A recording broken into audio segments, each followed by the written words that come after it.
live.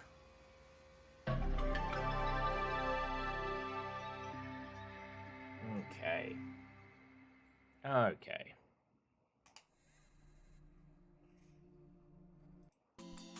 There we go.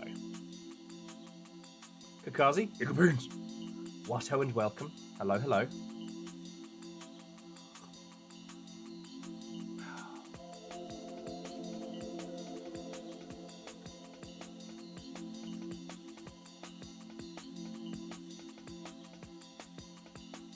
Okay.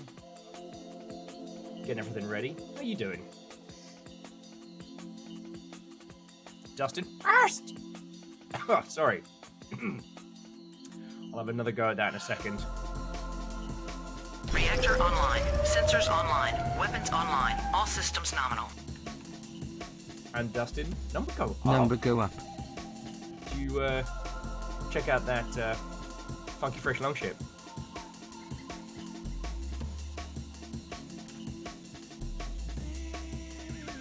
Oh man, Burton's looking to be the next person in the Hall of Legends. I will.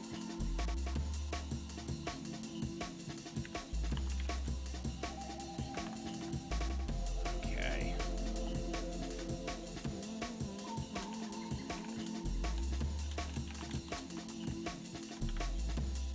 Ah, that's right, fancy. Oh, that's right, fancy ships. Bacon, Watto and welcome. More dab fodder. Indeed, indeed. Aeon, Watto and welcome. Coming in, friends, coming in.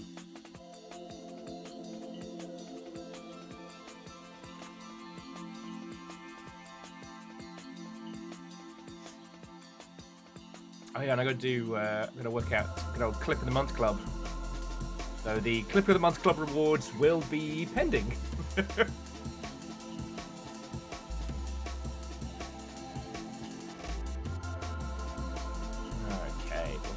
Oh yes.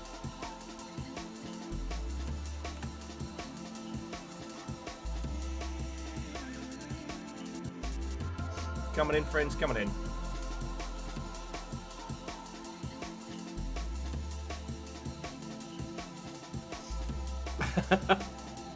I mean,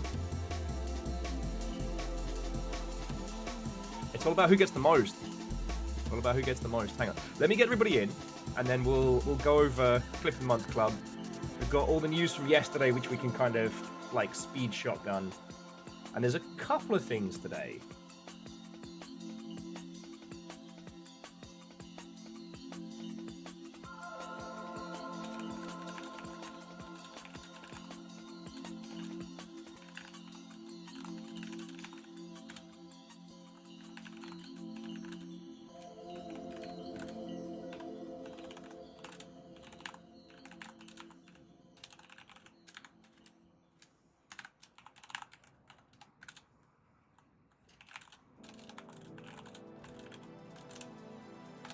Okay.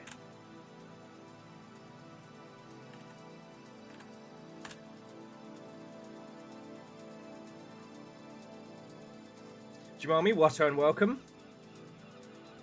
Hey, look, just good to see you. However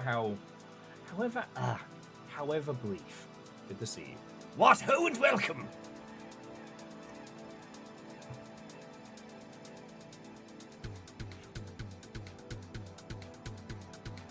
Stepagen, hello, hello. Watto and welcome. Seeing a wonderful collection of different fancy-looking longships here. The John Deere Enjoyer, Watto and welcome. And Vershi, Watto and welcome. Certainly dragged. Certainly dragged. Reactor online. Sensors online. Weapons online. All systems nominal. 45 months. It seems that I am the fool. I don't know, but Doctor, I'm Pagliacci. Come on in, and thank you. Mega Boss, Fan Beast, Numbers, Watto and welcome.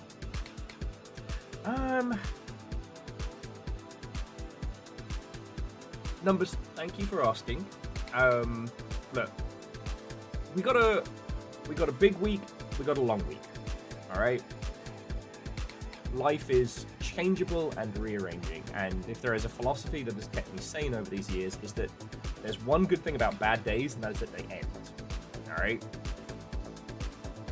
So, I don't want to talk about me. I want to... In honor of our favorite skeleton cult leader, get lich or die trying. Okay, get lich or die trying.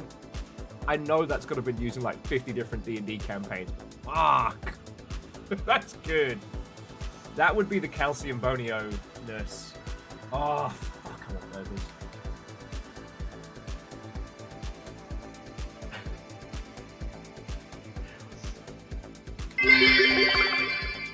I don't think we are clowning around today, we're going straight for the juggler. Not to be confused with Jugger, the sport.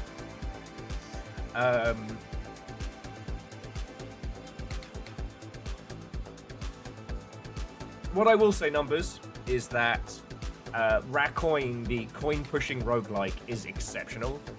And I don't think it shocks anybody, but it's good. Did someone say, alleged, lich? Look, Bacon, to become a lich, you have to do it of your own accord, which means I didn't kill anybody. If you are officially a lich, that means I am free of guilt and accusation. Oh my god, it just hit me. You all seen the Chaos co-op game where you're all Muppets in court? We could literally do the Case of Bacon Avenger. Longship versus Will. The Case of Bacon Avenger.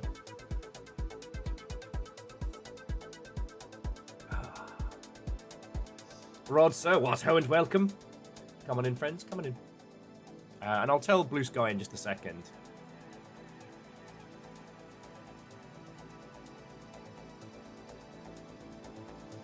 Yeah, I'm trying to remember the name of it now. I've got it on wish list. I think if the card what makes of you has both a fancy border and a creature type of zombie, your super type is Lichondary. Lichondary. Which sounds like a very fancy German word. Wait, no. That sounds like a vampire. Oh, they found him to be Lichondary. Puns, thank you.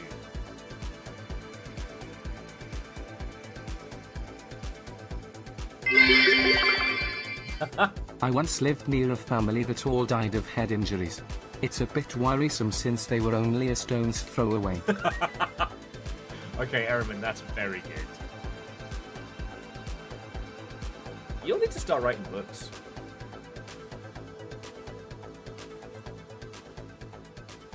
Yes! Thank you.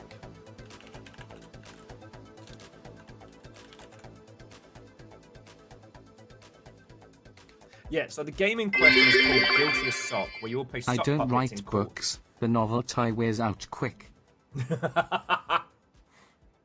Alright, puns, that's very good. And I will say, I did finally finish the 7.5 Deaths of Evelyn Hardcastle last night, which is the most video gamey, non-video gamey book. It's fucking good. Seriously, all of you, thank you. Got a tiny little train. Tiny little train, start the month. And Patch Rabbit, what ho and welcome. I'm sorry, everything's been happening so very, very quickly. Patch Rabbit, that is 45. Lance was 45. Dustin was 61. Like, none of those are small numbers. Those are, in fact, let me look at my notes here, big numbers. Those are big numbers. And I know numbers.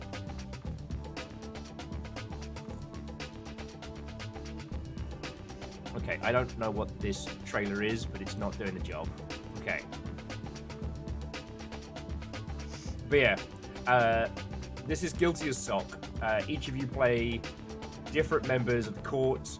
One is the judge, 2 attackers, then you have like a court sketch room artist and all of that. Why are these trailers so fucking bad? Here we go. It is absolute chaos. And it's another one of those ones that like I've been saving for special occasions, right? And you've got to have the right squad. But I think we could do a feckin' funny job with this one.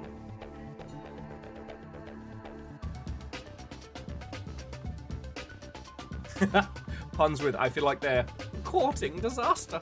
Okay.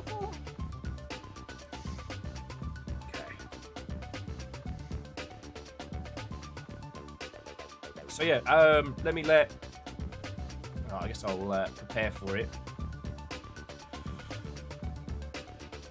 With a blue sky. And then, yeah. If you wanted reasons to hate Nexon, I've got some special.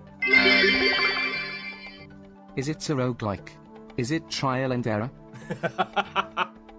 That's good. There's a whole ass indie pitch right there.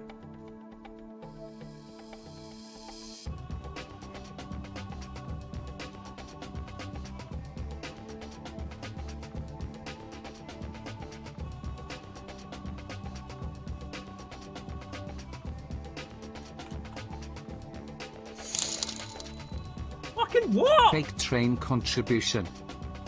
What the hell?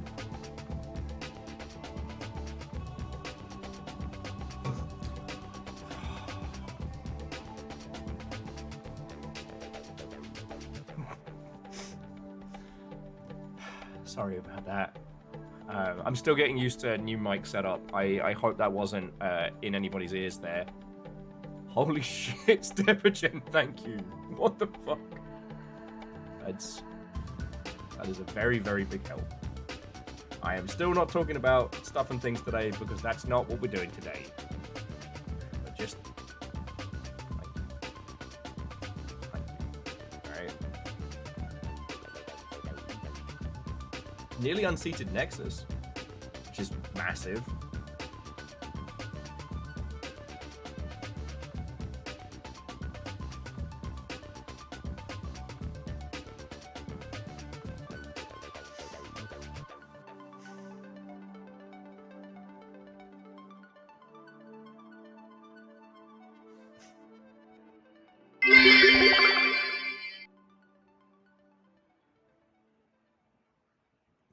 Sorry, J-Post, that took me more than a second to process.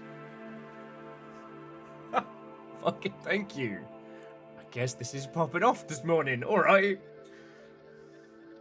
Stepgen, seriously, thank you. J-Post, holy crap. Vanderbeest, thank you for filling the pint glass. Your previous hard work unsurreptitiously obliterated. No. And Legend, what and welcome. Feckin' yo.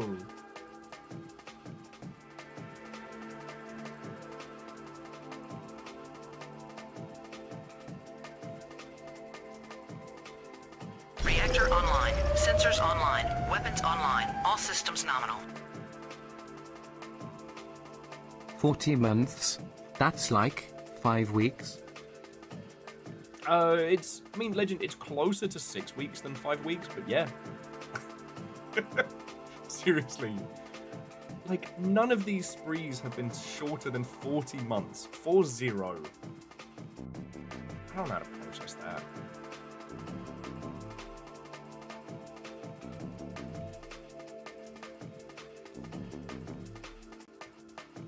But yeah, Legend, we're going to be going for a... Yeehaw.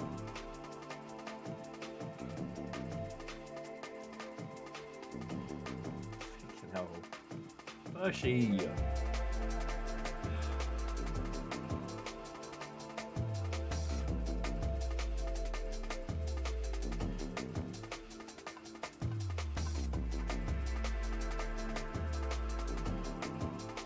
Thank you. The Yaldum is yours. I do not see it being unseated anytime soon, Hershey.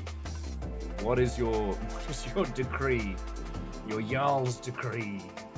Aye.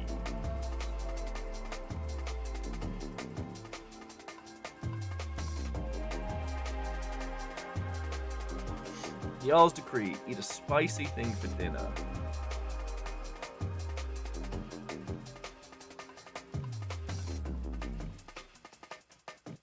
I can work something out.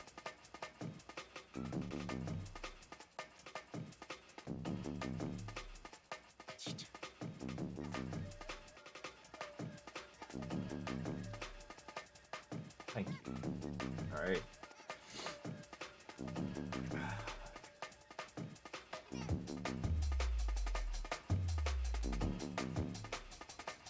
Holding it together real good. I was holding it together real good.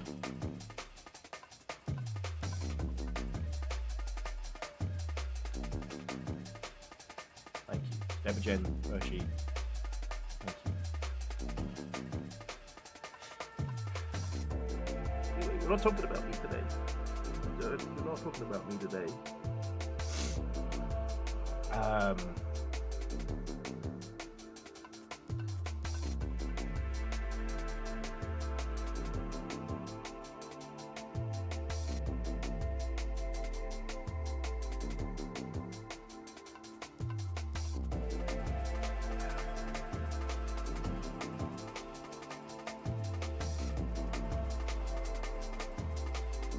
Sorry, I don't know what to say.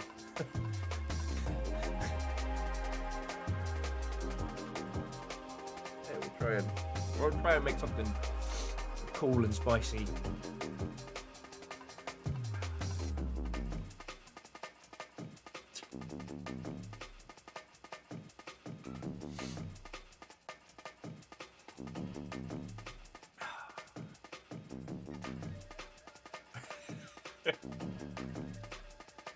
Well, the puns.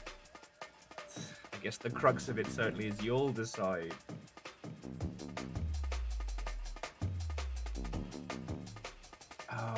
I'm fearless. I'm fragile. Hershey and Stepagen threw in like $50 a pop. Dice, what time? Welcome.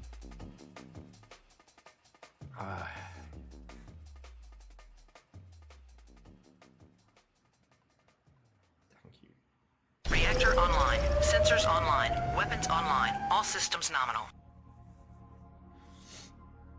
34 months with all you lovely silly people. God, I can't believe it's been 34 months already.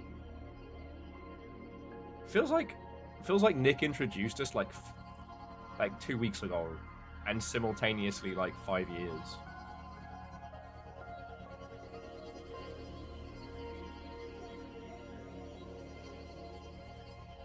Thank you.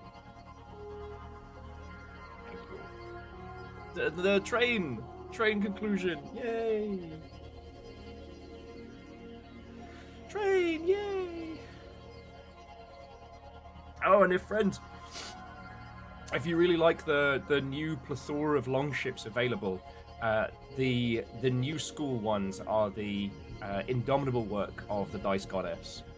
It doesn't let me credit badges to people, which is annoying, but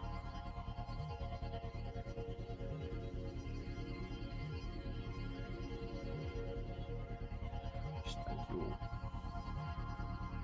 I am very fragile. I am fragile, the real hamster. Oh.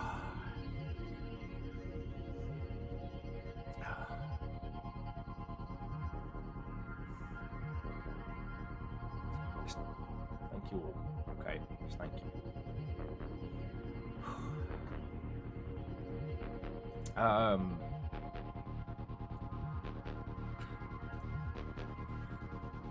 Like we're all going for the all going for the Death Stranding jokes.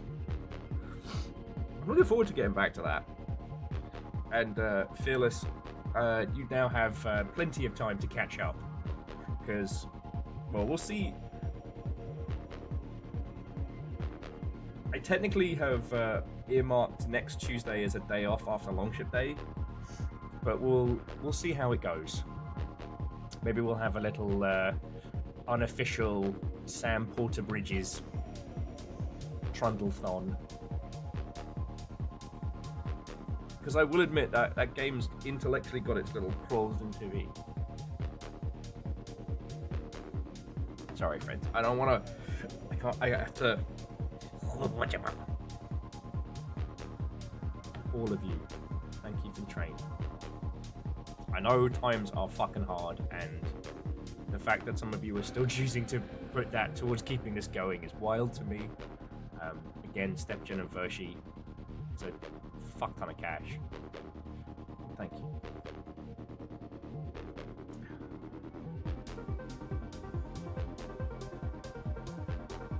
Thank you.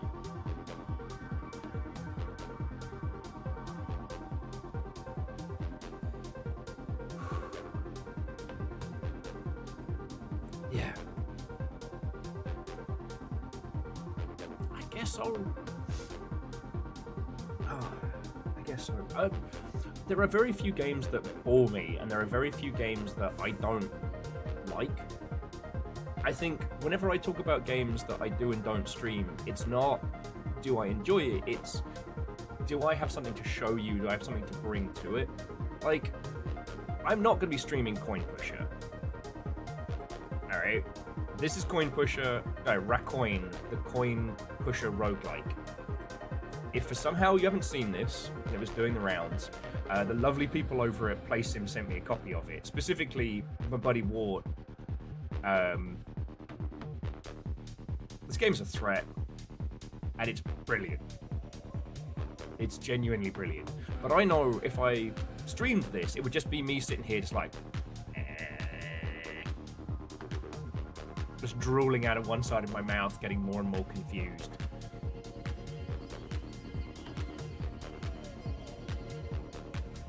It runs good on the Steam Deck as well, which it runs a lot better than the demo did on Steam Deck. But I cannot state how much I've been fucking enjoying this. And they've added a few features that made like Balatro really pop. So for example, you can get once you have your machine running, you can keep going after you hit victory.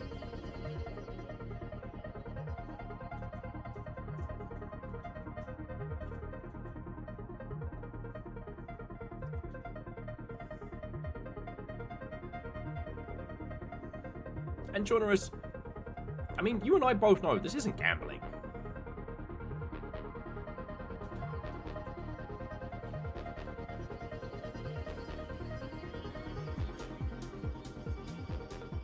You know, it's also one of the reasons why I've been so determined to talk about, like, you know, trying to change language when it comes to discussing games. Like, trying to remove addictive, trying not to describe games as addictive. You know what I mean? Because, you know,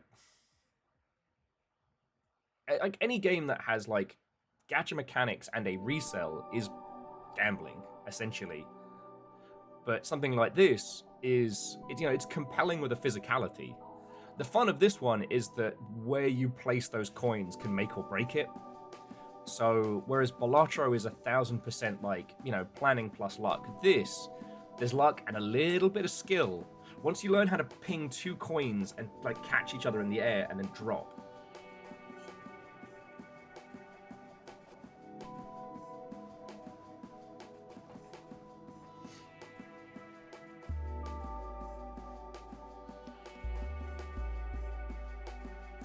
Okay.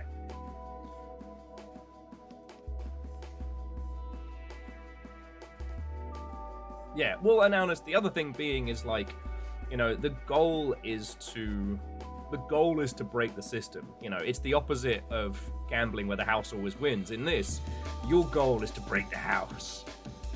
One of the things I complimented Balatro on is how you can do all the things that you should never do in a casino, like Heart of the Cards type, you know, throw it and pray, bet it all on black. Because when it works, it feels great. And when it doesn't work, you're like, that's fine.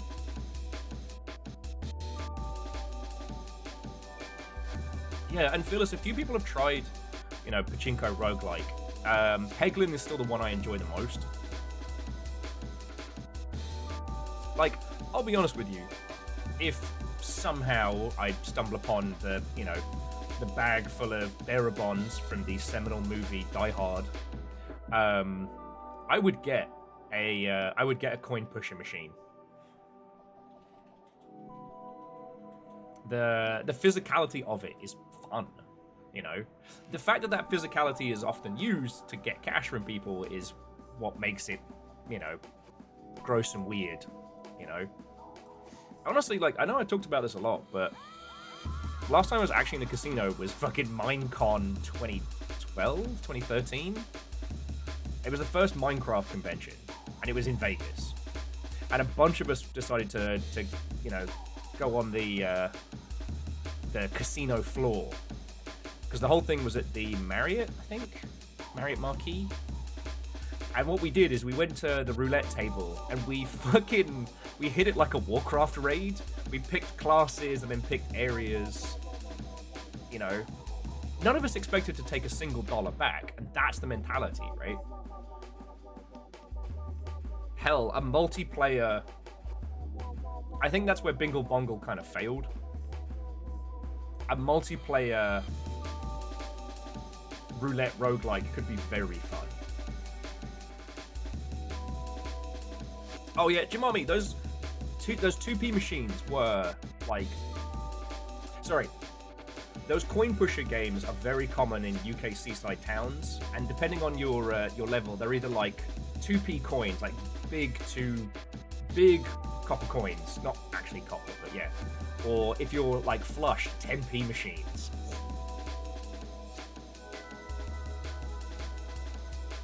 Kinetic clicking make neuron go yeah. But I also like to think that, you know, there are certain parts of the human condition that zen well with certain kinds of experiences and certain kinds of art. It's just the ones that have become wrapped up in casino is part of the gambling industry, which we now have to worry about. Oh, which leads me neatly onto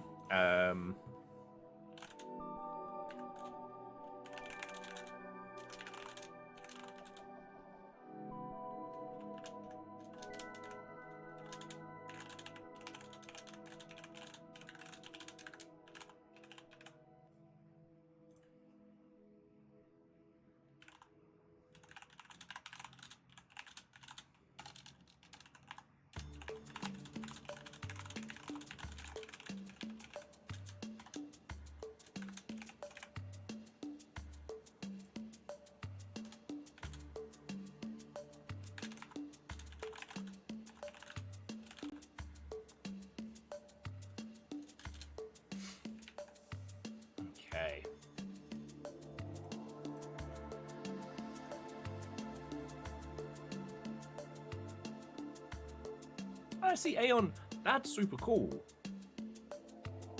You know, I love those little stories of people being like, you know what, effect about, you know, I brought a couple of bucks in, I walked out with 50 bucks, felt like the big cool guy.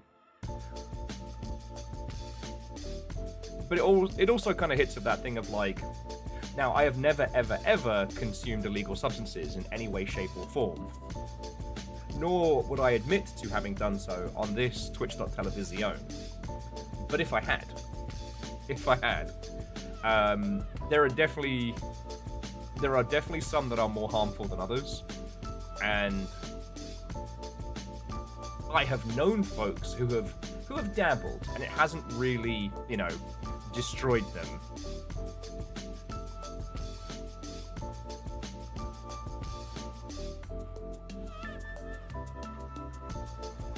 Sorry, I'm trying to find a...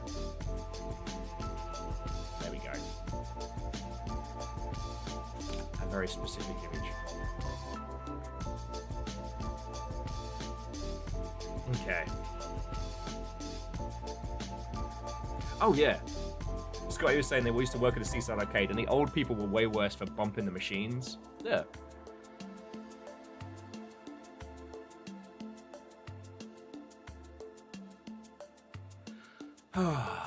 So. Okay. So yeah. As I said, I don't want to talk about personal stuff today, if that's alright. I'm on like an emotional... I'm on like a little emotional glass flooring right now. But I'm here. I do want to hear how you're all doing. I want to catch up. Yesterday was a wash.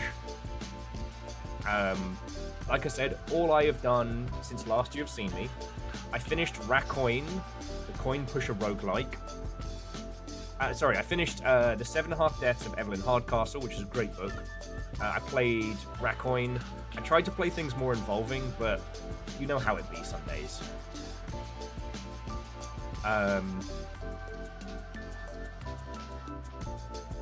Hell yeah. Rodster got to Act 3 in Silksong.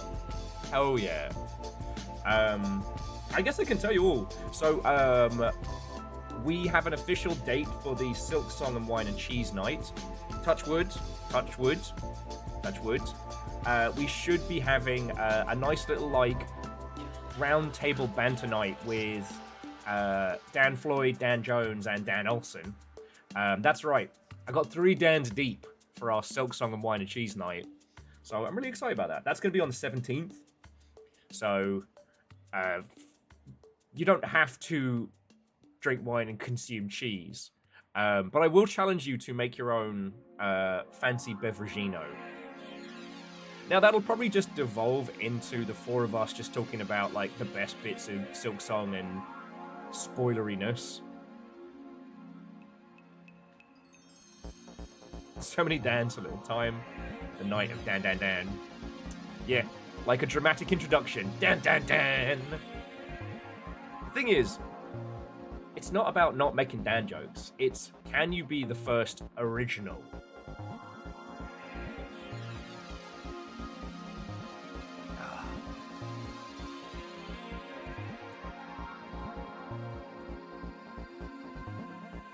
The weirdest Dan Dan remake. Am I the only one that found Dan Dan Season 2 deeply uncomfortable? I actually stopped watching it. It was getting really unsettling. But then again, I had to drop my my Animu. Has some of the best Sakuga in Season 1. I forget the official name of the Can song, but there are a couple of incredible moments in, like, mid-season 1 that are just phenomenal. I heard a lot of people are unhappy the manga. Interesting.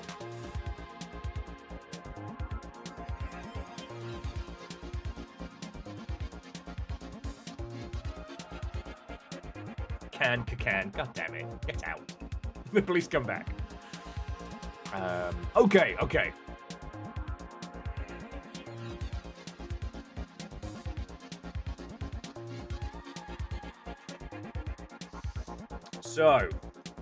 So much has happened in games in a few days.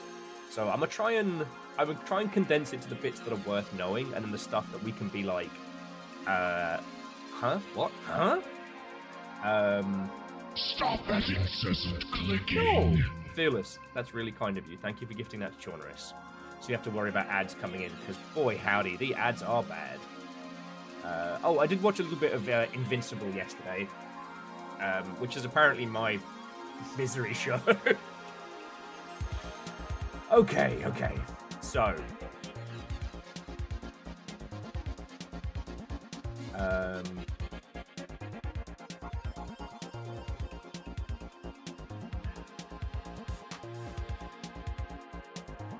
you watch the show, but isn't he invisible? You're thinking of the other show, Invincible. So game news is thick and fast. Now here's one that everybody is celebrating, but also... So the US Patent Office revoked Nintendo's patent on summoning characters to make them battle, i.e. the core kind of like Pokemon hook.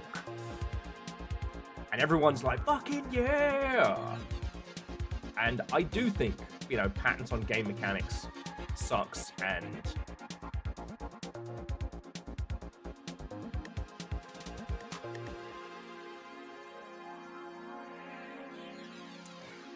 I do think that this sucks. I do think it sucks when people are able to patent mechanics, because they're not physical creations that can be emulated. They're creative ideas that can be made in a myriad of different ways. Now,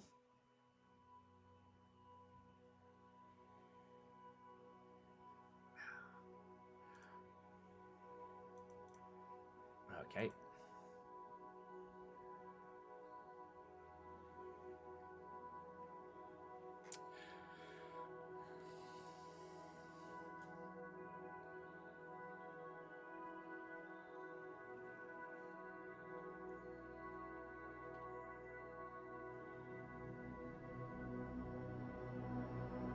DJ Coil, there isn't a typo. What the hell are you talking about?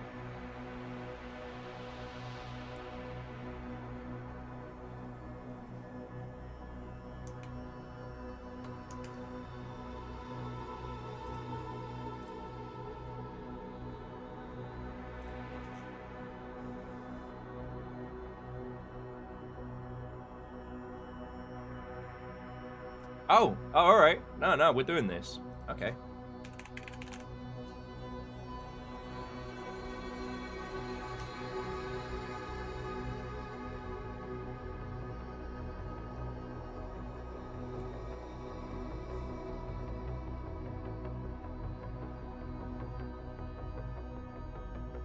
All right. I got the U and the A the wrong way round for the Doomed Overgaurd, which is a card that was renamed after our last stream after me.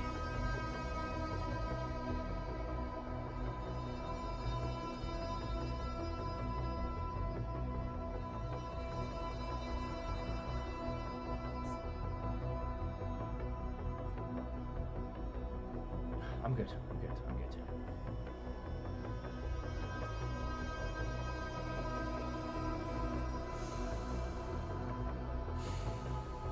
Remember, friends, no one likes a pedant.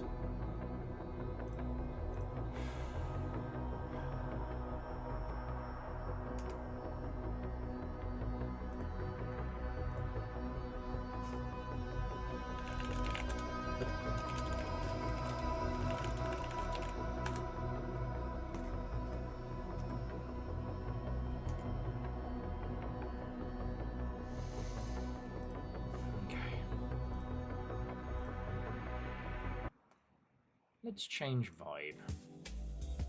Okay. Anyway. The Nintendo patent thing, on the one hand, is good. If you were stood on fragile liquid containers in the tropics, I guess you would be Overgaurd. D.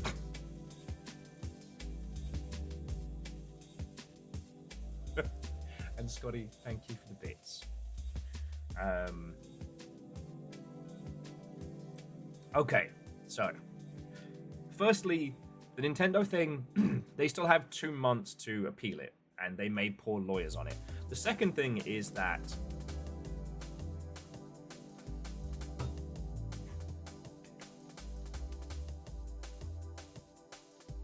alright, everybody thinks they're a joker. Everybody thinks they're funny. Okay.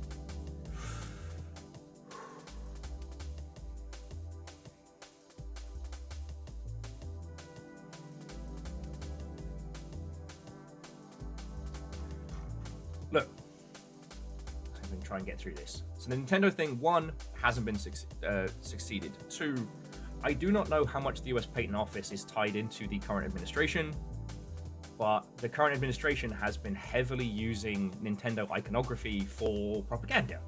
And Nintendo has been very vocal about, oi, knock that off. So I haven't been able to research this. I do not know how much connection there is. But other wilder patents have not been revoked in the gaming space. They've simply run out. So, again, it's good, but it may be the signs of bad. You know, they shouldn't have been granted it in the first place. And this is one of the things that's always difficult when talking about Nintendo stuff, is that everyone has an opinion when it comes to Nintendo. And there's so many more elements to it. On the positive, that coin pushing game that I showed you shifted 100,000 units in a day on Steam. 100,000. Now, it's from the people who publish Balatro. It's been well seeded and very well received in previous Steam Next Fests, but just like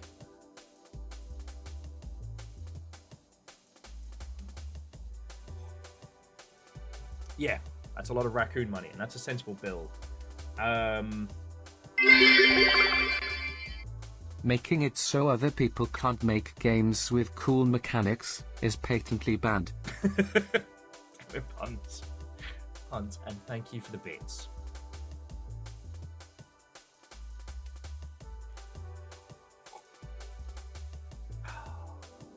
I'm gonna try and like break it up so that it's not just a misery parade, but between like interesting news, weird news, and bad news. So this is an interesting one. I want to make sure I'm getting the details right on this one. So,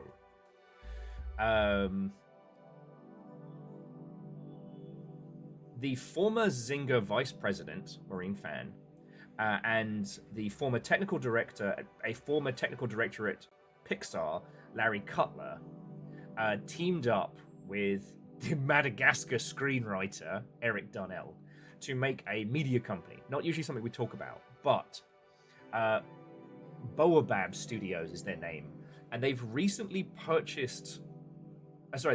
acquired the exclusive rights to make animated movies or animated shows based on Roblox games, specifically Natural Disaster Survival, Barry's Prison Run, and Deep Woken. Now, the amount that they paid for this hasn't been disclosed, but I just wanted to highlight this because, like, again, every time we talk about Roblox and every time Roblox kind of gets discussed, the idea of their kind of control as a platform, but the ecosystem within it is so powerful that a title within Roblox can be bought and sold and have rights discussed. I think that's kind of wild. I think that's wild. You'll remember Stormgate from I think it was last year's Summer Games Fest. They did a big push and it was a bit awkward and weird. Well, here's a wild one. Their server hosting partner is dropping them to shift all of their data centers over to AI. Yes, Alan, so that's the not StarCraft with some not Diablo type stuff. So they're working to make it playable offline, and from there on,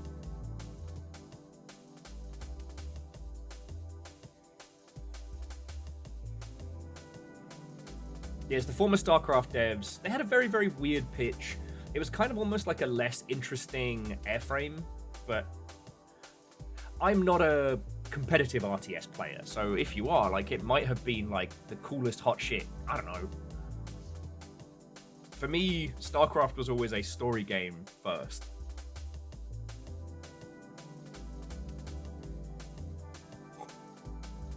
But yeah, so their server hosting partner is dropping them after the company was bought by an AI company and is now shifting all of the data centers over to AI bullshit.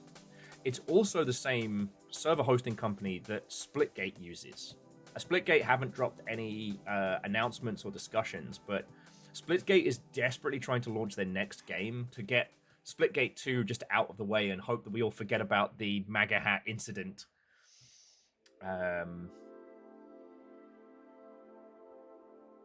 So it's just, the bubble may be popping. Over the last couple of days, the price of RAM has gone down drastically. Whether it has corrected or reset, I haven't been able to research proper. But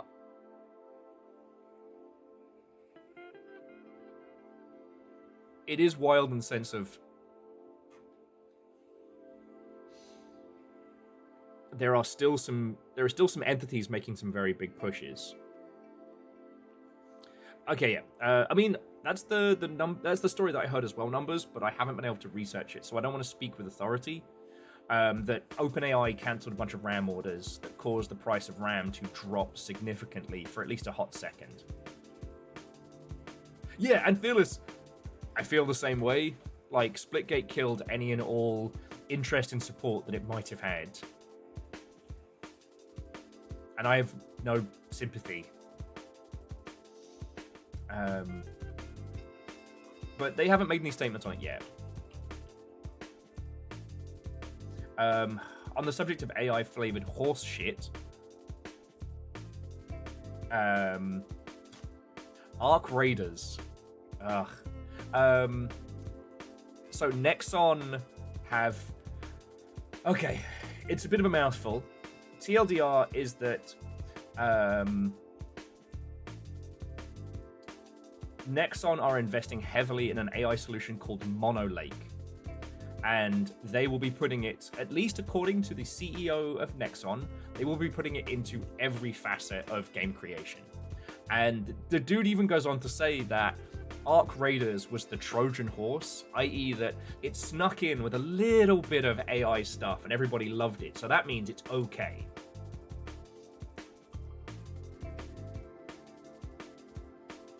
Like, I don't think there's anything to be adding to that other than fuck those guys. And this is why I was so vehemently angry about, you know, that team and how they've been adding AI slop into their stuff. Because even if they take it out now, like...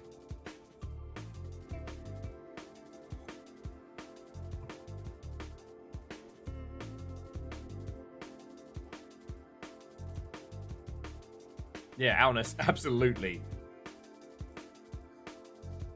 Abso-fucking-lutely. Okay, and okay, so people were adding some additional details. So the OpenAI thing is part of it. Google's AI division has announced that the improvements to the LLM research means that the models don't need as much memory. So, okay. Yeah, well, asbestos in games is hard to get rid of, and then, you know, their publisher and owner being like, yeah, we put asbestos in Arc Raiders and everyone loved it, so we're going to put asbestos into everything now.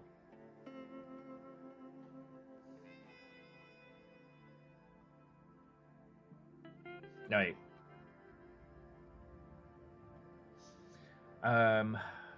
The other one that's very, very odd is that the developers of Stellar Blade, Shift Up, have acquired Shinji Mikami's next studio. So that's kind of a wait and see.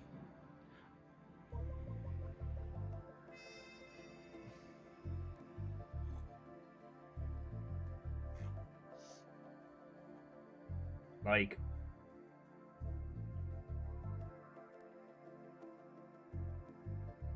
it would be lovely to see some new, interesting creative stuff from Shinji Mikami. And in the past, or at least since leaving Capcom, he's been very open about wanting to be weird and creative.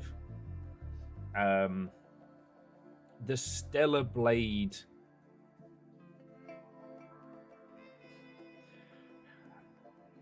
Stellar Blade never sat right with me. Like, it's a meh action game. I'm always... For those of you who may or may not know, I have a grounding in community management, probably more than anything else in video games. I've done a little bit of most things that aren't coding or drawing, but that's where I spent the majority of my time. And there's one thing that I have noticed time and time again, which is when you court a certain kind of person that ends up being a reflection of the studio, you know, the Creative Assembly was full of history nerds because they made games that appealed to history nerds, and the people that spent time with Total War were history nerds. I have also noticed that studios that tend to court controversy or court the bad stuff, it seeps upwards. Ludo was saying how, you know, there's so many people who work on the Kingdom Come Deliverance that hate Daniel Vara, but it is... that community is not a positive community. Yeah. Sorry, Alnus just added, if Stellar Blade looks or sounds interesting, it's time to replay Nier Automata. You know. If you played Stellar Blade and you enjoyed it, hey, like, good on you. That's not one where I'm like, oh, I can't believe you've done this. But I don't know. I feel there's cause to worry. Oh, and so excuse me. I am never going to get tired of talking about Mind's Eye because there's another game. So over the last couple days, good old Mark Gernhard has been on a rampage. they're going to do a title update for Mind's Eye. This title update is going to include in-game content that is also going to prove the conspiracy that has been against that game. Apparently, Mark has said that he has contacted the UK authorities and that they are currently in the process of legal proceedings against what they perceive as corporate sabotage. And this is what's so wild about it. It's on the one hand, he's like, well, it's with the authorities, so I can't talk about it anymore because it's a legal matter. But he's also going to update the game with an in-game story, which proves it? Wait. That's the definition of talking about it publicly.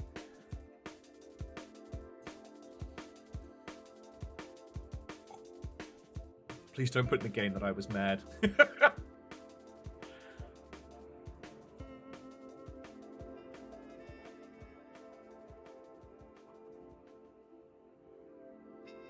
And yeah, jumping back, like, AI is asbestos is a really good shorthand for talking about its involvement with games, because once users know it's in, they don't want to touch it. And yes, there are a handful, and I mean a sprinkling smidgen of ways it can be used. Again, we've talked about this in the past, the Bureau of Multiversal Affairs, Mind's Eye. Like, we've played games that have used large language learning models and, you know, adversarial networks for generating things. And it can be done. But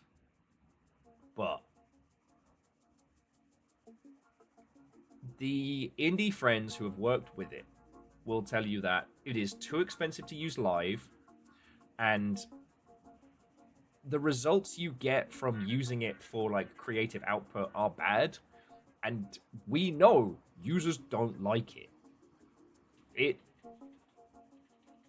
It cheapens games and makes people feel like they're being scammed. So the reason why that jumping back that Nexon thing is so frustrating is that from a business standpoint, Nexon sees Arc Raiders as a huge success in the field of AI, because they put out a game with AI in it, with AI generated assets, and we all went yay. Now, Arc Raiders managed to hit the pressure point of extraction shooter that someone was going to hit. You know, it was the most accessible. It was the least kind of hardcore coded. It essentially it pulled with extraction shooters what Fortnite pulled with Battle Royale. And they used AI generated voice lines and whatever else. See, that's the thing. We don't know what else they used like generative AI for. We'll never know. And Nexon is seeing that as a ginormous win, literally calling it a Trojan horse. Like, what the fuck?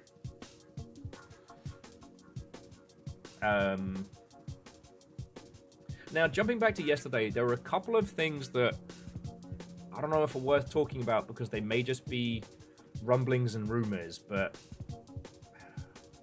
there is a rumbling that Disney could be looking to buy Epic. Now, that's multifunctional because Disney have been using the Unreal Engine for production of their shows. So it's not just them buying Fortnite, right? It would be essentially buying the tools that they use as part of their pipeline. How real or how legitimate that offer is, we don't know. You know, it could be a leak that's attempted to judge interest in that idea, that space, but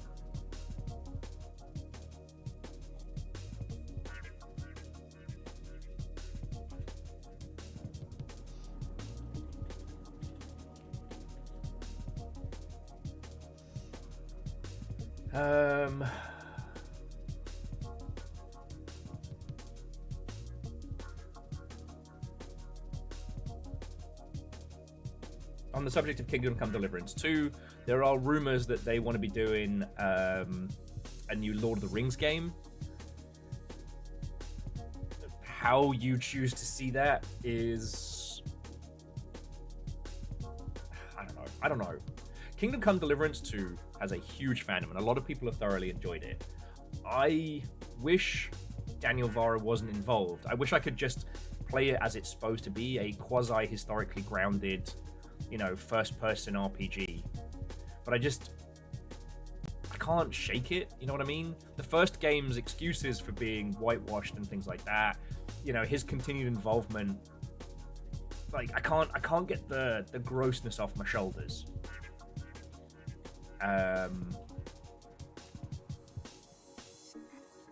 As long as it's better than how Gollum turned out. We'll see. We shall see. Avenger, that is a good point. They did up alienating a bunch of the chuds when they actually added some diversity to Deliverance 2. Which is funny. What are the other big ones?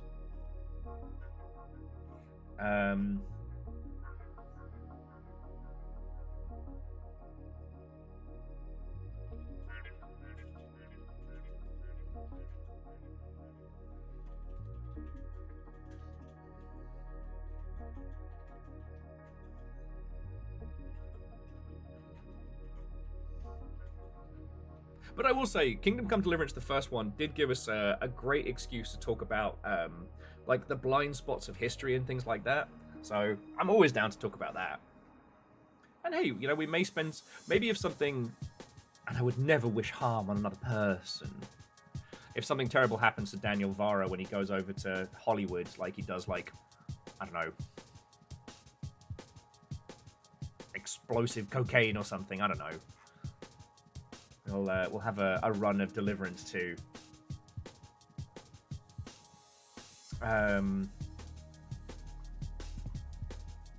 Yeah, we didn't really get the chance to talk about it yesterday, but here's a big one. Somebody bought an Xbox 360 dev kit from a Scottish car boot sale, and it contained an early build of GTA 4 with unused assets, an unfinished zombie mode, a whole bunch of stuff. Now, if you've worked in games, you know that there are loads of things that get built into a game over the course of its arc that don't end up shipping for a myriad of reasons. I always hate it when people describe games as having cut content, because that's very seldom how it shapes out. You know what I mean?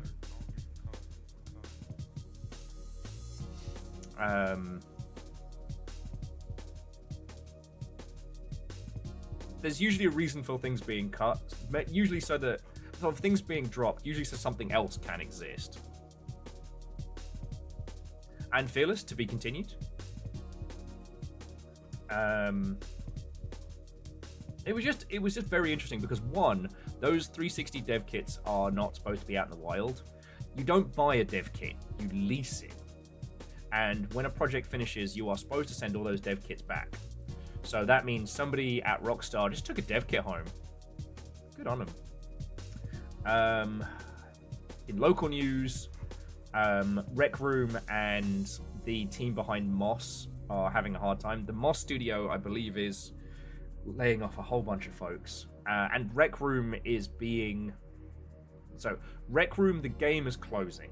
They'd already done some layoffs at the Rec Room studio. But one of the things that was really interesting was reading about Rec Room and how they added a whole bunch of generative AI stuff to the title that, at least according to sources, was causing the cost per user to be more than the subscription price.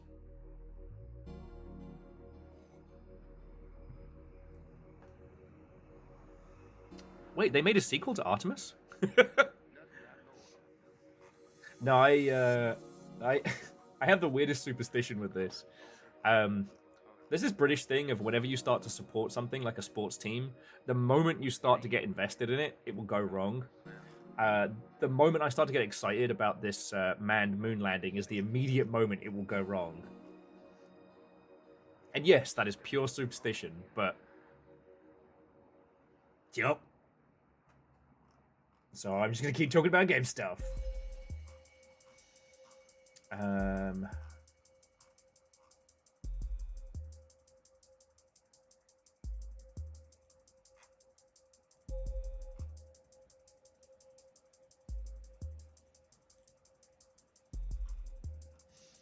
So yeah, I think that's the long and short of it from the last few days.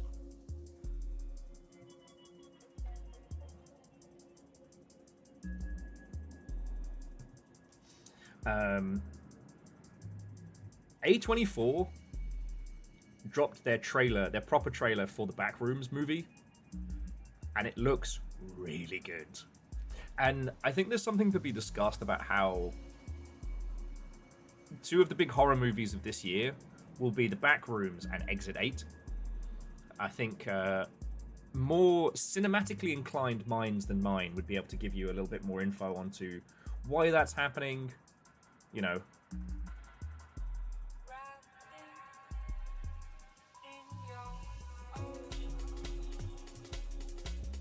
Oh shit. Sorry, jumping back, Simple Chaos says their old college's video game dev program got given a shell of a 360 dev kit from some donor, and it was a big enough deal that Microsoft reached out. Yeah. The amount of hoops you have to go through with these dev kits. Now, there are some that you can buy online quasi-legally because the company's either not around or the product's not there, but...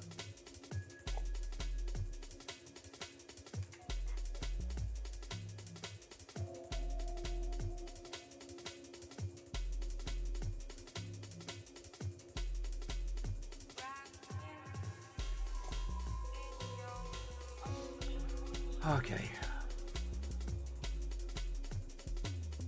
Sorry, apologies for having a little bit of drifty potato brain there. I think that's about it.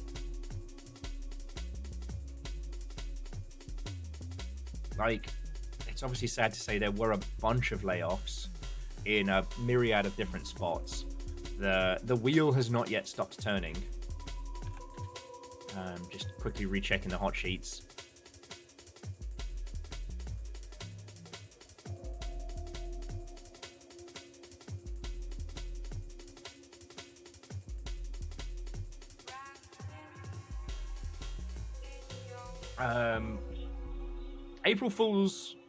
April Fool's stuff today has mostly been kind of meh. You know, as I was saying to Little Fire earlier, Elgato's one was adding a gambling crank handle to the Elgato Stream Deck, which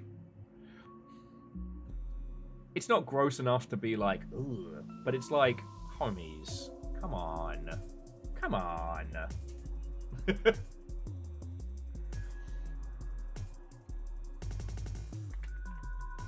Because, like, the gambling industry is going to gamble, right? They're not our problem. They're close to us. Like, an extensive gamblification of video games could certainly prove to be a harm and a hindrance. But... oh, honest, that'd be great. Pull the lever, Kronk! Wrong lever!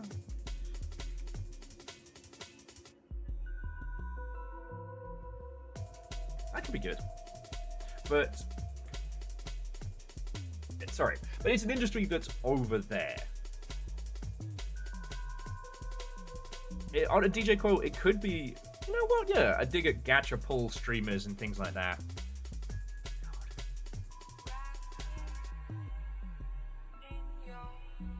There is something wild to think about how it is some people's full-time profession to just do gacha pulls all day on a recorded format. I do find that wild. And look, it's easy for me to be navel-gazy. We're about to spend the day playing a Shakespearean-inspired card slinger made by some of our bestest homies.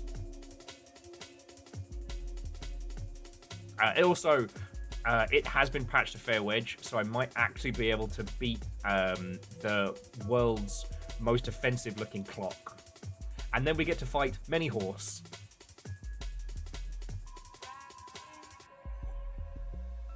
Oh, yeah. Alnus, I think you can get USB big red buttons.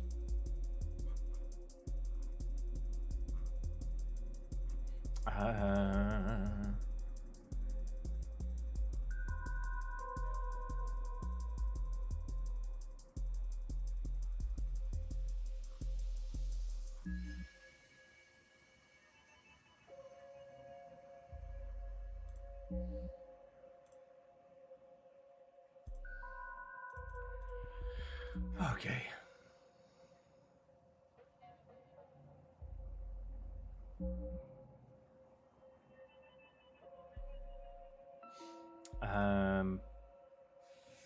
Dang it. Come on, brain. You got one job. Talk about some video game shit. Do your job, brain. I guess that's the long and short of it. The Stop Killing Games Fund has been supporting actual legal action against Ubisoft's The Crew. So that's a thing that's happening. I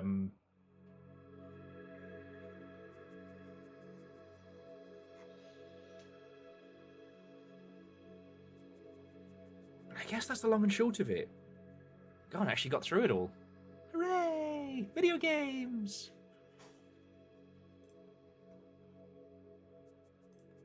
And before we get close to the paint as well, from the Will's World of Wish lists. Oh man, that's got a really good sound to it. Continuing the cacophony of everything releases so much.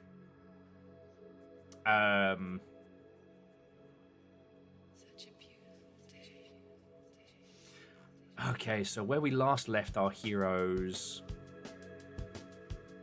Jesus. Alright, so going from the 30th, these are the ones on Will's wish list. Zero Stress King, because I'm very into incremental games. Bloodletter.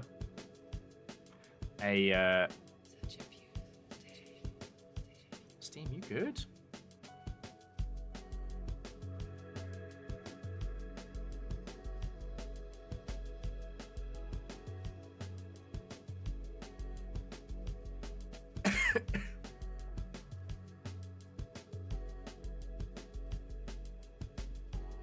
Okay. Alright, apparently I can't show you stuff on Steam right now. Alright. Fuck it. We'll have to do Steam releases and stuff later. Brilliant. Brilliant.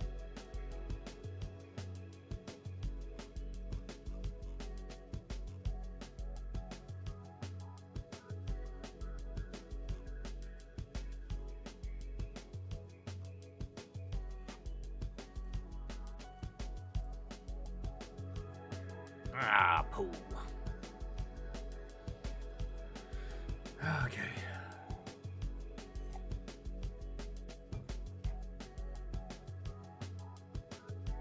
What is going on?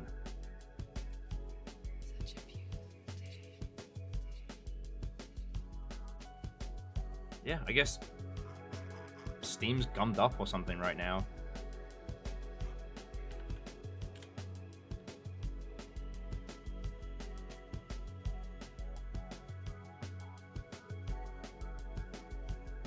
Yo, I'm still here, right? Like, if you will be so kind, just give me an 07. Jesus. Still here, okay. Because I'm not showing any drop frames, but I can't look at anything right now.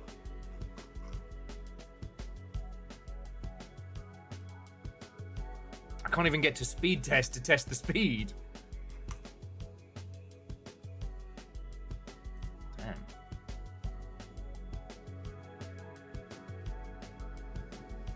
Okay.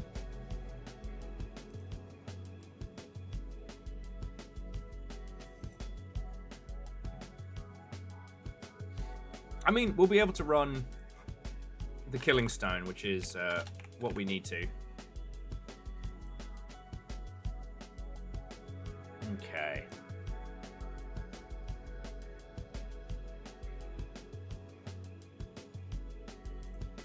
And Nova, Watto and welcome. Hello, hello.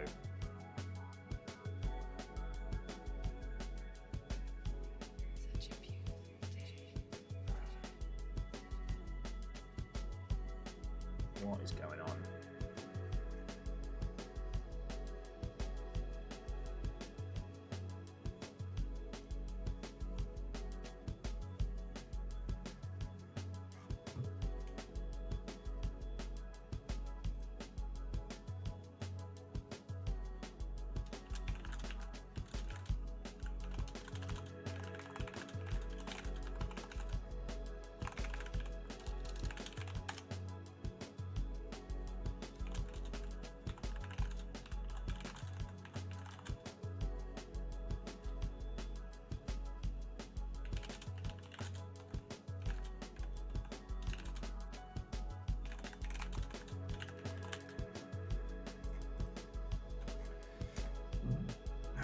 make sure that nothing's doing something it's not supposed to.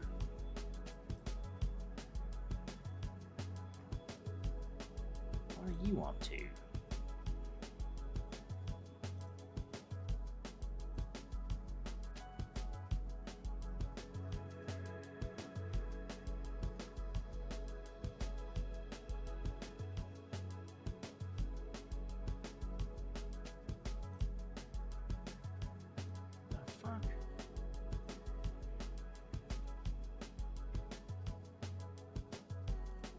Okay, okay. Sorry, Unholy Glee, Nova, Watto, and welcome. Hopefully we're looking good.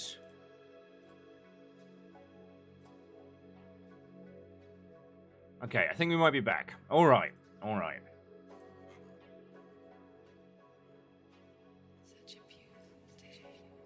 There we go. Okay, okay. So, this was what I wanted to show you. This is called Bloodletter.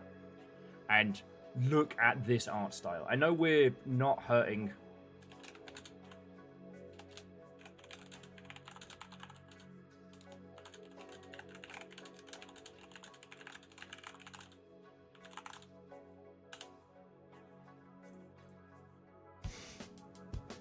I know we're not hurting for, you know, deck builders and card games and the ilk, but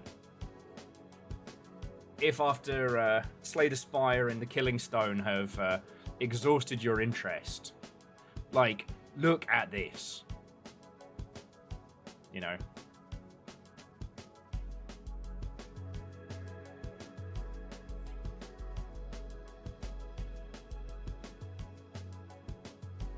I'm just going to zoom through them.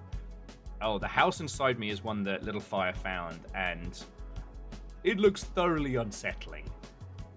Oh, Stellar Tactics finally launched in version 1.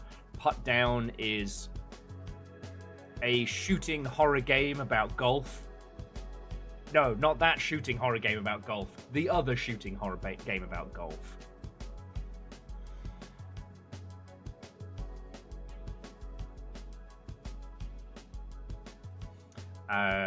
Then we've got Animal Kind, which I will either wait until we start hitting like later versions or version 1.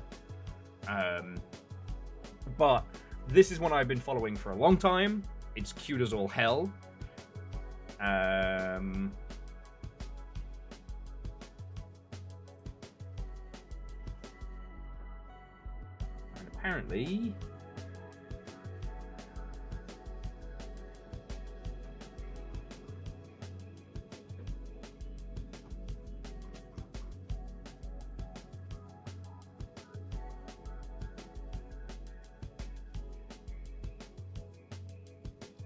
apparently we've lost chat as well. Hopefully we haven't lost alerts and whatnot.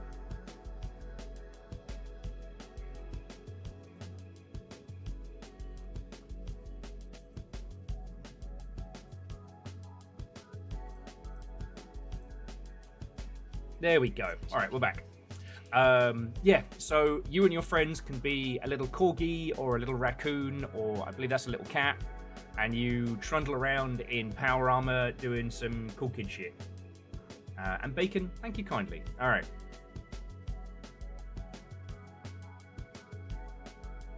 So this isn't what I'm going to be covering right away. And yes, there are capybara in this, but I would fucking love to play this at some point. And one of the things I really appreciate this is the cozy movement has become so complicated, right? Because we saw this explosion of games that were designed not based around conflict points, but based around essentially vibes, which is really cool. But between like Wholesome Games Direct and, you know, the cozy games movement, calling your game cozy has become a selling point, right? And it has been used and misused and has created kind of like a, you know, anything's cozy if you stare at it long enough. God. You know what? Don't even get me started on that one. Personally, I think what should be considered is taking gameplay experiences that usually have a level of competitiveness or a level of challenge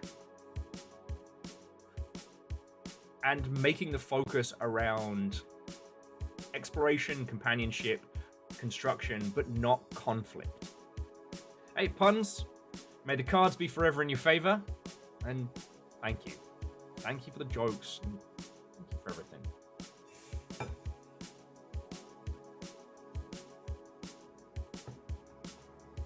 You know, we also saw this. We also saw this premise worked on with, what was it, like Starlight Frontier, where you play as a farming mech, and I thought that was really cool. Anyway, I'm all about this. Operator Unknown, a truly weird little horror game. Alright, well, friends, if you're off to go watch Spaceships, do no worry. You've still got a little bit of time before we start slinging rocks, so to speak. Lightyear Frontier. Thank you, DJ Coyle.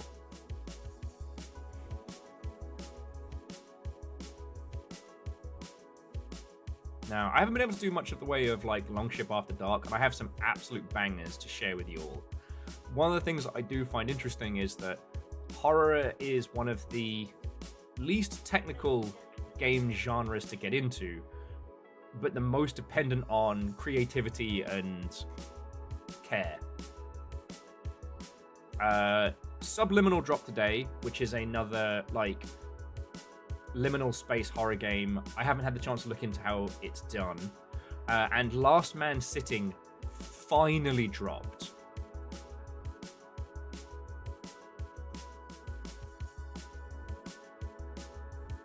This has been in development for about a squillion years.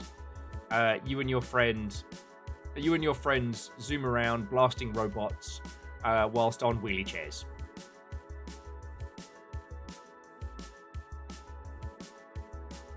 Again, I cannot tell you if this is good or otherwise. This one's interesting because they got a lot of coverage from the premise alone. And then it sat in development for a long, long time. And I think, I don't know, we'll see how it goes. It's 50 reviews, mostly positive. Could go either way. Tomb Water looks interesting. This did great on TikTok. This kind of feels like the best Game Boy Advance game never made.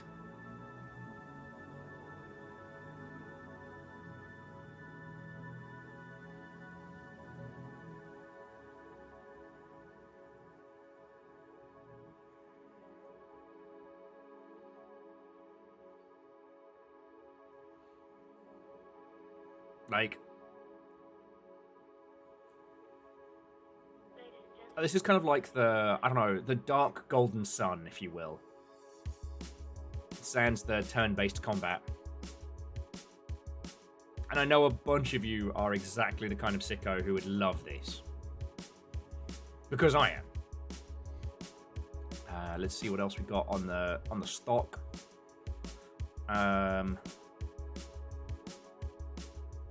Legends of the Round Table dropped.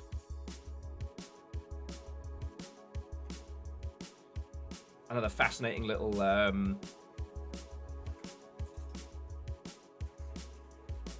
forget what this kind of Bayeux Tapestry style art is called.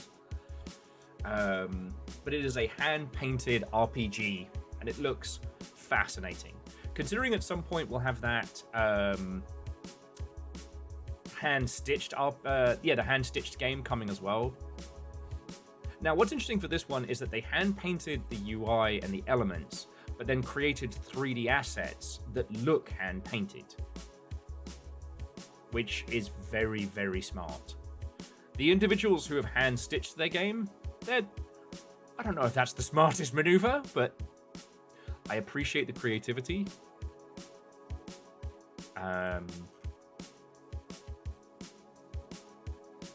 What's the deal with posthumous? Time Loop Murder Mystery. Relive the same day, manipulate characters, uncover secrets in a game where death is the client and time is your only weapon. I'm a sucker for a time loop game. And I literally just came off of Evelyn Hardcastle, so let's fucking go.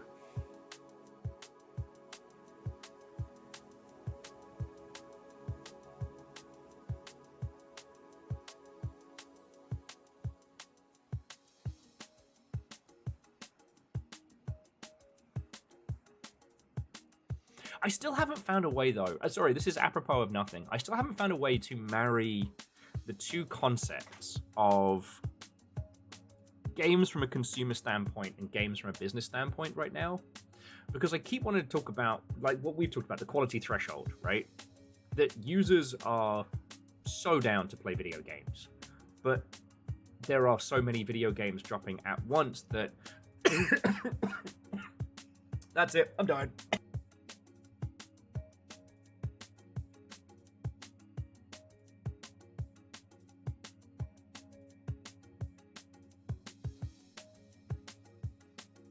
There we go. Oh, see you on the way out. Oh, excuse me. Oh, yep. Rest in pepperoni. Specifically pepperoni. Oh, excuse me. Sorry, yeah. That.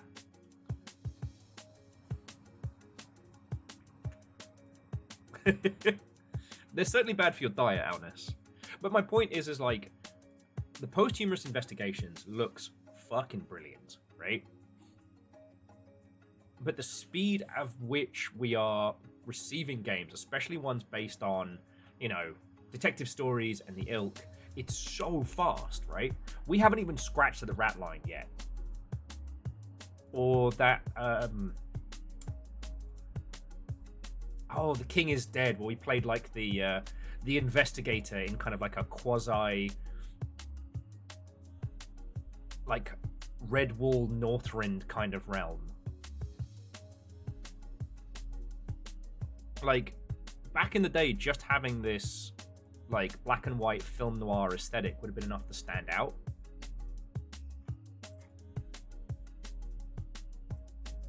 And I don't even think the problem is like discoverability. We're just bombarded with so many great games. And the thing is, like, everybody on the business side of it is trying to put this into the concept of like the attention economy or, you know, market saturation and what have you. You know, oh my god, there are thousands of games launching on Steam every day. And I don't think... I haven't found a way to marry these two philosophies in a way that makes translatable sense. You know, Steam is one of the biggest powerhouses now in English language gaming, right? And a huge powerhouse in the Chinese market.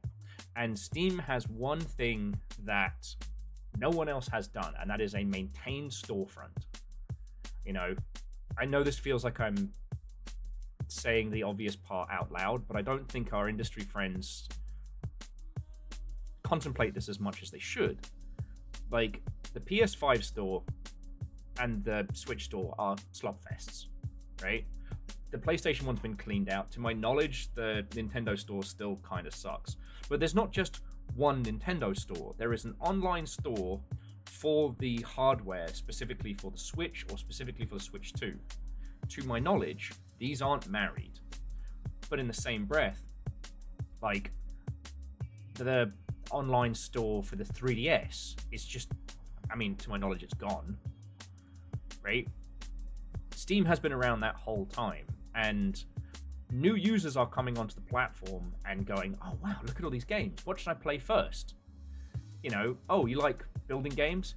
Here's Factorio. Oh, you like shooting things? Here's Counter-Strike. You know, the huge tentpole releases maintain.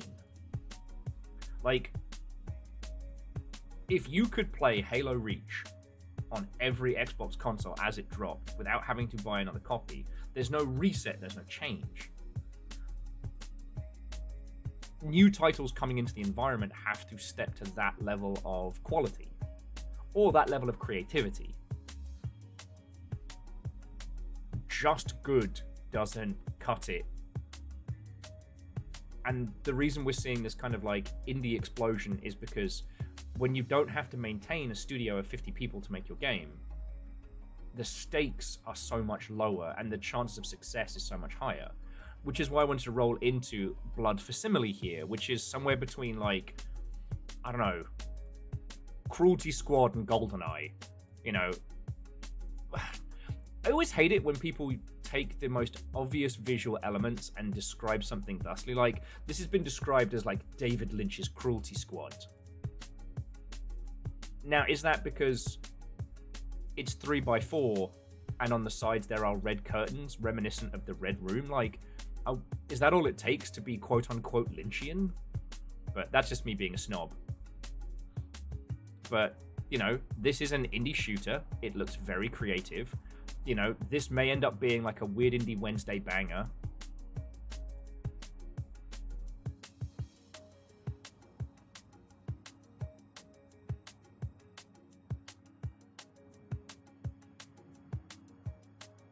Like, if I can look at this.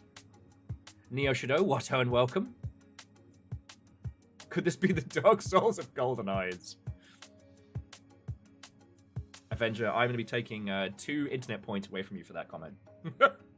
Thank you.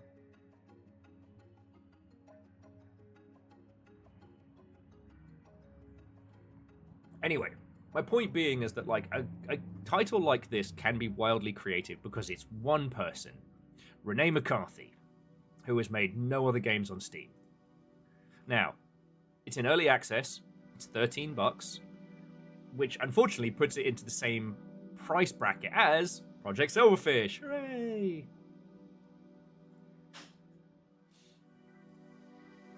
Oh, that reminds me, I put that audio test over.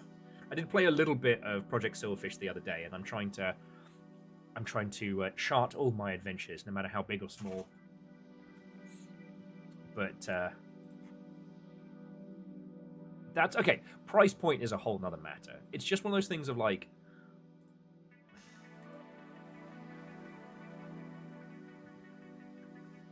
there are a lot of titles here that are all bangers, right? That's another clock to the clock. Put another clock on the clock. The clock stacking. And the thing about, I'd say, both Tomb Water and the Posthumous Investigation is these are games I would love to spend some time with. But I am one human. And even with streaming all day and playing, you know, some games in the evenings and stuff like that, the amount that I can share with you all is very small. Comparable to the amount of titles that are coming out, you know.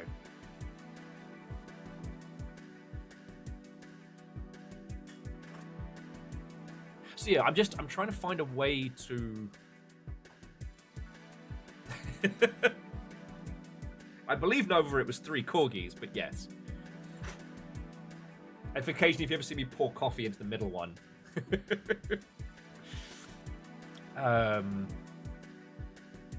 Like I said, I'm trying to find a way to convey it to game dev friends of like how the situation be. That kind of, if we look at 2020 like Whalefall, and that this is kind of like the result of that you've got to go hard.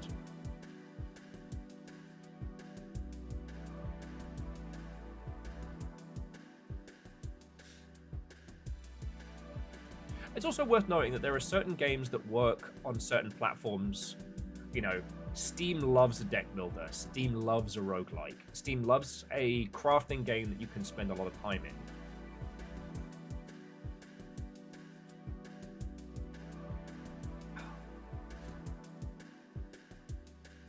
I don't know. My brain keeps going back to the whole, like, you know, a rising tide lifts all boats.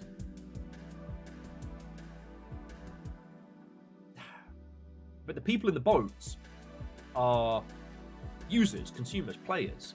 Like, the people consuming the content, the people enjoying the media are in the boat. Everybody else is desperately swimming upwards.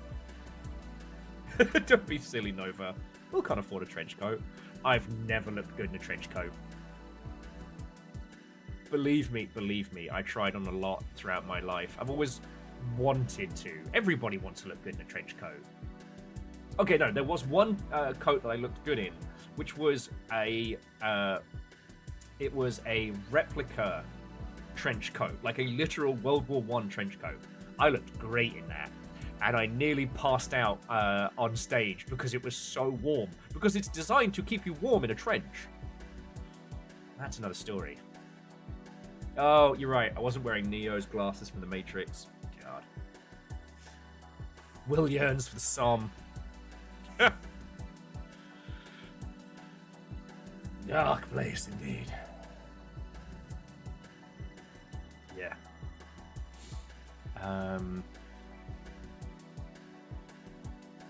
And sorry, there's just I've definitely had a real bout the brain scrambles of late. But the two concepts that I'm trying to get my head around, one is how do we convey the state of gaming from a consumer standpoint to people industry side in a way that they can actually use, learn from, and win? And how in the bloody hell do we map this new world of games that we find ourselves in, you know? The death of the American games industry is weird. As someone was pointing out, it's weird because it didn't have to happen. You know, it wasn't due to forces beyond our control. It wasn't due to ecological nonsense or something happening. It's just greed reaching its zenith. But that's a larger discussion than just the games industry that I don't think any of us are ready for today. I'm certainly not. Not without another coffee. Ooh, and maybe some crumpets. Oh. Stands next to a black wall, the water in full black. How can they see me? What you want is you want that dark grey green. You want to get yourself a fucking murder cloak is what you want. Those things make you invisible at night. Good murder cloak will sort you right out. Everybody looks good in cloaks, and they keep you warm. Wonderful. So yeah, friends, that's the long and short of it. I think that's all of the Vigigamery and game news. I don't know, Neo Shadow. Why did we stop wearing cloaks?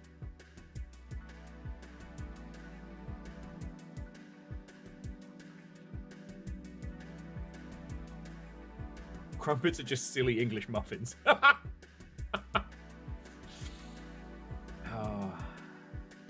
Same reason we don't wear capes. Capes are the Shoreditch hipster dickhead of cloaks. What's a cape for? It's flapping. I will concede that if you are a luchador wrestler, you are not only allowed to have a cape, but you can wear that, you can rock that. But yeah, no capes. And little fire, Watto and welcome. From across the internet! Sorry for panicking about the internet stuff earlier. I guess it looks like everyone is tuning into the moon launch. We're finally going to go and fight the fucking moon. Big glowing bastard's been talking shit for years. I did look at getting a pack of English muffins, but then we don't have bacon. And what I really want to do is do like homemade breakfast sarnies. Like, okay, I haven't told you about the pan. I need to tell you about the pan while we're getting started. One of our friends is moving and asked if we wanted to come round and see if there was any like stuff we wanted to grab. Now, this did involve us going all the way down to Capitol Hill, and it was no mean feat. And we did have to lug all this stuff back, but one of the things I got was a huge, like, Tefal frying pan. Oh. Yada yada moons hunted, yada yada. Moons hunted. Didn't kill Bacon. Quieter. And you know what? We're going to get a group together. We are going to play Guilty as Sock, and I'm going to defend myself in a court of sock puppet law. I'm going to be exonerated, sock puppet style.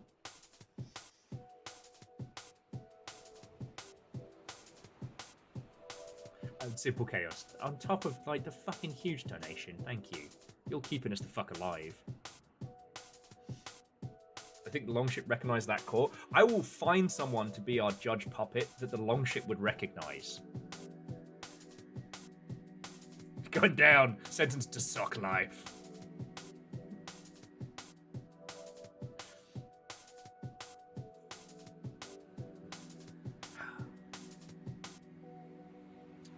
No, so Simple Chaos, the moon was haunted. Now the moon is hunted.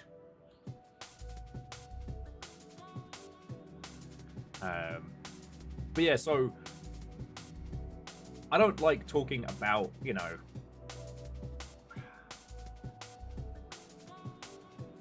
preclusivities and attractions here on Twitch.television, but I have to tell you, I watched Little Fire fold a perfect omelette. Yeah, I know. Seriously, this pan is god tier, and now we could actually make little like breakfast sarnies proper. We could do it. Bet.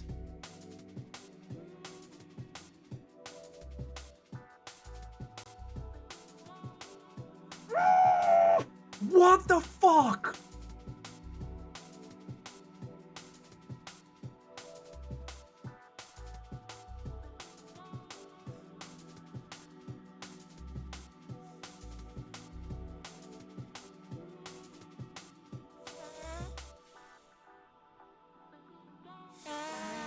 What the fuck?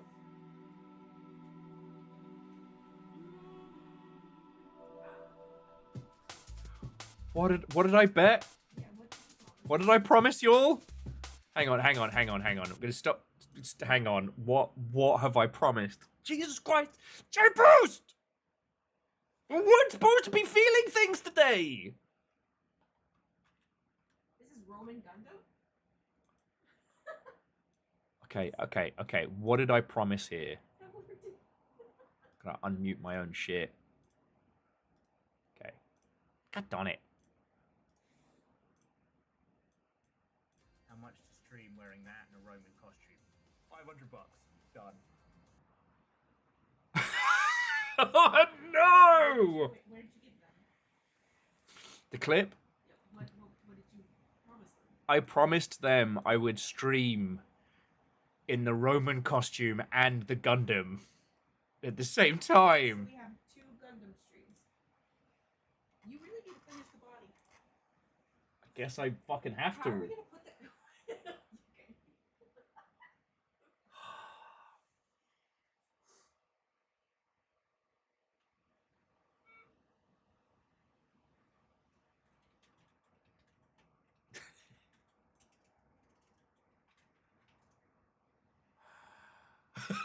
I am cheap.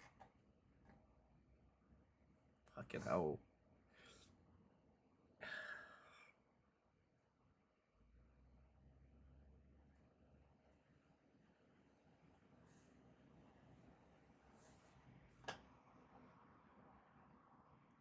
I was holding my shit together.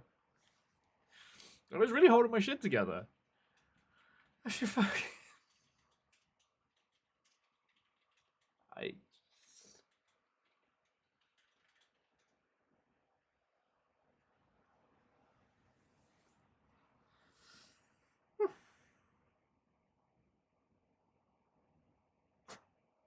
You have insider knowledge, Little Fire.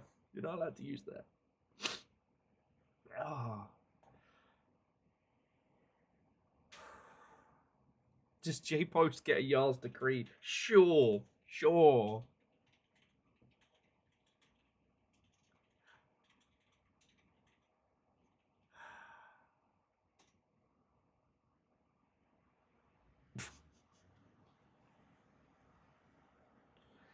One time I mentioned I was getting painter's tape instead of.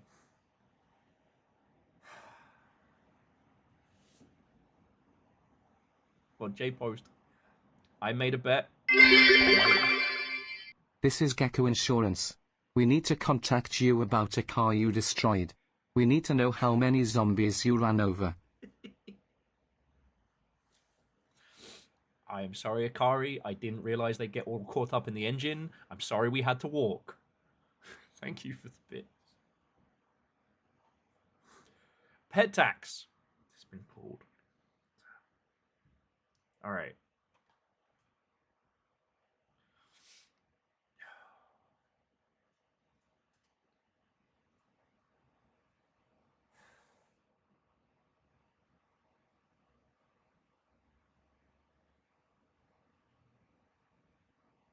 Okay.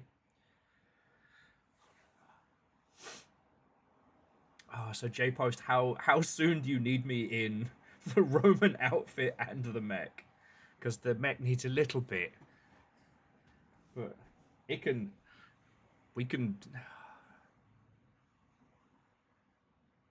Look.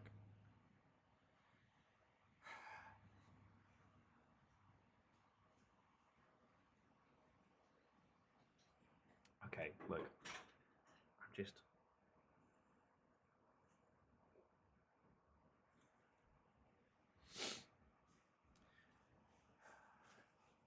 There we go. The Gundam's going to obscure most of the Roman outfit. Oh, can I borrow some of your leggings? I might need them. Okay. Yeah, probably wise. Yes. It's a little cold to wear just the swim trunks underneath. I don't want to accidentally...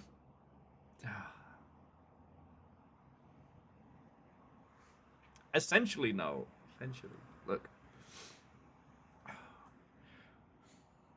A lot of things have been happening of late. This month just gone, March, was one of the hardest marches that we've had. And yesterday, on top of it all, I found out that I'm going to be getting charged more per month for being here. And I was freaking out about it.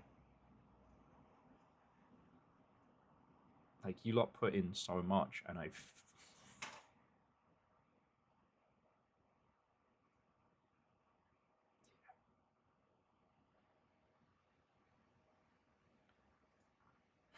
Oh, I try. I would not describe myself as a good person. I try. I just...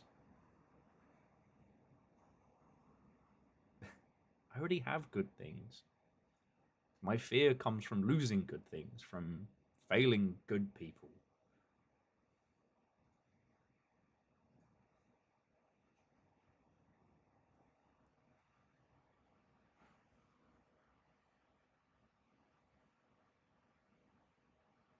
I'm worried about so much, like, all the fucking time. I'm just a bundle of worry. Oh. Get kid 4, get fucking cherished nerd less than 3.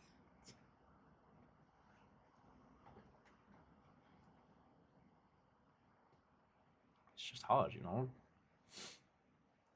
I can't help but have a bit of, like, fucking survivor guilt. And...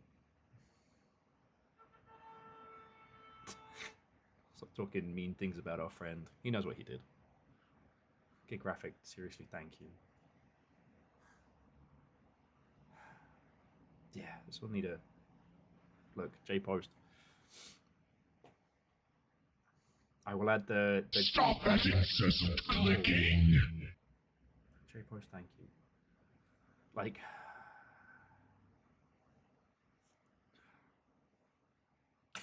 Was it good, Jamami? Did they get it off the ground?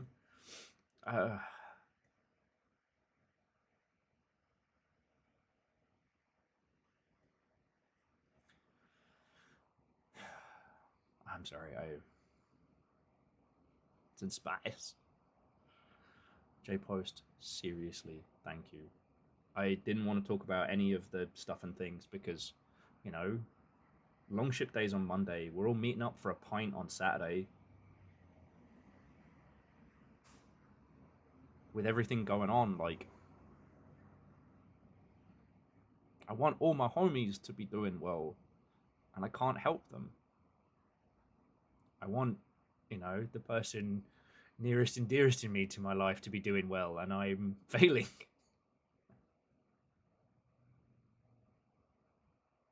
And I never want to be one of those people who every day is just like, oh, wish I could do X, Y, and Z, but don't have the money. Nope, nope. Because, like, I don't need a lot. Don't help me. I'm right where I want to be.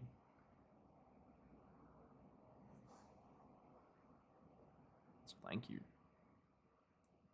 Thank you a lot.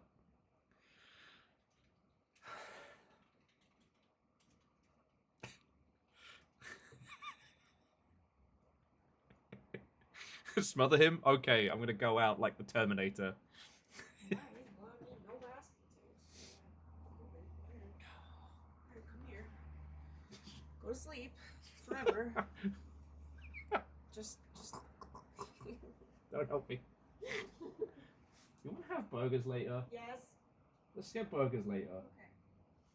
By which I mean I will buy some ground meat from downstairs for a few bucks, and we'll have some buns. And we'll have some buns. For a little treat if we feel like it. Yeah, if we want to. Super expensive avocado. Oh, an avocado.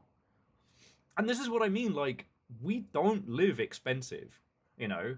Did we get drunk on the weekend and watch more of the Big Ed saga? Yes. And I bought an $8 bottle of rum. Oh. You know, I made a... It's the tension breaker right there. Okay. Okay. Look. Friends, miscreants, game developers, and legends. Times are fucking hard. And I wish I could do more. But I need to stop being such a wet fucking blanket and do what I can do. And what I can do is hopefully give you all a place you can vent and talk and have as a second screen. I hope I can make a little Discord that you like posting in that doesn't ask anything of you. And maybe, just maybe, the court of sock opinion will decide whether or not I killed Bacon Avenger. J-Post, I hope you know I wasn't fishing when I said that. I just pulled that number out my arse. And we didn't find out until yesterday that, you know, new bills were coming. But I will add that to the grand questing list. Because here's the thing. I'm prepared to make a monstrous tit of myself. Because this is worth it. You know? This is worth it.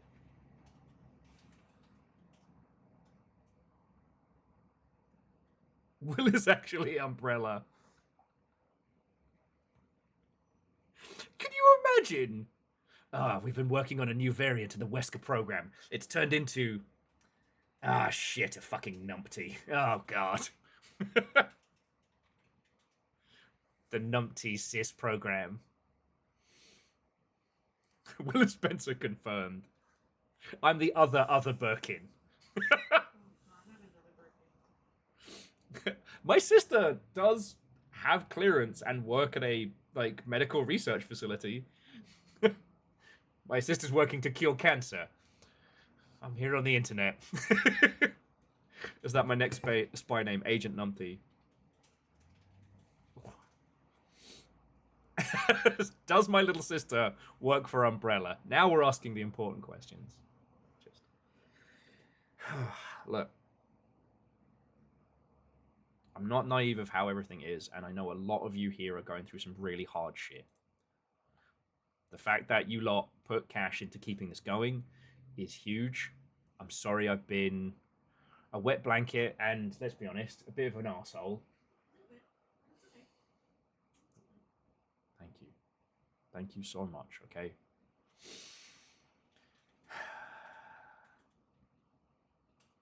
We've devised the most insidious infection vector of the T-virus. Medical? Aviation? No. Streamer. Only like 1% asshole. I think that's a very generous estimation, but... Right! Gia! Been saying that again more. So, friends, we are going to return to the Killing Stone today. Now, on the subject of Will runs his fucking mouth. So, you know how we were trying to genetically make perfect super soldiers? So a few of the traits got crossed and he won't stop talking about something called silverfish. In an Umbrella lab, they attempted to make the ultimate super soldier. Instead, they made a bit of a dick. He's a streamer. This was a mistake. He should have been put down.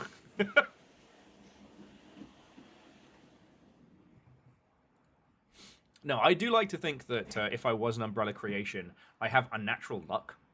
Not success, but luck. Because there are multiple times where I should have not succeeded.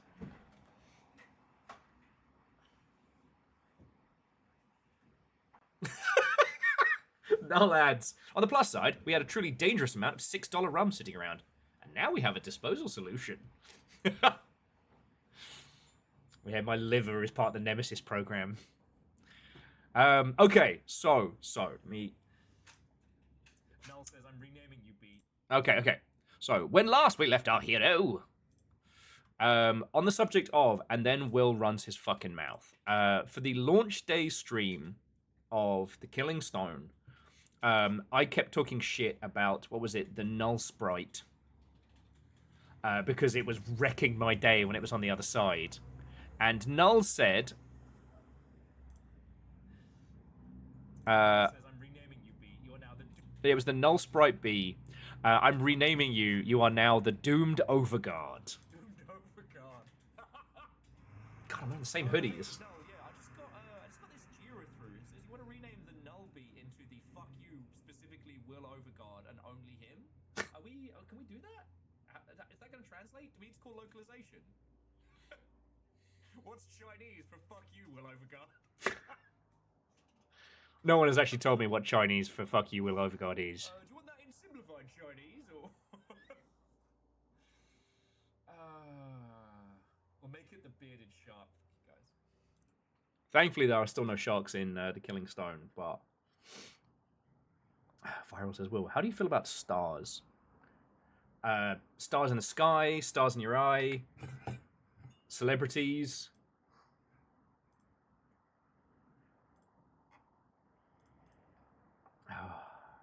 No sharks yet. Okay. Well, the long and short of it is that, true to their word, the homies at Question have actually added the Doomed Overguard. They have renamed the Nullward B, or whatever it's called, into the Doomed Overguard. So, along with being part of Sonic canon, I'm now part of the Killing Stone canon. Which is an honor and a privilege. I can't believe you've all done this. So, I am going to take a quick little bathroom break, because I just blinked and realised it's been 2 hours, and just washed the snot and tears off my face. But one more time, all of you, thank you. Please, please, please, if you haven't, grab a copy of The Killing Stone.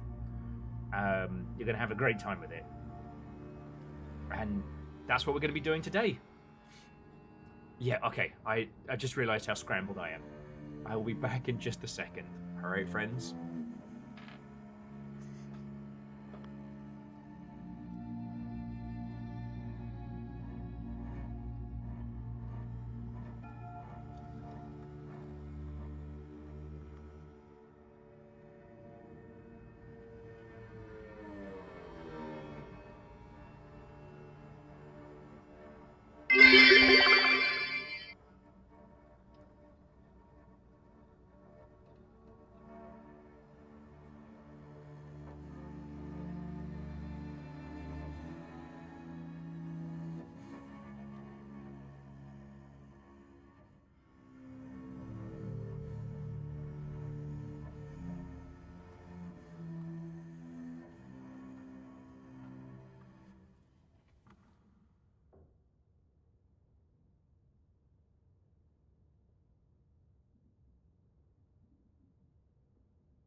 Hello, hello. I have returned. I hope you're ready for some Shakespearean flavored nonsense. I might have forgotten to eat, so I got myself a little snack.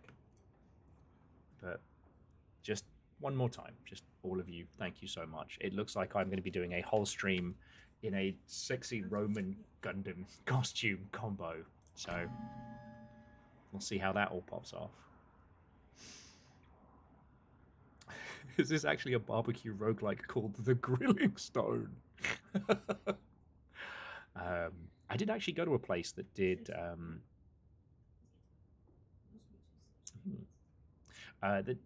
like fried meat, but they brought you super hot rocks, so it wasn't quite like Korean or Japanese barbecue. They were just, regular stone. They were really tasty. The meat, not the stones, obviously. Okay.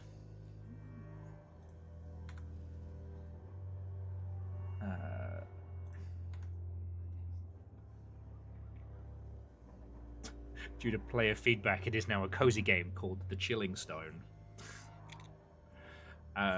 Actually, due to a crossover event with Def Jam Records, it's now the Illing Stone. Stop it. I don't know if I can.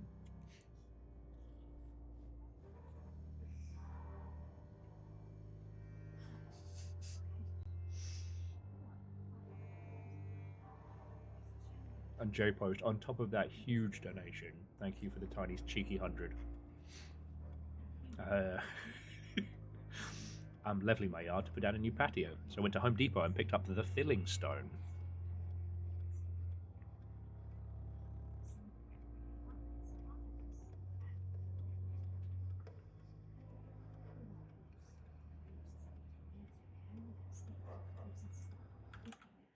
Right.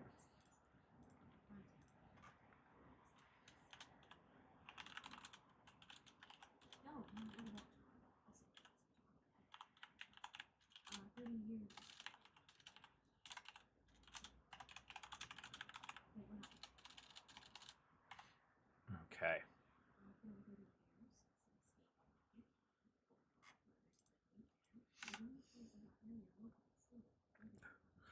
My uncle ate a dodgy pastry the other day, called it the killing scone.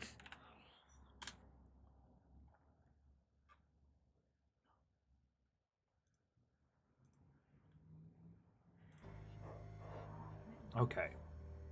So I guess the thing I want to ask, because, Null, I don't know if you're lurking and irking. Do I need to restart the story for the new changes?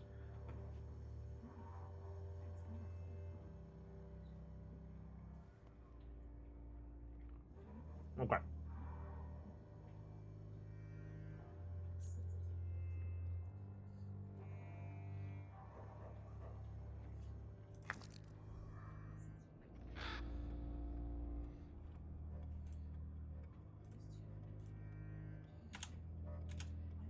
Okay.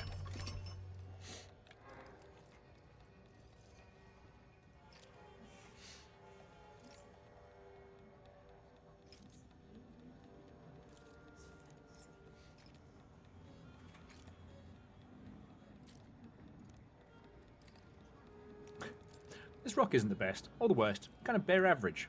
The milling stone, if you will.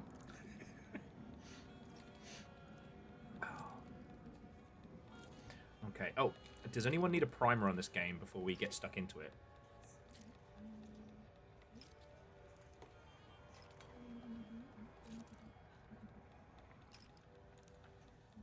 While I'm stuffing my face and getting myself ready to strike Faustian bargains. Okay. So, the premise of the Killing Stone is fascinating. It is a good old roguelike deck builder. But it is a game of Faustian bargains. Your master, a seemingly exceptional practitioner of the dark arts, has died and has left you her estate and the contents of her belongings, which includes a strange lantern fueled by blood, and an even stranger game.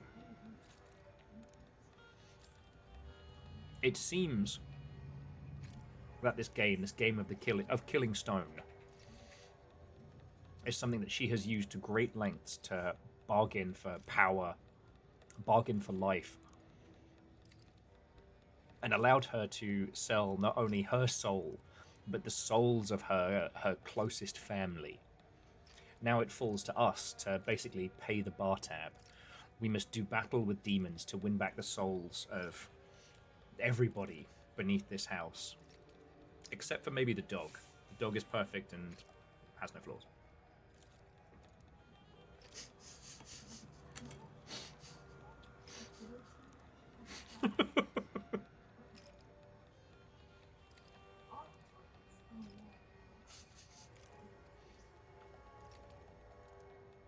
Verdon just, oh, so now a woman can't have hobbies.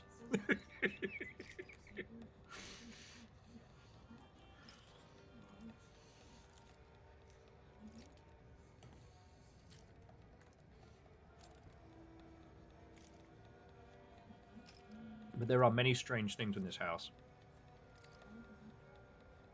We have each of the soul bargains, these huge constructs of demonic law, which our crow friend, who I guess is our legal counsel, or legal crawsel.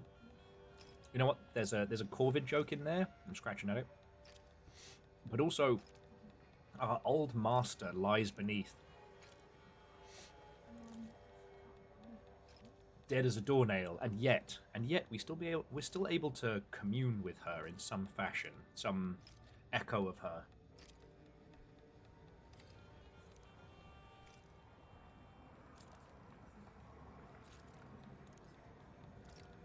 Specializes in murder cases. Hey. Also, the true devil of this, Old One Eye, is voiced by Liam O'Brien, and he chews scenery. The whole of this is written in like period Shakespearean English. You can put it to normal English if you're boring and a coward.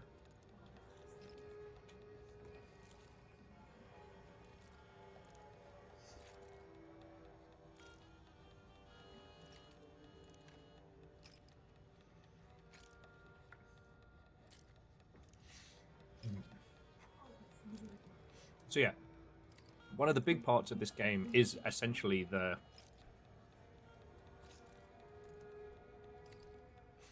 Faustian bargain of it all.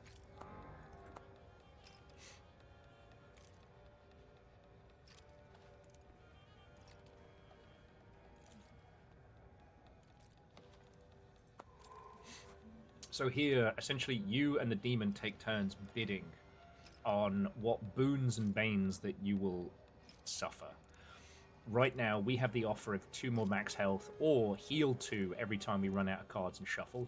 And I think that is more useful than just an average of 2 maximum health. Demon opponents have 2 more maximum health? Sure, fine. When we've been playing this, we haven't been winning by margins, we've been winning by momentum. We either crush or are crushed in turn. But less recovery from rituals. Actually, I would love more recovery. So, we'll get 2 rounds of this, 6 chits in total, and we choose where we put them. The demon could outbid me on a Helix with a cup of plenty, but would have to spend 3 chits.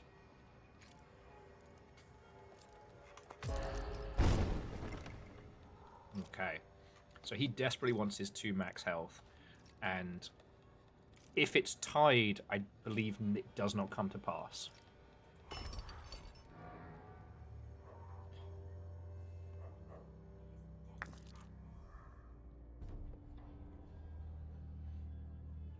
Oh, and if you haven't seen it, these are our 3 familiars. We get to pick a familiar to take with us on each run. The crow, the dog, and the cat, and they are wonderful in their own ways. Scarred in Alaska, what-ho and welcome. So yes, Neo Shadow, please feel free to ask questions. I usually get a little too absorbed by deck builders, So I'm going to try and do my darndest to remain ever the performer and ever the bantermancer.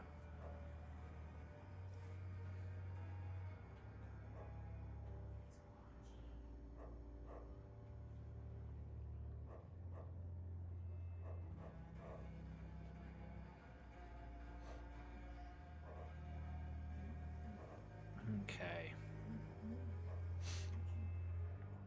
Oh, you know, the familiars are exceptional. The dog is perfect. Perfect, no notes.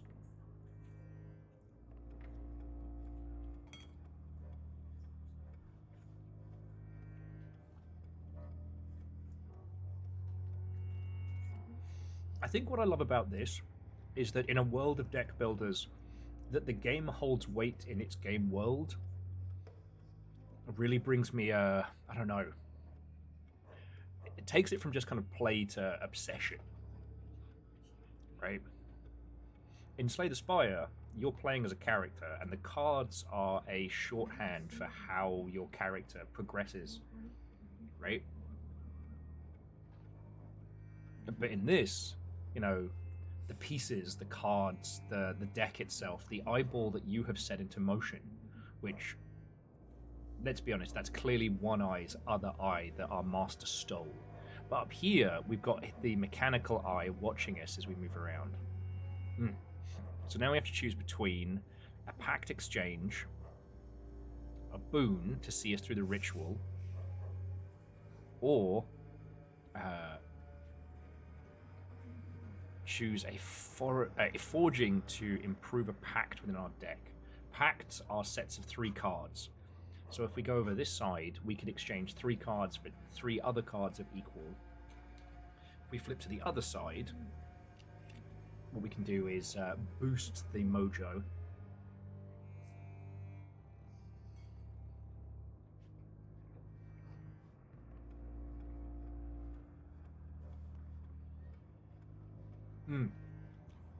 Alna, absolutely. Alna said they love this because the map is like a diabolic diagram. What I find fascinating is how this isn't just a map, right? This is part of the contract that the Craven Maven.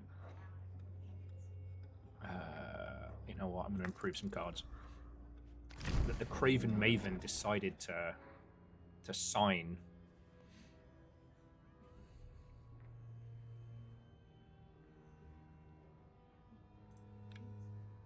Okay.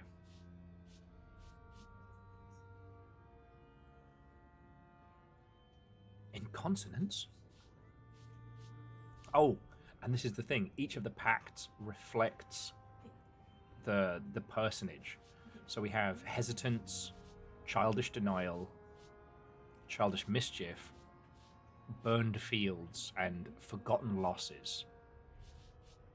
We have this thing here, which is, you know, slow reaction. If we want,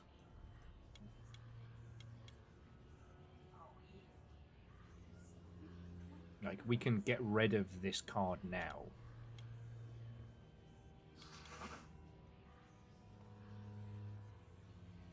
But we could also find a specific card, beef it up. Honestly, I think getting rid of this bastard, though, would be lovely. And all of it come down to this gorgeous aesthetic of the contract being written and rewritten.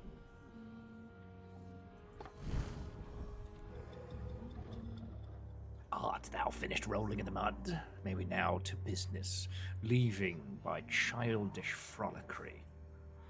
God, I wish I could do a really good voice for this demon. This kind of clockwork nightmare.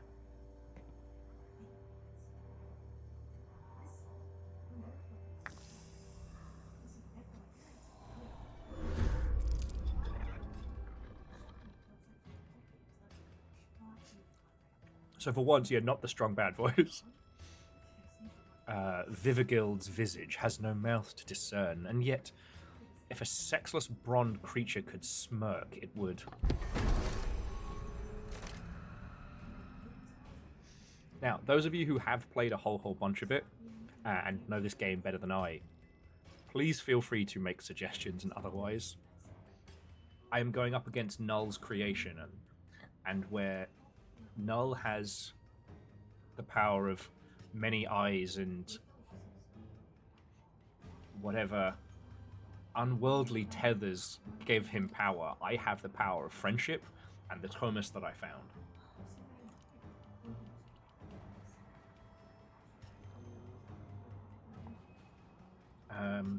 You know what, PVS? While a very, very fluffy question, it is an interesting thing, right? Like, what is the big release looking at the year?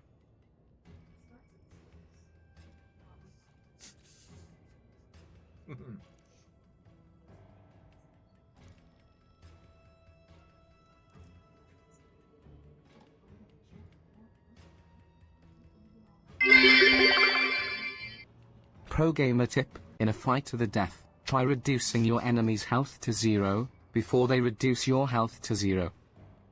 My god. Simple Chaos out here sharing the esports strategies of the gods. Thank you. Ooh.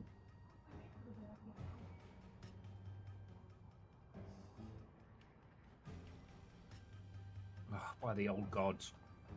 Okay, apparently we've seen the extent of Null's power already.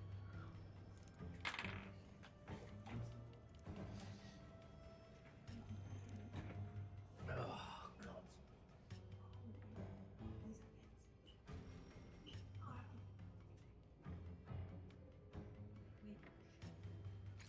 Don't you fucking bitch! Move your ass!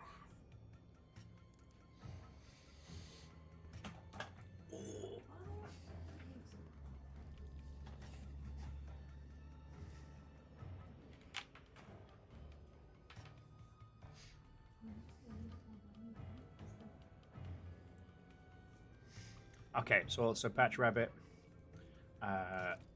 When you manually discard, Valravan discards the top of the demon hand and gives you a copy. Okay, so we get to poach some demon cards, will be handy.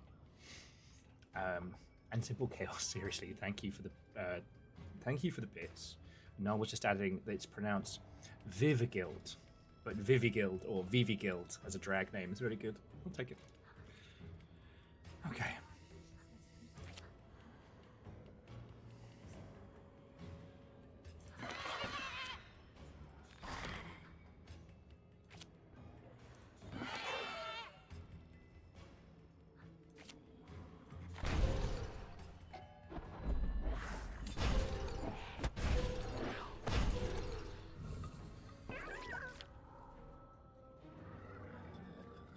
Lo, darling, affront.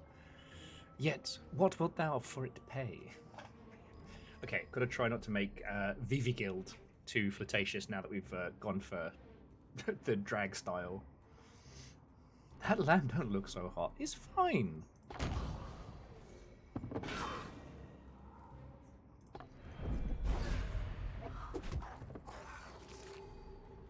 But no, it's like one of the interesting things when talking about like big releases is it's that thing of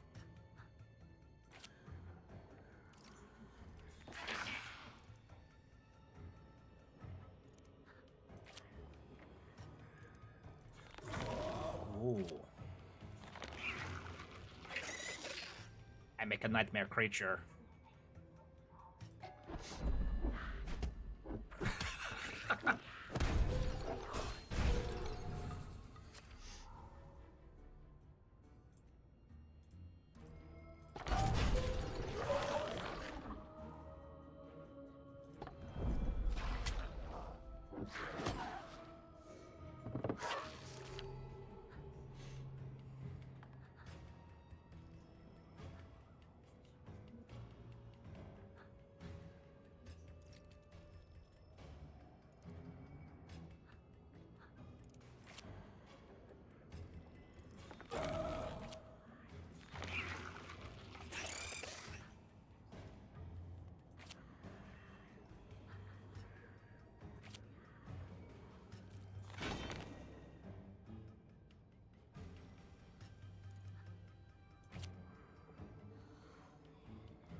Okay.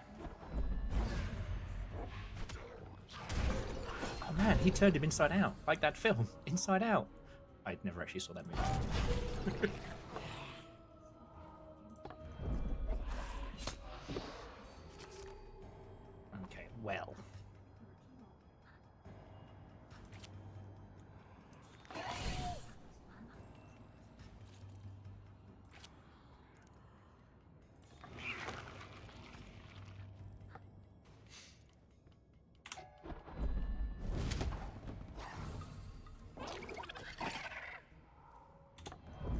curses.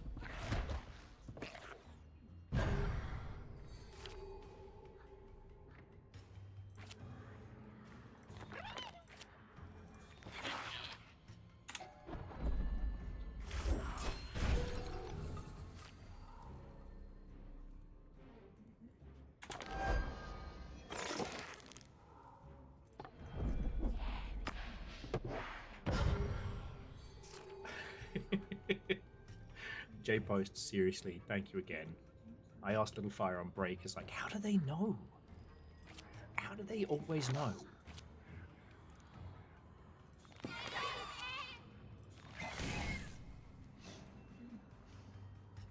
But apparently you can sense it on the winds, and all I have to do is double up on costume style. Thank you. Broken will sensor. It's very pronounced. But no, so the thing the thing that's interesting is, like, because we don't really have a single games industry, and we certainly don't have anything resembling a monoculture. So, like, Silksong was a meme and a release so big that it spread into all the different spheres. I'm trying to think if we have another release like that coming up that is the same weight. But, you know, for games I'm personally interested in, yeah, Subnautica 2 is probably the next big one.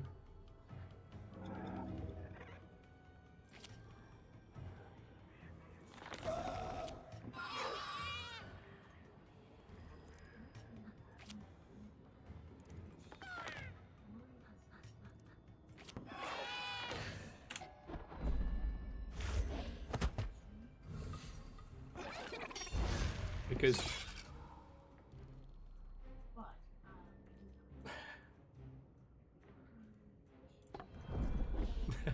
BBS is entirely fine.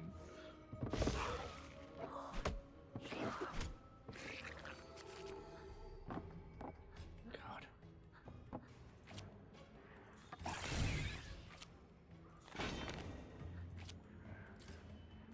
Should be enough to finish it.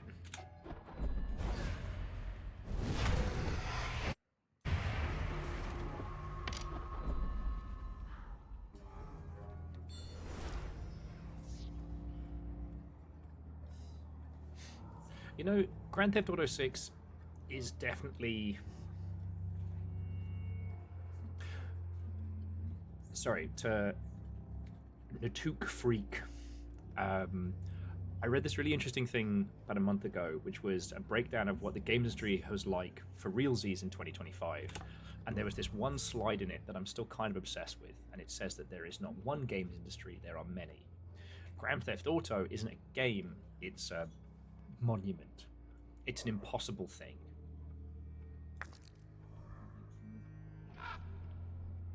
I know not what I read here. Marican seems to have invited thee to defend her family.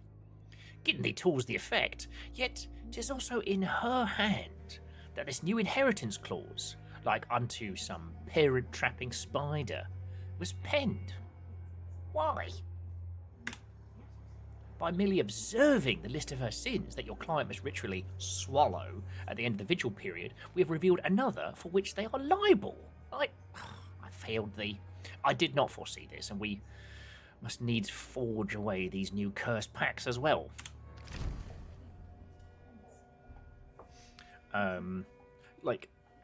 So I'm not dismissing what you're saying about Grand Theft Auto 6. I guess that was always going to be a huge element, but that's bigger than Silksong and everything else. That is going to be a cultural moment. How GTA 6 lands will change the GDP of Scotland, perhaps irreversibly. Okay, so Cursed Pack Exchange. These can't be avoided. So we have Sold Sword becomes a traitor when deployed. Target creature in the battle line attacks immediately. Target slides this way, and a Thoughtful Feather steals the topmost reserve of any creature's attack.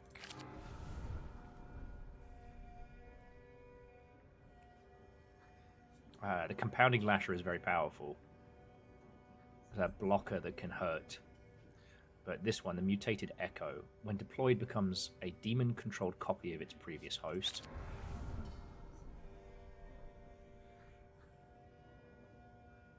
Oh, I think this might be the one. The Lurker is very powerful. The fine print is very good. Tithe. Demon gets one next. Okay. And we can definitely swap out one of the ruddy immolators.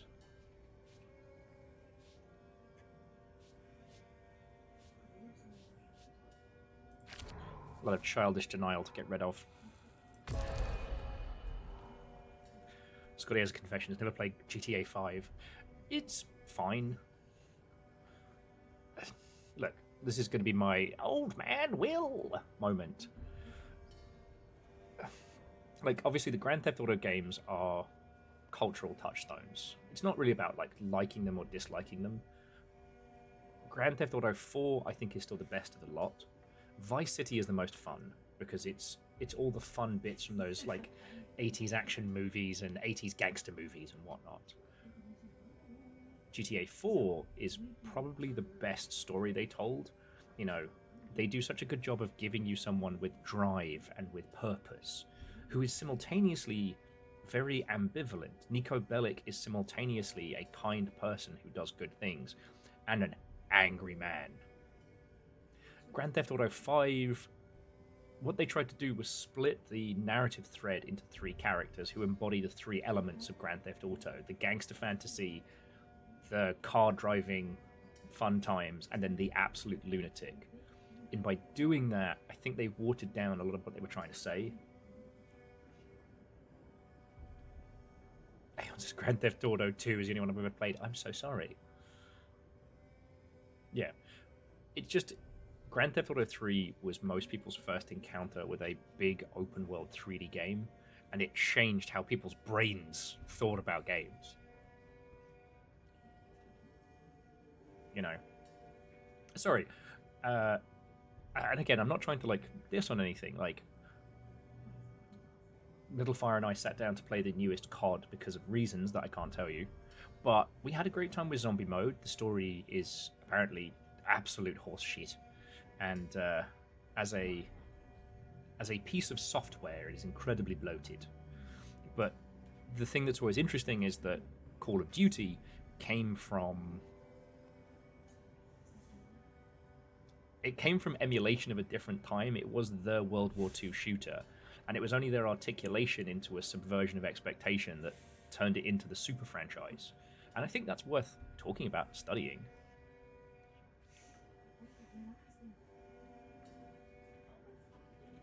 Well, and Chaunerus, that's the fascinating thing.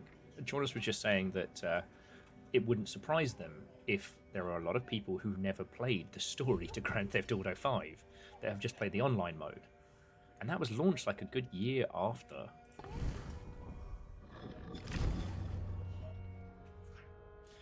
Do any of the newer GTAs let you run down a line of Elvis impersonators? They do not. Sorry, boy. But they also haven't gone back to Grand Theft Auto London, so, you know. Oh. Alright, so we're in the Forge. So if we want to, we could get rid of... Oh, removes the first card of the pack. Alright.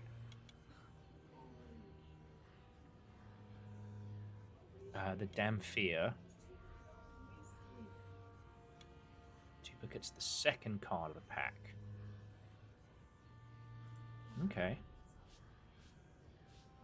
So we can either add this flying Batman, or we can improve the strength. So the rejected standard would become more powerful, or one of the thralls.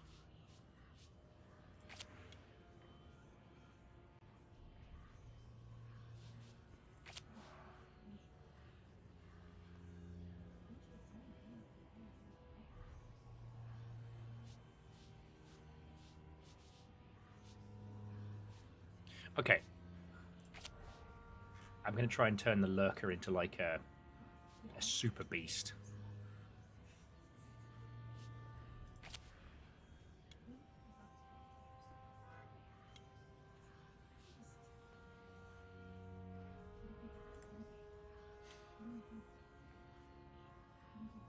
Genre says, my personal thought would be to duplicate either spark or redeem.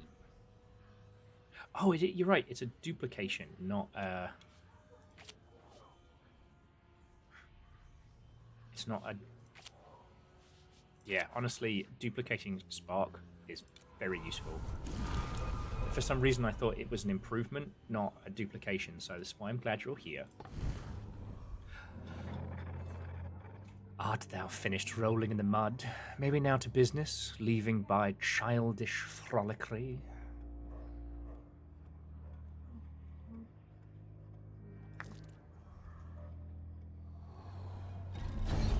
Lurker's good, but for some air units. Some air units wouldn't be terrible. But I'm hoping that with enough of a good spark. You're right, I should spawn additional overlords. Okay. Before we go back to the discussion of like what will be the big launches in games, I just want to talk about how like Grand Theft Auto has always been fascinating because, you know, the writing of it has been very critical of the US and very counterculture.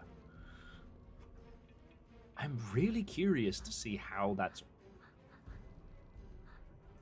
that's all going to come to bear.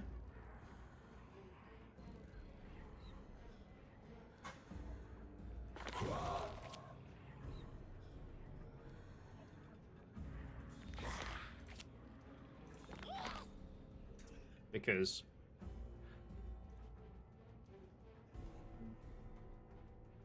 now, if I remember rightly, when I end turn, I discard the cards in hand. I don't keep them for the next turn, right? Sorry to ask basic questions. I just, after that last, I realised that there may be mistakes are brewing.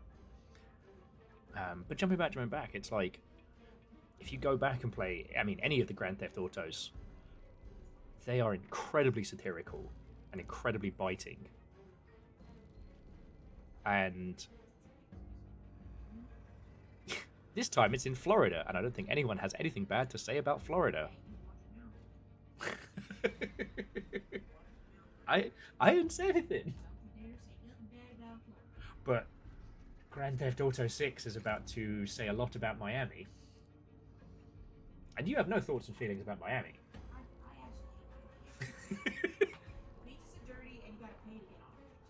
If you didn't hear Little Fire just saying that they dislike Miami, the beaches are dirty and you have to pay to get on them.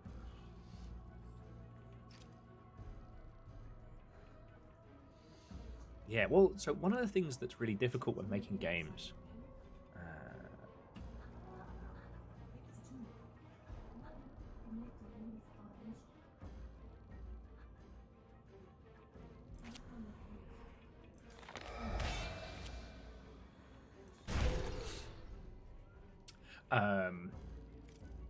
oh, for fuck's sake.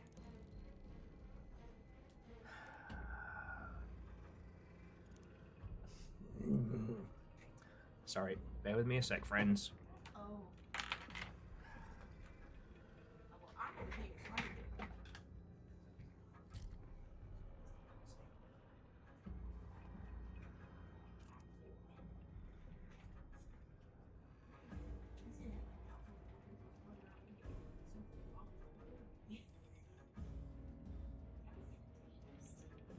Floridaman has my number. Did you see the squirrel girl from Florida recently? Of course.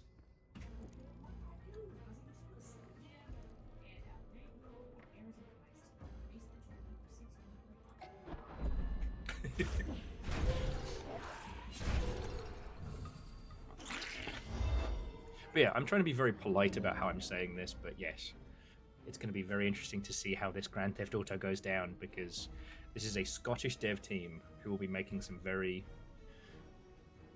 choice remarks about the US and predominantly Florida.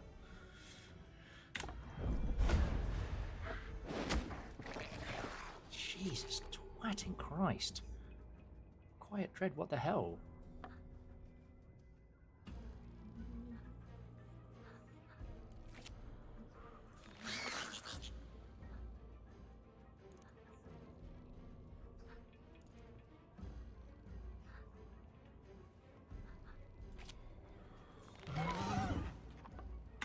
see if I can survive this.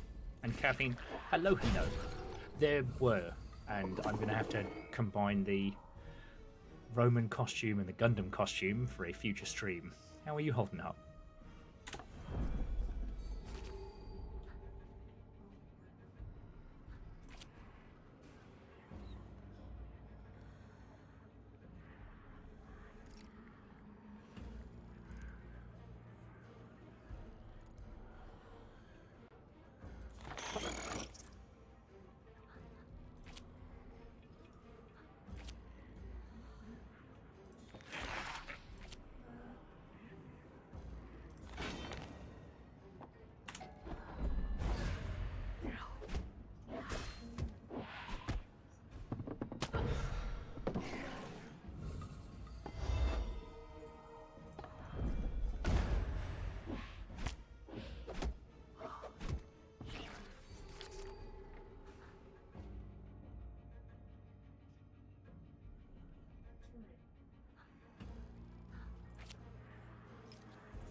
Interesting. Aeon said they spent a majority of the time in Florida in Miami, and there's so many things that could be said about the culture clash down there.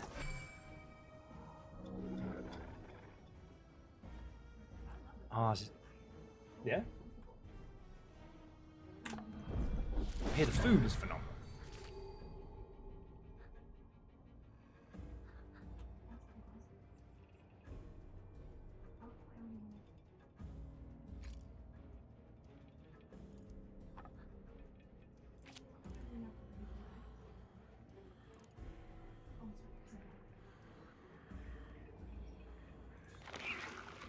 Alright, we're building a beast.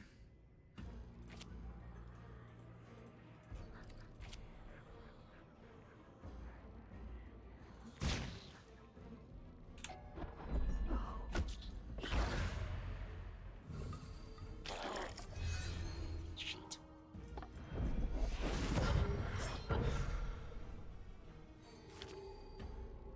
Okay, so it does keep the cards in the previous.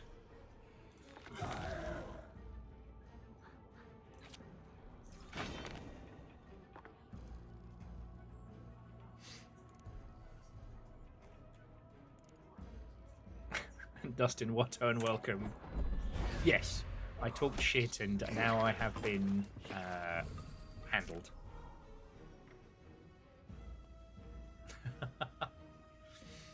So Akari, I haven't been able to unfurl the last Digivice that you got for us.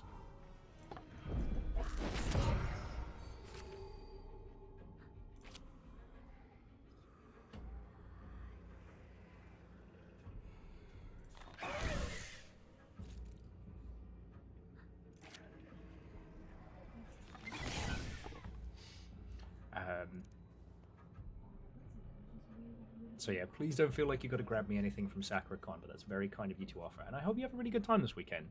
All right. I'm having to actually concentrate on this fight. There we go. My immolators cleared the way.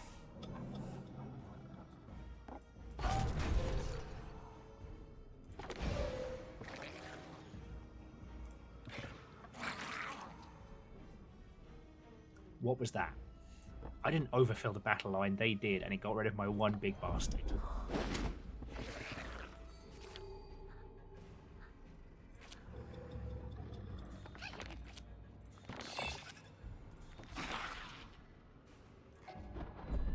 at this eye to heal over.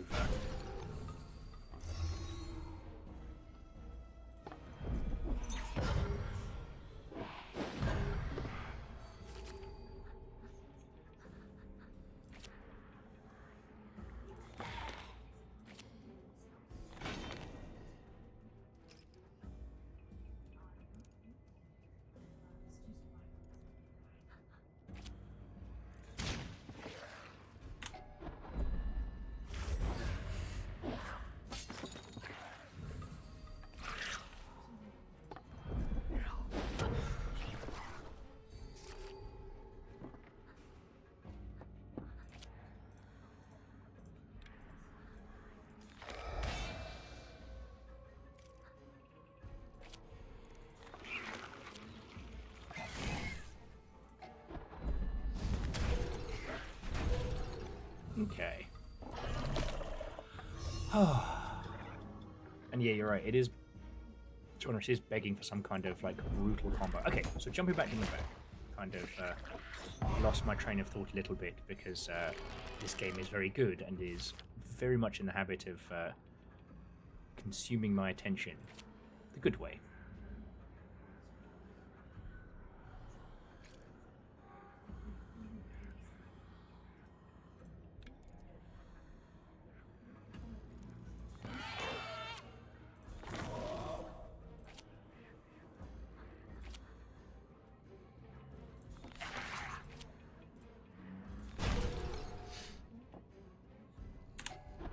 So before we got distracted by Grand Theft Auto talk and the ilk...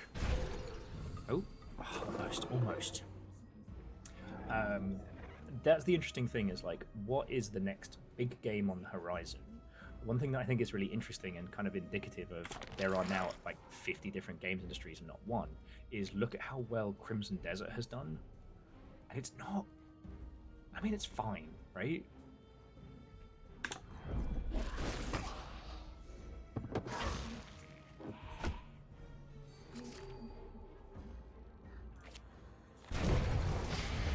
And Shaunerus, right you are. No, and Scotty, I'm sorry. Although I will say our very own Nessa got to write the new Vault Hunter character they added. So, oh, sorry. 10 revelations.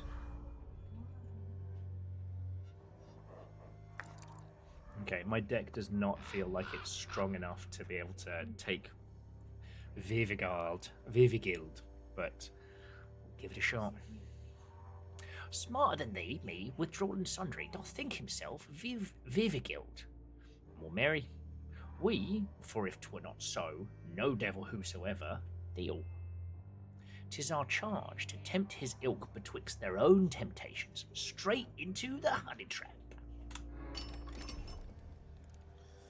Okay.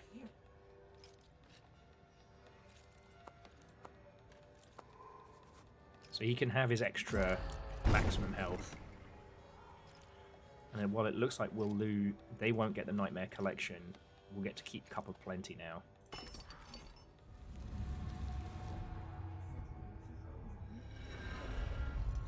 Well, yeah, so Scotty, that was another interesting discussion. Because, like, I haven't played Borderlands 4, but I would call myself a Borderlands fan. I definitely, the first and second ones, I consumed them with fervor. I definitely had all the Chivos for the first. I can't remember if I did for the second. Okay.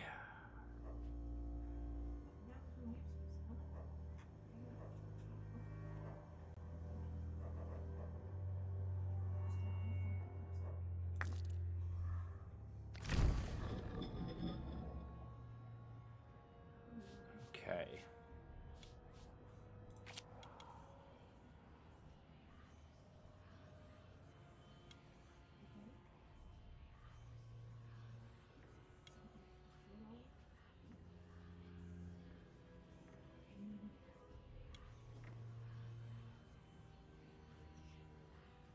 You know what?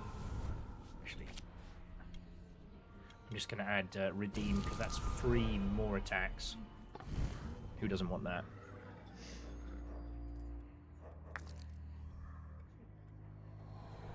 But it's interesting that, like, Borderlands 4 has... I haven't even really dabbled with. I'm glad it's there. I'm glad it's done well. You know, there are a lot of friends who worked on that.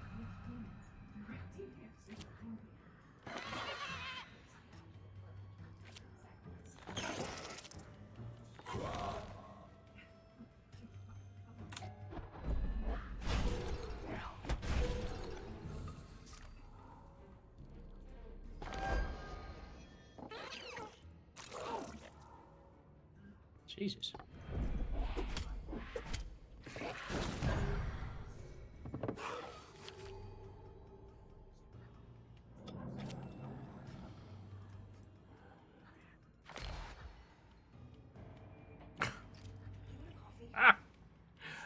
You know what? I would love a coffee. Guess what we just pulled? The doomed Overgaurd.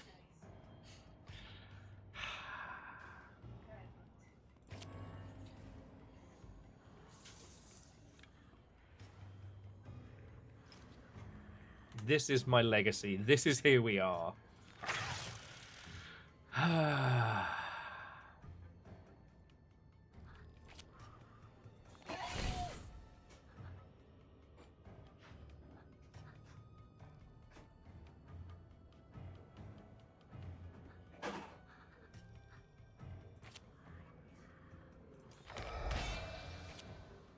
Sorry?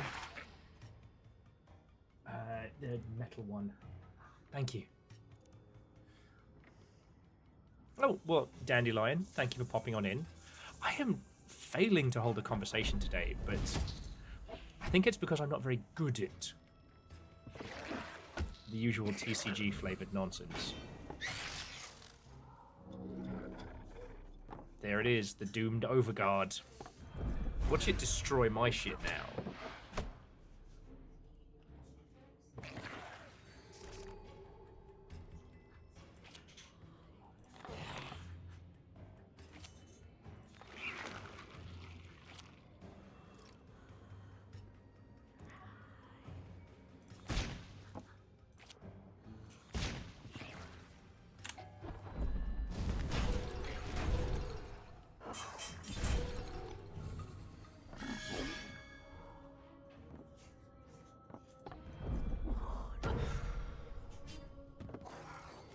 Vorpal investment.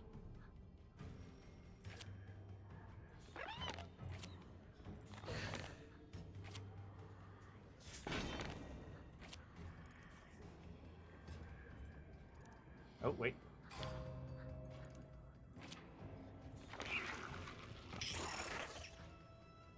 Ha ha ha ha.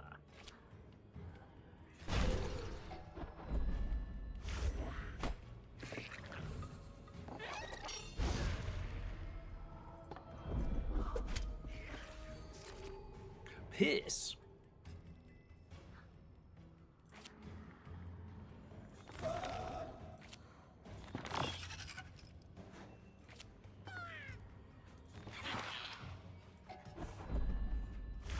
Good old side bug, rip side bug.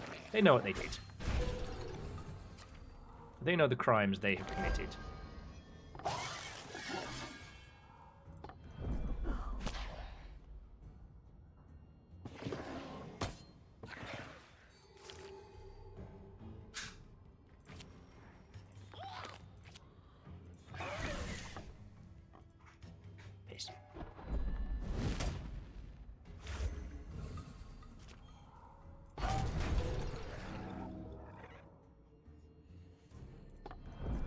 What I was desperately scratching at was how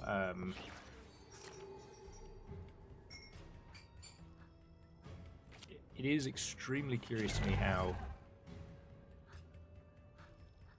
Okay, we can do that there.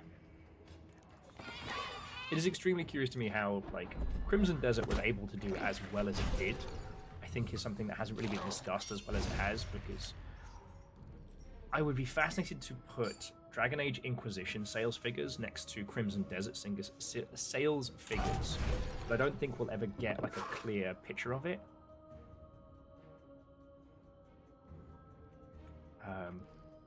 Al is just adding, I feel melting a creature down into an even fiercer creature is peak Yu-Gi-Oh! Anime nonsense.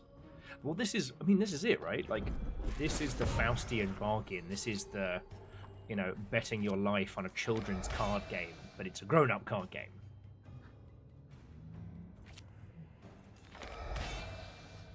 Alright, I got one move.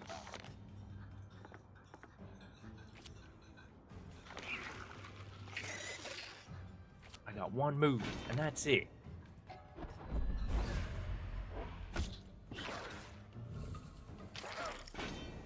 If I can survive. And I can't. Fuck. Alright, alright. Okay.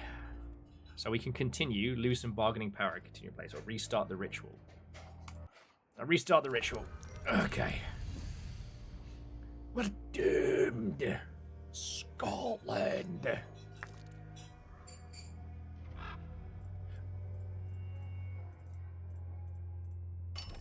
But...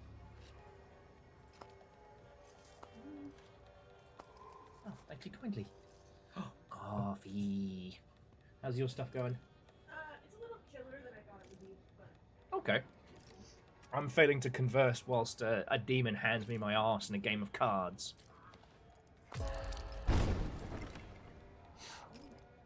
Okay.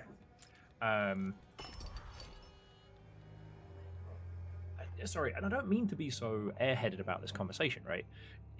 I'm trying to build this map of what the games industry looks like now.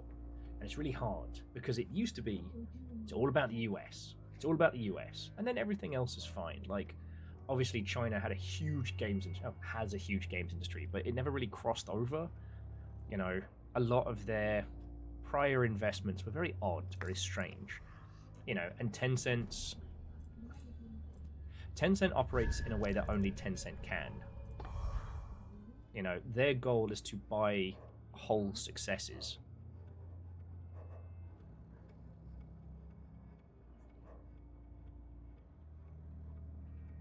You know, I'm going to go for the boon this time.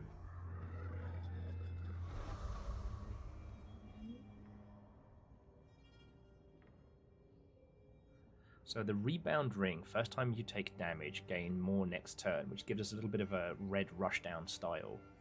Demon opponent has less. oh, that's disgusting. Ew. I might take the caged ichor. What? I bought a hamster lure, and it's a little statue, but the hamster has boobs. Well, because that's how you lure in a hamster. Did you not watch Bugs Bunny? I don't remember that part of Bugs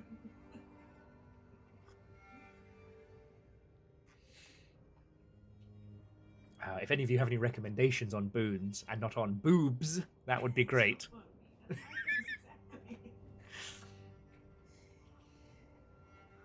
Yeah, I feel like if I can draw a map of where the games industry is, then I can start working backwards on how games will do in different places.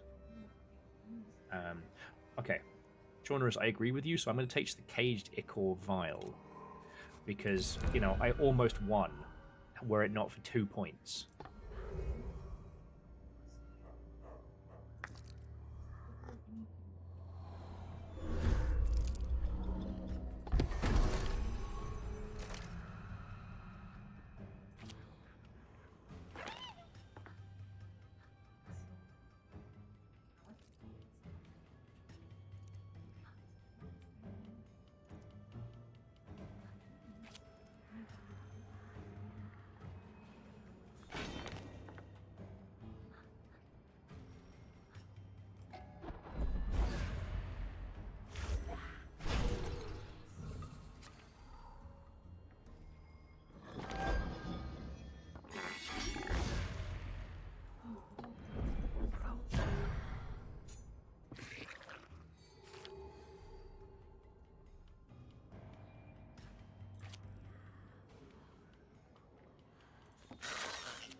You and I both know that the meddling dog is the only reason I'm still here.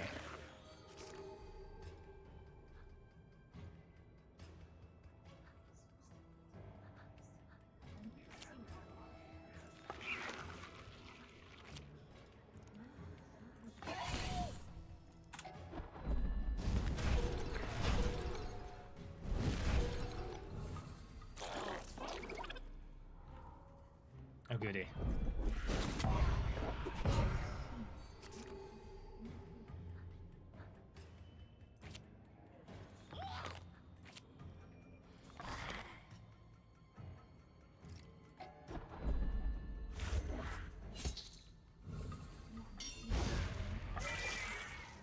Oh, look who it is. It's me.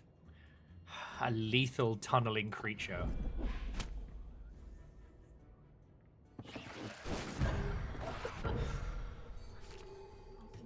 Okay.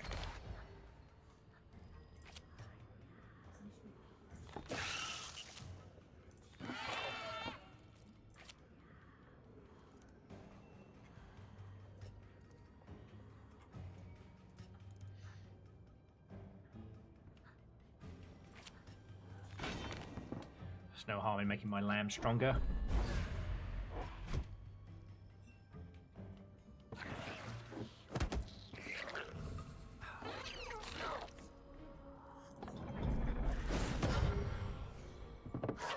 God, I just cannot seem to break through today.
Rather than Chaunerous, that makes me feel better, because I definitely feel like I'm getting the absolute snot kicked out of me this time round.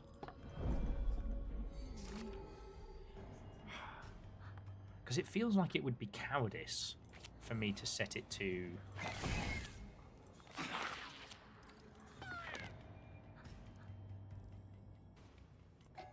to story mode at this point.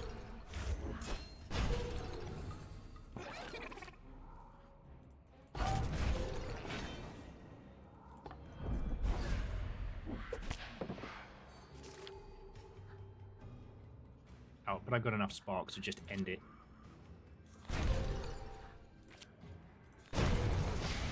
Ooh.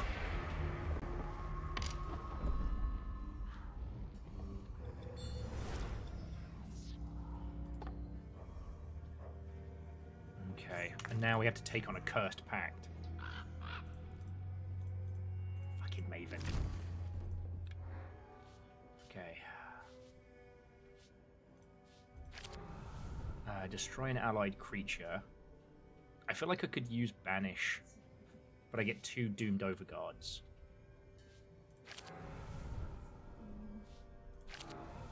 I mean, I have to. And... oh, can't replace cursed cards with another.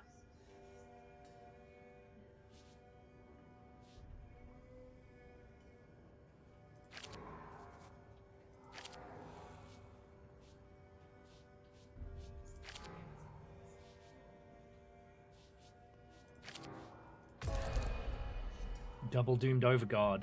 Let's go. Okay. Removes the 3rd card from the pact. Brilliant.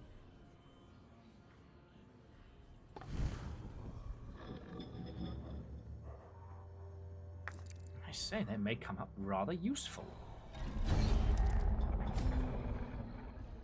Any card played into reserve gains...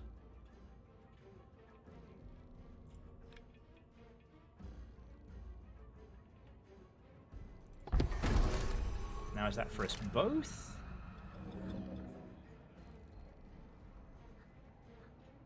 Let us find out.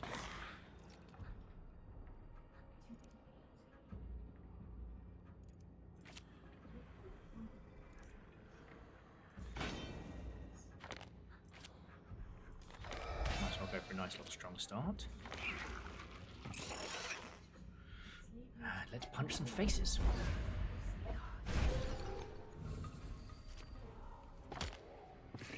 Of course.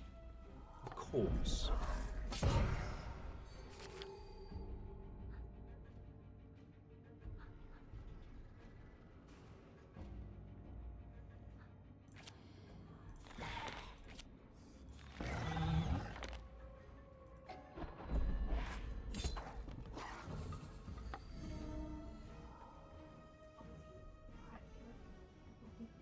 Thought Eater? I hardly know her.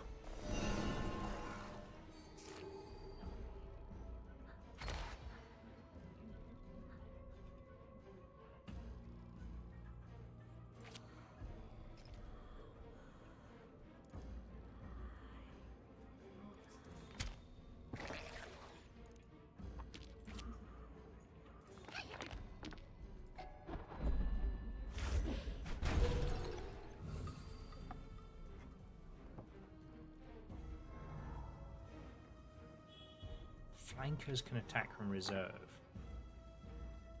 Must be placed on reserve, but it can go on any creatures. Jesus, that's powerful. Excuse me? I didn't realise it was horse shit o'clock. Reactor online. Sensors online. Weapons online. All systems nominal. I'm older, so 8 to 7 is stronger than 6 to 7. Get wrecked, youngins. I do believe you're correct.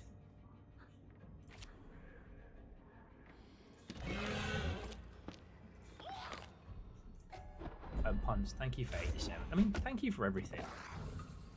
I hope you're doing, I mean, as good as we can.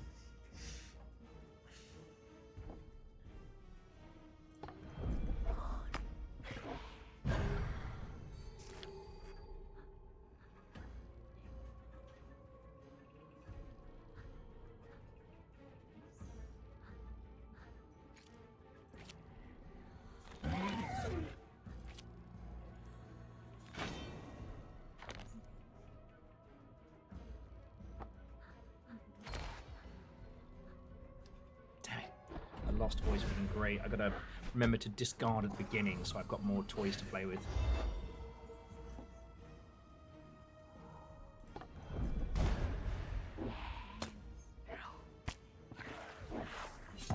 Cheat. Okay, firstly, time to die.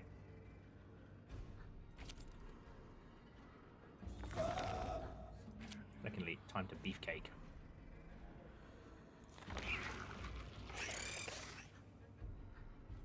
Why not? Why not hit him with a spark?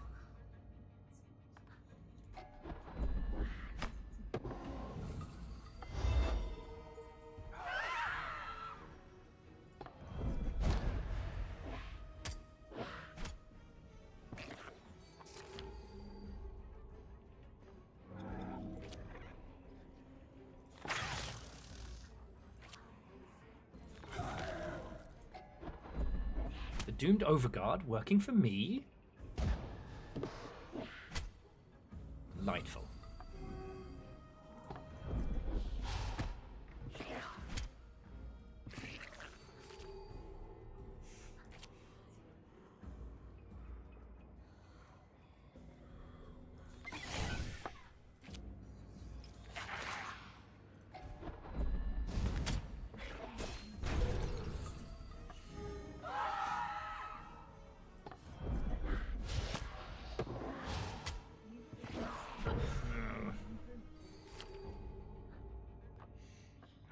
Okay.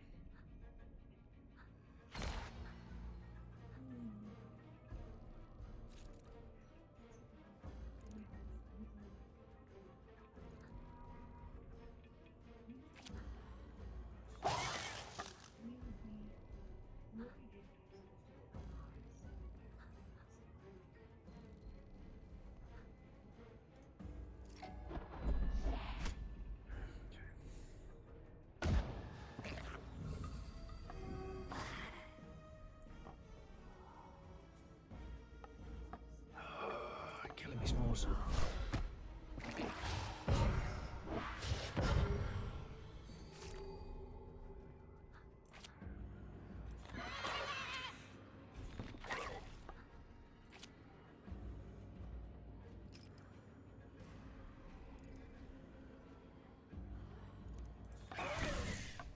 Okay, let's see if this can open up the ball a little bit.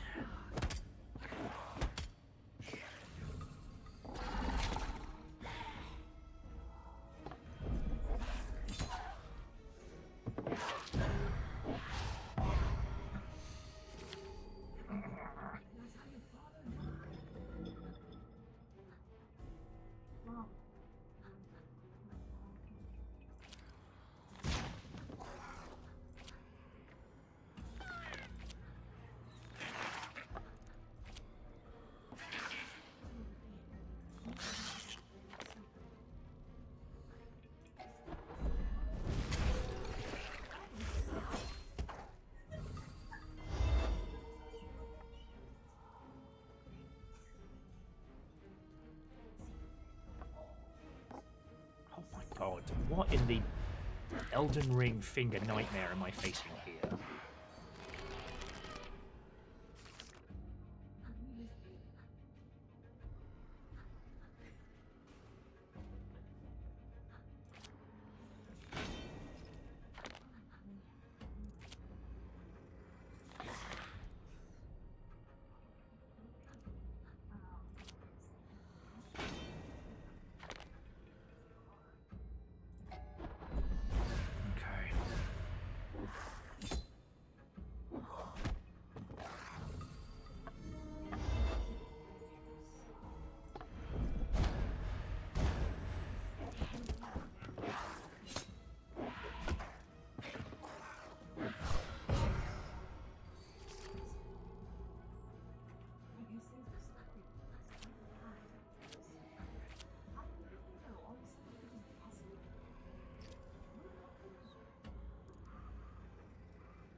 Okay.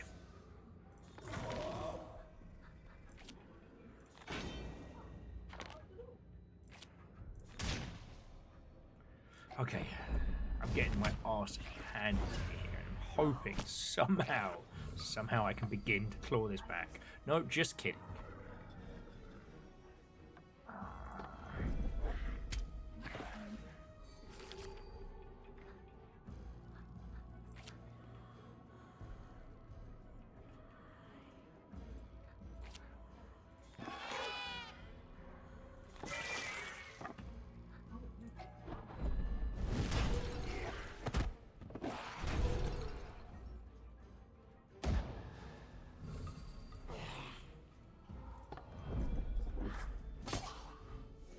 Okay.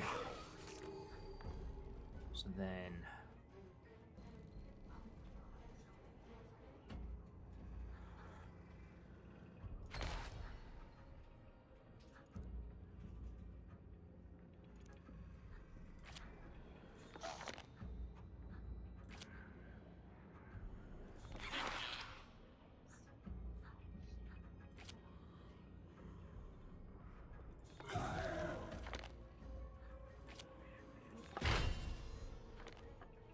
Alright, see if this pulls it back.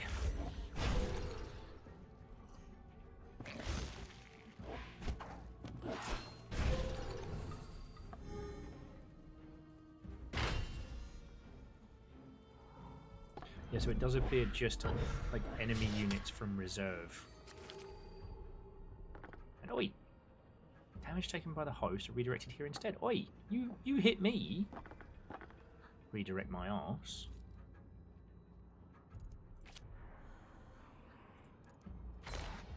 Alpha.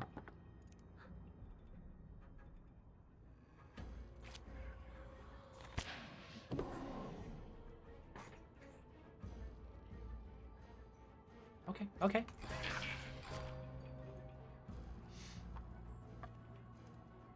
Flank is the keyword that allows the reserve units to attack, yes, but it was just the shield is damage taken by the host is redirected here instead, so the altar call was able to attack me, but I took the damage direct, it wasn't redirected to the shield.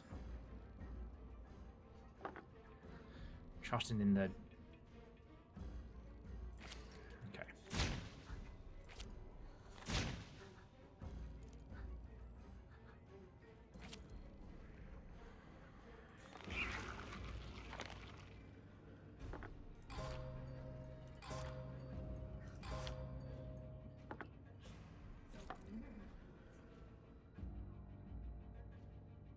Oh, sorry. The shield is where the damage is directly dealt.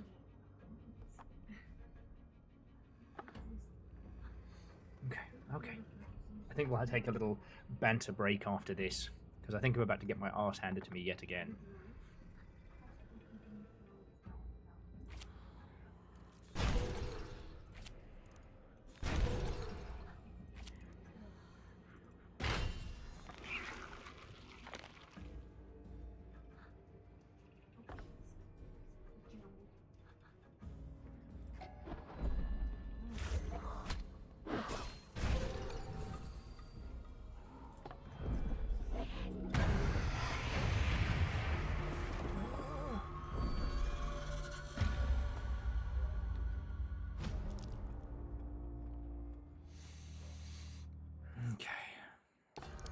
The ritual anew.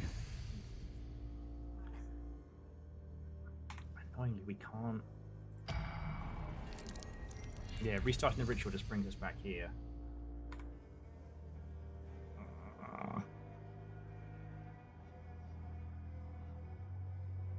No, Chaunerus, it's understandable. There's also, I believe, in options we can.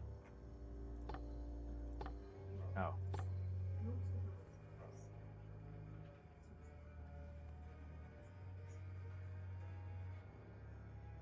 I may throw on story mode at this point, because yeah, this game's very complex, and trying to talk to you all and also sling cards for the souls of children is perhaps more than my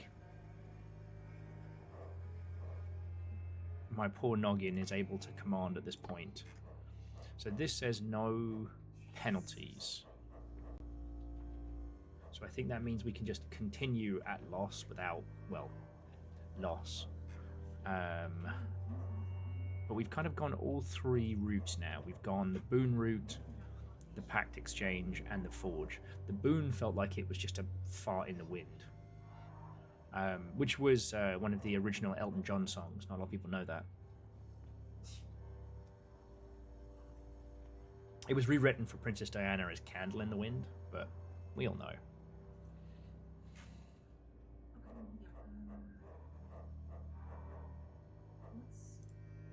Also, for most of my adult life, I have attributed the song Pinball Wizard to Elton John. Yeah, he was always doing that.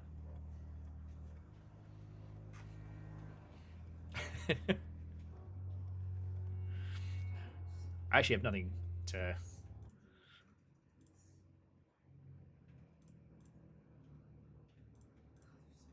Oh. Okay.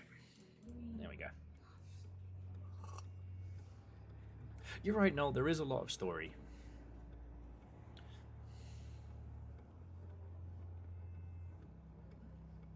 Vanderby says, I missed the background. Why are you slinging cards? Because our teacher slash maternal figure, turns out, was a massive sketchlord and was playing games with demons in the same frequency that I play Balatro, and with exactly the same amount of care and thought. And now we have to get him out of gambler's debt. Oh, Elton John did do a cover of Pinball Wizard. Okay, okay.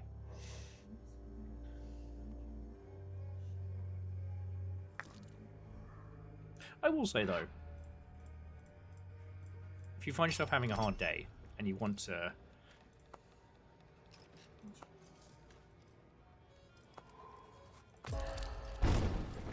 and you find yourself in need of some cheer, go back and look at some of the Muppet Show episodes involving Elton John.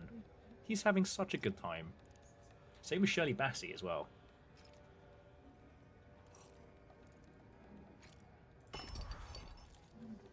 Either that, or if look up the Frank Oz outfits. So this is a solo card game?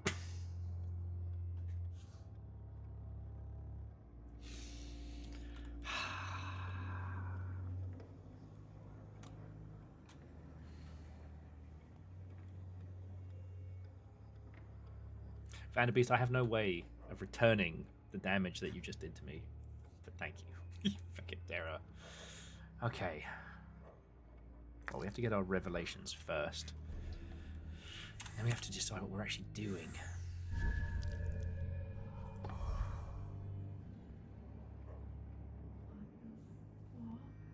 Yeah, well, so Scotty, that's why I find Patch Rabbit, he's so menacing that, you know, the he has all the patience of a banker, and he has the face of a fucking wanker, so, you know, makes for the perfect combination. Now,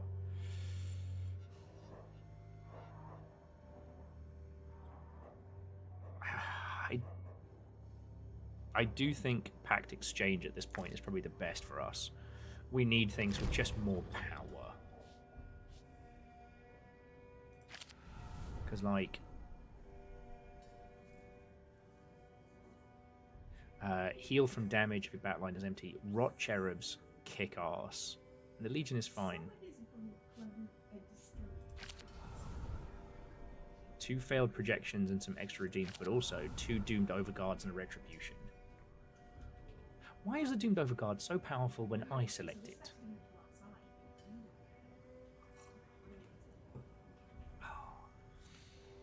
Oh. And yeah, I'm sorry I keep coming back to the same topic of like Will's video game map and all of this. I just want to crack it so I can help my homies sell all video games. The Plug Store is happy to announce our new product. The DG will raise your will's power, sheer will, even find the rare cat variant, Pussy Willow. 1 million years dungeon. 1 million years dungeon for Akari. Thank you for the bitch.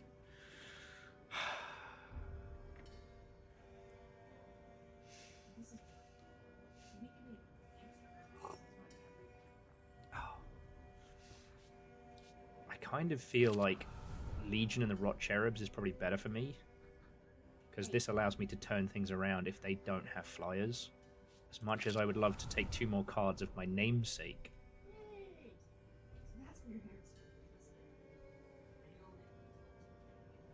Oh, interesting. These Doomed Overguards.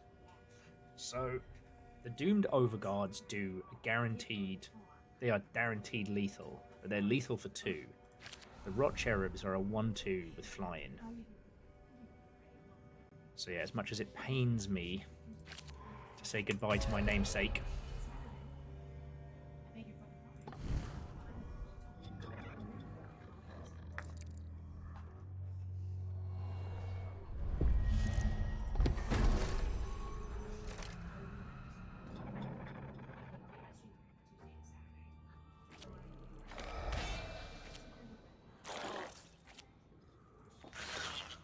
Should be a nice opening hand.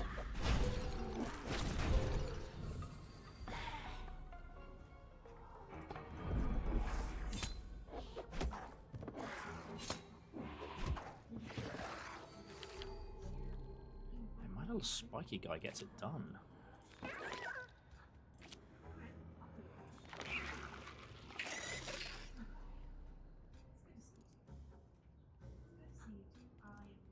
Reactor online. Sensors online. Weapons online. All systems nominal.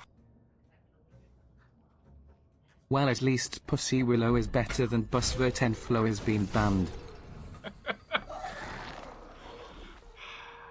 You're all terrors, none of you are free of sin.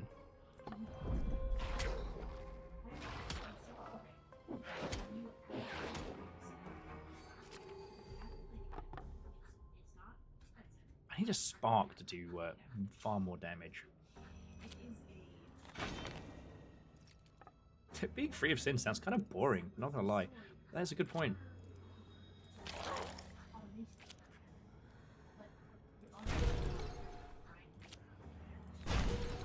Hey, so those cherubs were absolutely the right call, thank you.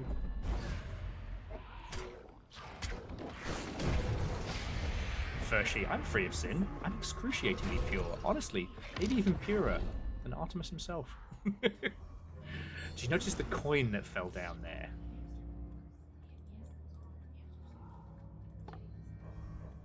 Okay, 20 revelations and a cursed pact. The other thing that I really like about this is it's something that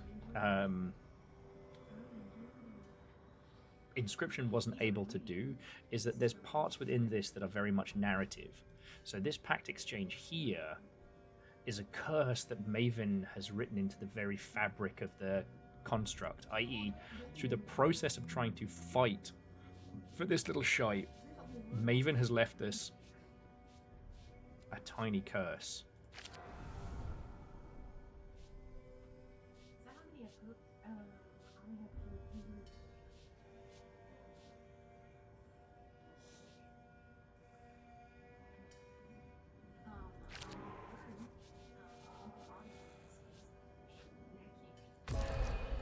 Those immolators are far too expensive for what they do.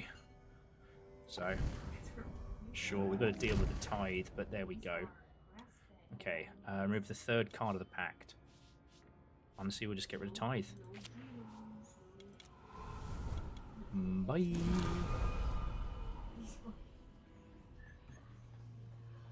I always think of that quote from Blackadder. You know, heaven's alright if you're into that sort of thing. walking around talking to God. Do you know what hell's full of? Sinners. And do you know what sinners love doing? Sinning.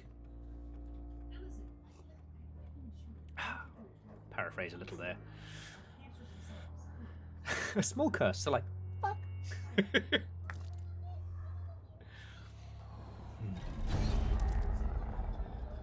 Yeah, I don't...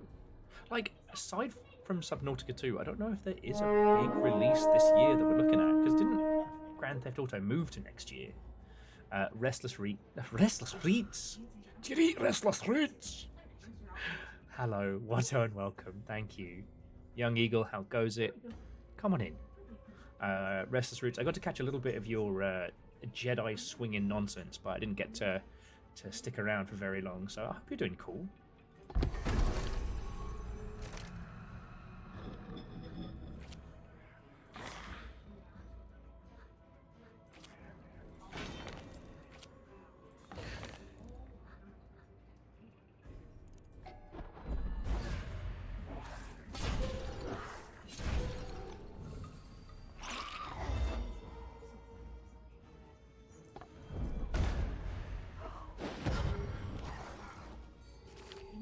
This guy can just do a massive Hadouken.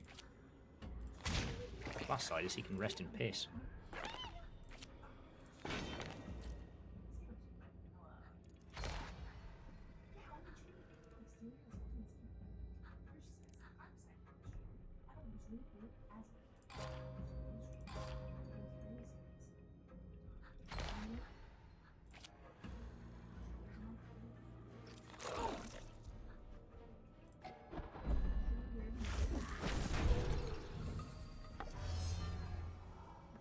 Restless said Grandmaster mode is a lot.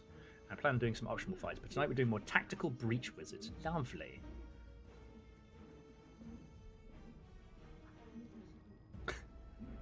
No, wait, which one?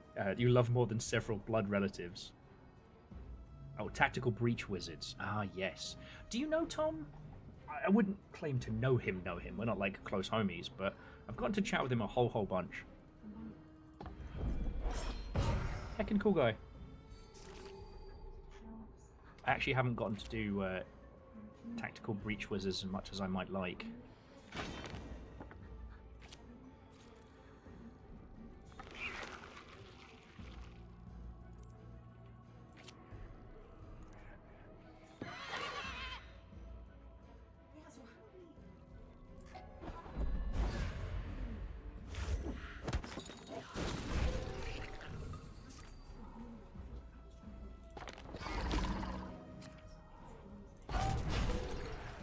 Stole my sheep.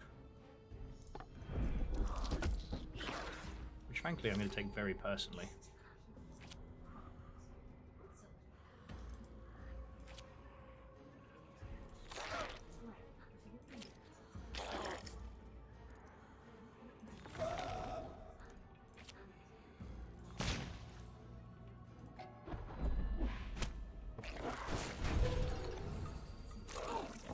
I have a lot of respect for folks who actually, you know, will talk about, deconstruct and discuss games and then actually make them. I always find myself to be a rather odd creature in the sense of having come from the other side, right? Like,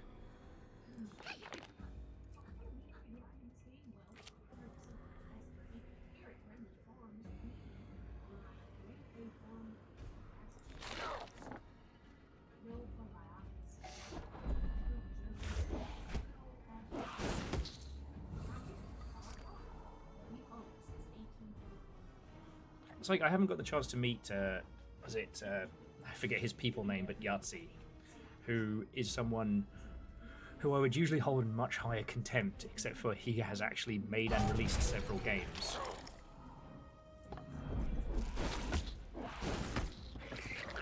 Good old Mark Brown of Game Maker's Toolkit.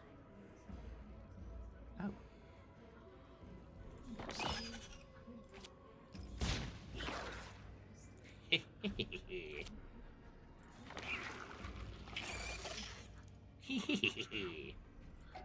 From behind enemy lines. the other side, destroying games. Yes, the respectable profession.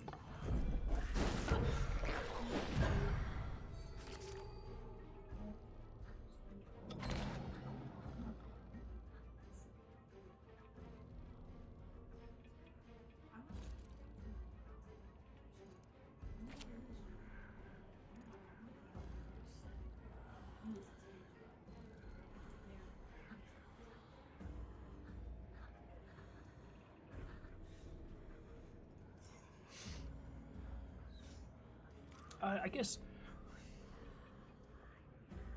I am spoiled.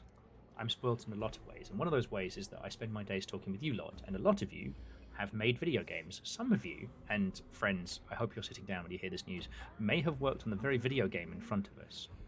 And one of the hard things about games is that the process of creating them is oftentimes extremely divorced from the process of experiencing them.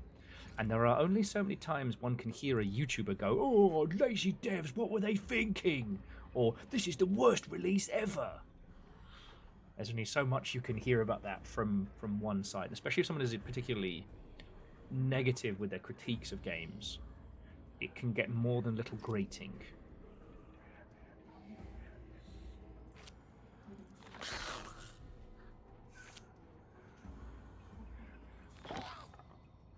So when people who do make a lot of content deconstructing or, you know, talking mad shit about video games, when they do actually turn their hand to it and create something, I think it's really cool.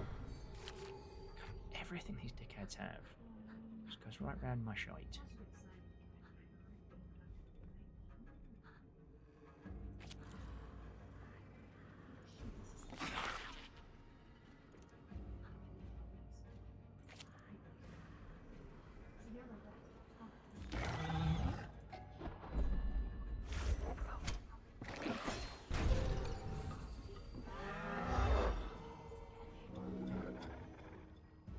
Yes. What was it? The angry video game nerd is essentially the Oppenheimer of the irate gamer. I've not met the gentleman, so I can't say I know him in one way or t'other. Null says they're still somewhat interested in spinning up Lazy Devs LLC. I wonder if someone's actually done that. There's been quite a few good meme studio names.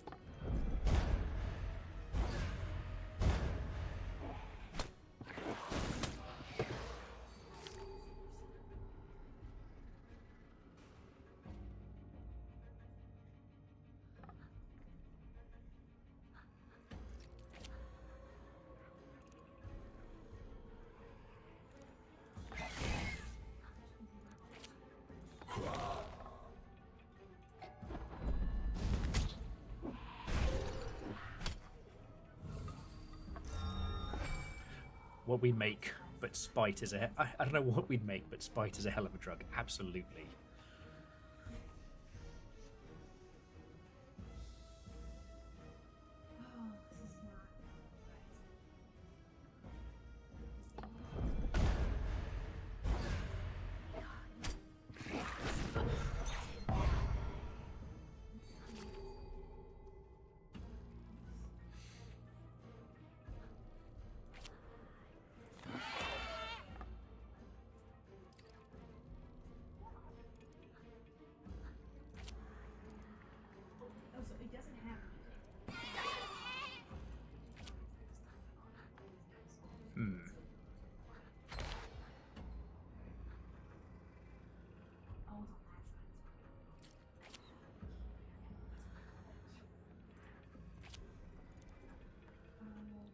Can't dismiss. Hang on. Okay, I've got an idea. So now we play his lost voice. We get rid of the cow, and then we flip the pig. Yeah.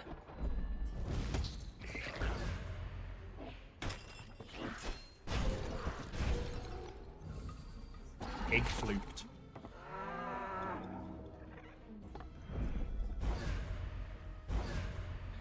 Honestly, we can just mulligan till Batterskull at this point. no batter skull. Piss.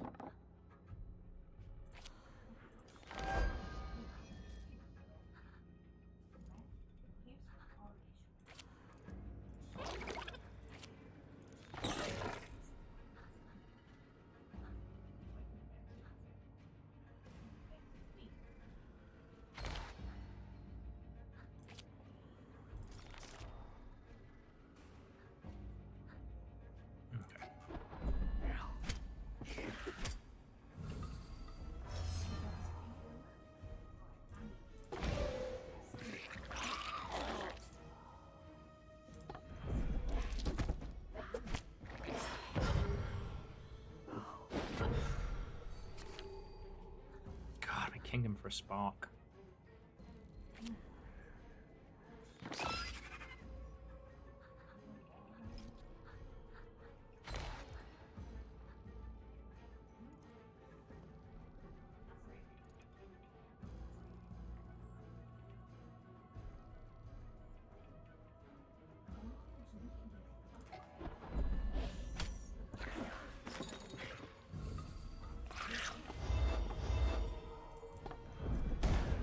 Is this battle line?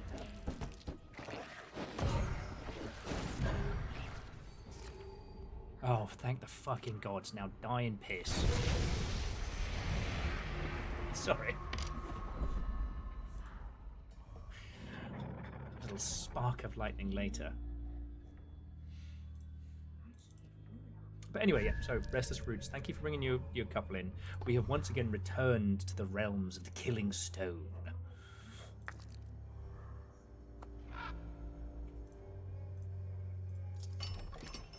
Okay.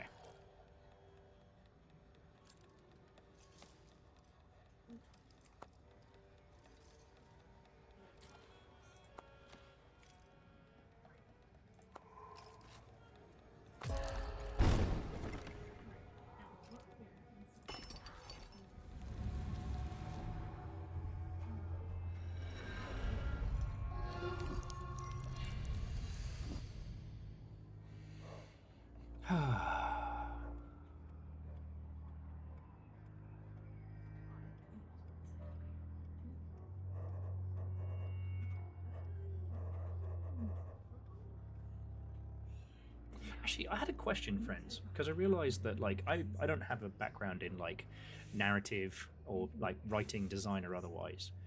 Is there a term, like a proper term for,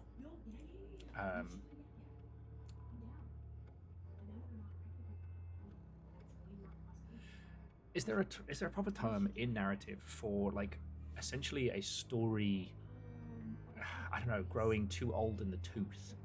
So things are significantly better now, but it's certainly been a hard few days.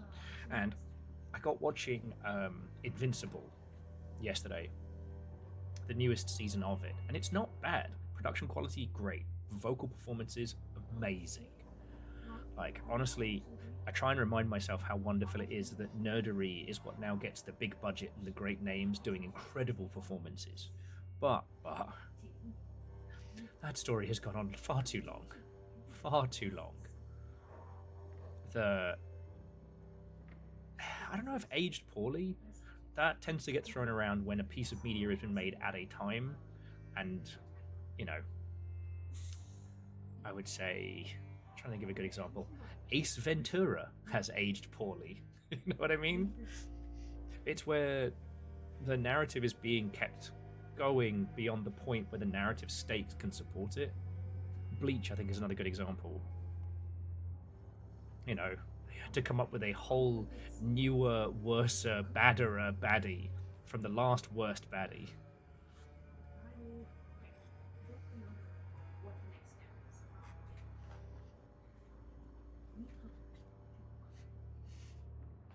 Police Academy.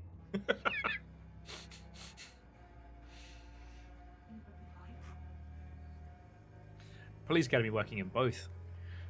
God, they even had a cartoon series of that. Baby's first propaganda. So here's the thing. Boon and recover 10 health is not terrible. And I could do a greater pact forging. But then I have to take a temporary bane. I'm already getting my arse handed to me. No, that's Paw Patrol. Indeed. ACAB does in fact include Paw Patrol.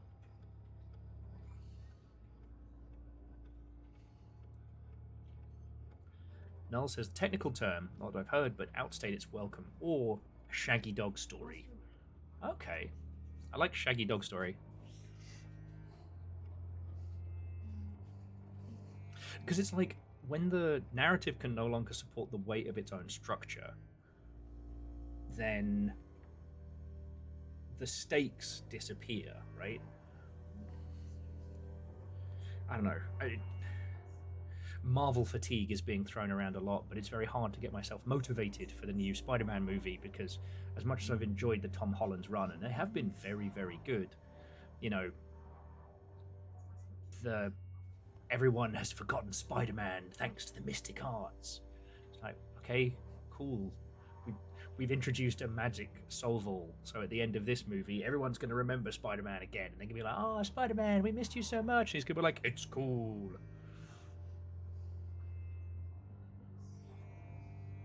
Ooh, seasonal rot. That's a good one.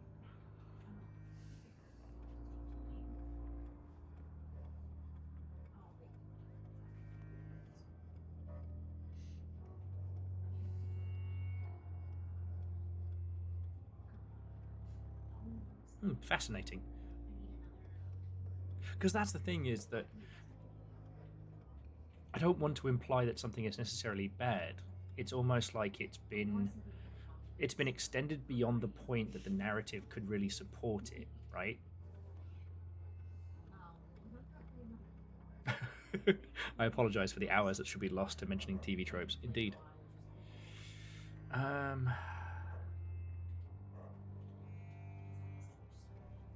Honestly, I might just go up the side. I'll take the boon, get some health back. Hopefully I can turn my luck around.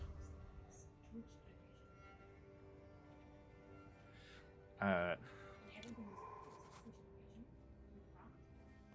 start with a deployed archer.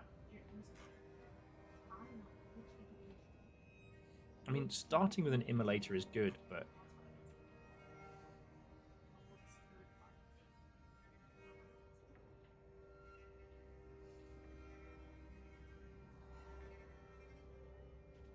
Comet Archer to start with isn't bad. It does kind of give me a little bit of an early footing. Just the immolator doesn't last long enough to be the value of cost. Some more healing would be terrible. No, you know what? No. I'm not a coward. Head Archer.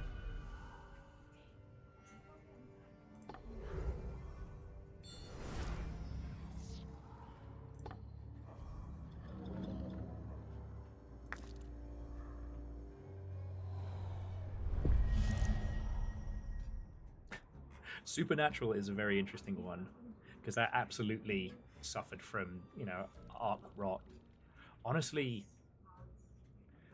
one thing that I find interesting is every time I set myself on the task of finally finishing Supernatural proper, Season 1 is so good. I can't put Season 1 on to fall asleep to because it's so good and it makes me have horrible nightmares. And Season 2 takes the mystery, the what's in the basement concept and does it really well. And by the time you get to the Leviathan arc, and you're like, wait, they found a new kind of monster? Great, brilliant. But the thing is, if you watch those late seasons of Supernatural, they're fun, they're well performed, like everyone's having a good time. I honestly think the core cast's enjoyment of making Supernatural is what carries it.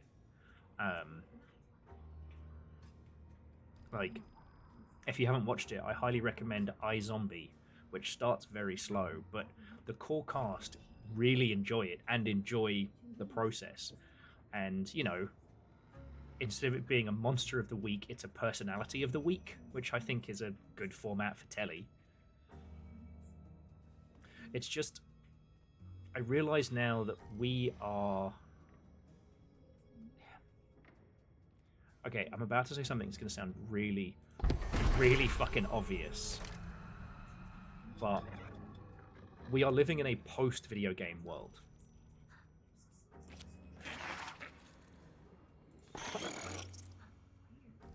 And, like, again, I don't mean that to be as obvious as it sounds. It's just video game narrative is set up in very, very specific ways because ultimately the user chooses the pacing, and most, not as much as now, but most stories are based around conflict points. Because there must be an enemy to defeat, a mountain to climb, a boss to unseat, etc. And you can see it with Supernatural's later seasons where they set up the formula that there is an enemy introduced, there is also a subplot added, and then the rest of it plays out with the monster of the week styling. It's a style of narrative that feels like it comes from video games rather than the other way around. Because, you know, in video games, the challenge, the stakes are set by the mechanics, not the narrative. But also both, right? Like, you could add an extra middle chapter to Inscription and it wouldn't change it at all. Now this is different. I've only, you know, tackled Vivigild, so I don't know how this unfurls narratively. I don't know the full extent of the stakes. But you know what it is? The adaptation that they're doing of Invincible for games is a fighting game based on the animation. And that is something that anytime they do fighting games based on like established long-running franchises, I always have that forehead smack moment. I did think it was funny that the One Punch Man fighting game, you could just play as Saitama and you could just go psh and win, making him deeply unsatisfied to play as, being a wonderful kind of acknowledgement to the main conceit of the series.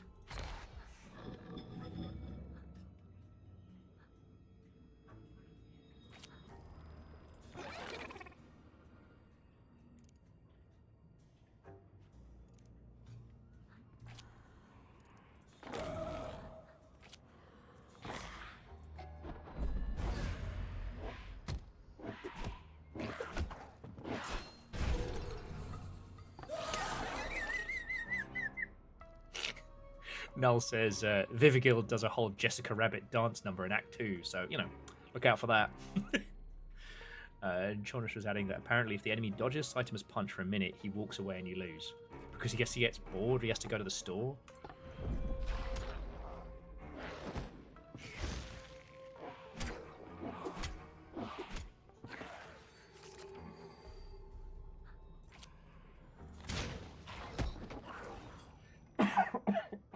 Excuse me.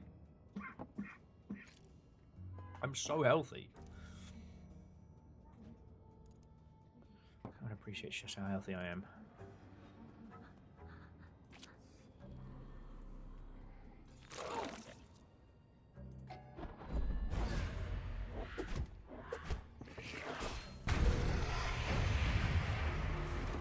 Yeah, it was so weird. Just to point out what Vershi was saying, it's so weird that Vervigild was actually in Space Jam 2. I really wasn't expecting that.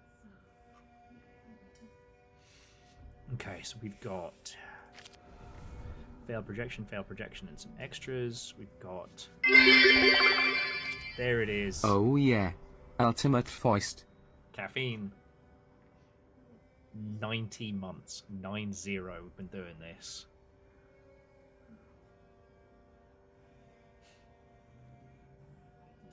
Thank you, mate. And, you know... Ooh. Court Spy is very good.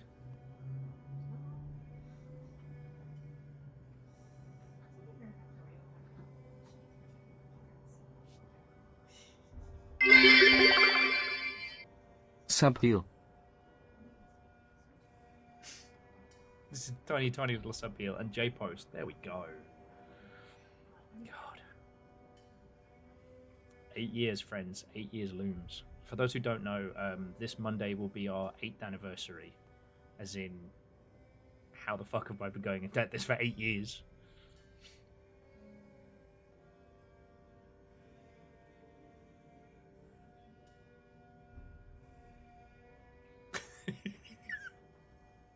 Vanderby says a One Punch Man fighting game should be like, shouldn't he be the final boss like Mike Tyson in Punch Out?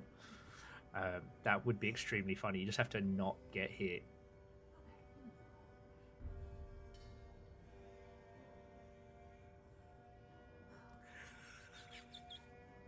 Null says adding mutually exclusive. These are branching choices.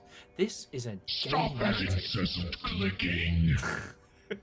Thank you, whoever that is. That's a long time. Thank you. Yeah, we inflict up to 3 stupid, indulgent, fetish-driven scenes on, and then say it's your fault. Ah, yes. You know what? No. I am going to get through a whole day without talking bad about Neil Druckmann. That's my challenge for today. But yeah, Vernon, I think that was also my favourite bit in Space Jam 2, is when the Iron Giant turned to the camera and said, "I love being a gun and killing people." I think that was the best bit.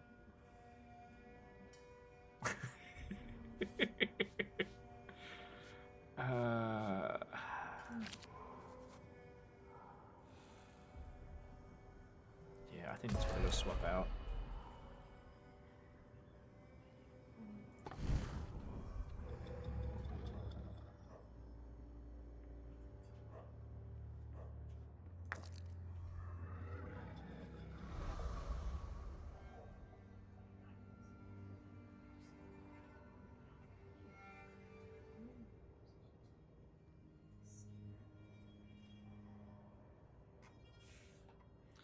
First personal creature played facing a demon creature gains hand size increased. I haven't really been worrying about cards. Health is fine. Okay, Blast 1. That would put Blast on our first creature dropped, right? This is the problem. You're being very funny, and we're having 90-month things, and I'm trying to win back the soul of a child from an ill-gotten bargain. It's just a normal Wednesday. Hand size? Done.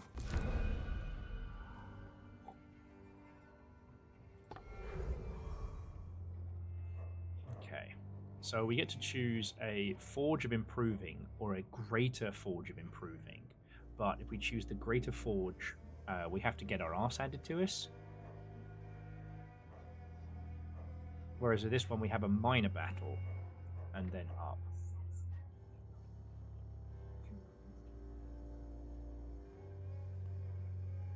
Oh, you know what, Chaunerus, that's a good point. More cards equals more chances to win. More potential lightning strikes in hand.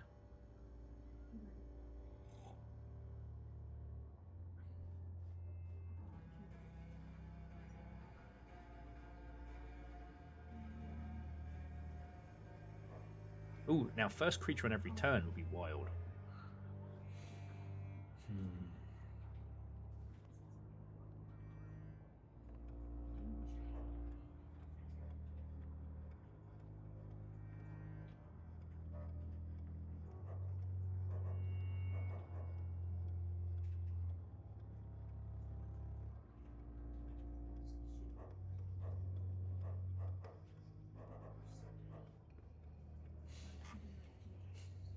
But yeah, just if you haven't watched Space Jam 2, I can't say I recommend it, but I can tell you this with all assurity: there is nothing else in media like it, and it has haunted me since I saw it. There is a bit where Rick and Morty drop off Taz the Tasmanian Devil that should be a fucking bit, and it's not.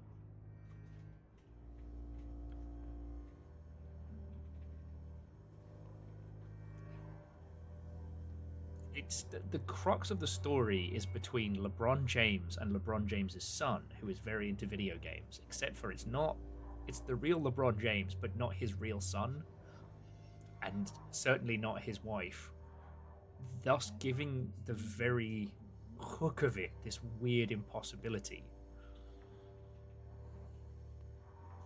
God, I think people throw around the word cursed far too lightly. A curse is something that etches the very soul of the person who sees it. To observe a curse is to be changed forever. Space Jam 2 is a curse.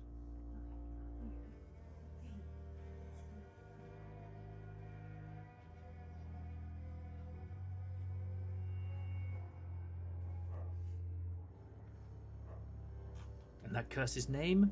Money. No, it's a curse forged in money. A manner in which Vivigild could only aspire to.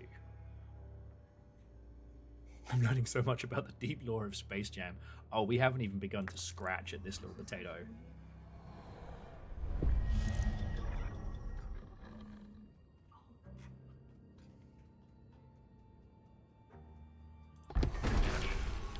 I'm saying that LeBron James has been stepping out on Lola Rabbit.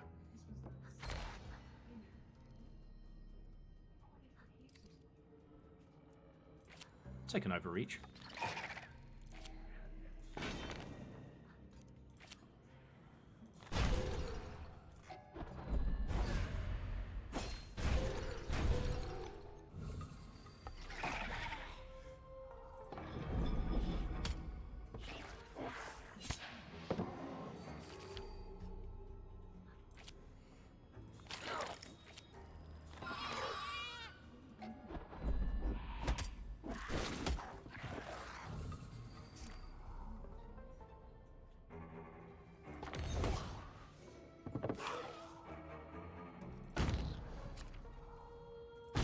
Okay, well this feels personal.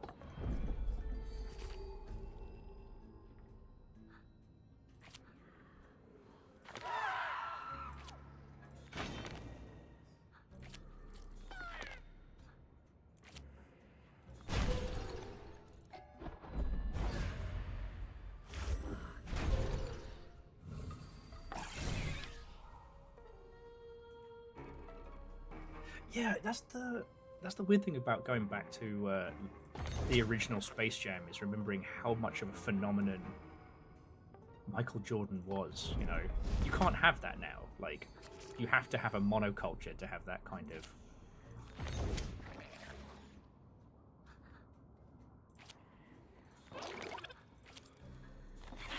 That kind of bizarrity can only exist in a very specific set of circumstances. You know, he was on every commercial. His shoes were, at that point, iconic. Okay, remove the third. Add an immolator. Ooh. Removes one or more cost. You know, if I remove the costs, one cost to the lurker becomes free when cast into defense, which is a huge win.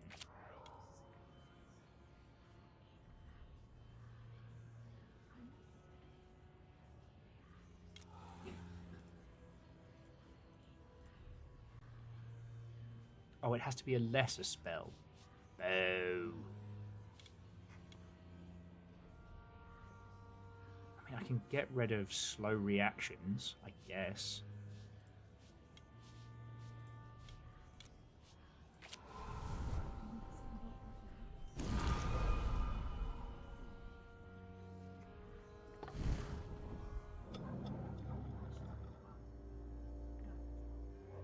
Yes, Verdant. And there was also that one where the dog got Michael Jordan's shoes and became a basketball god.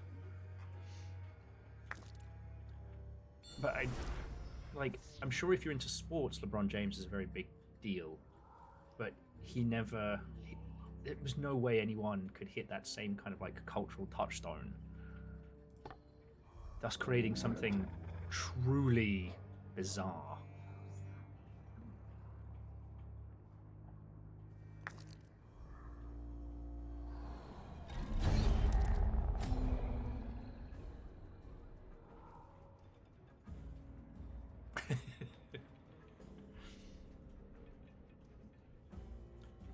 Indeed, and we did get Charles Barkley's Shut Up and Jam.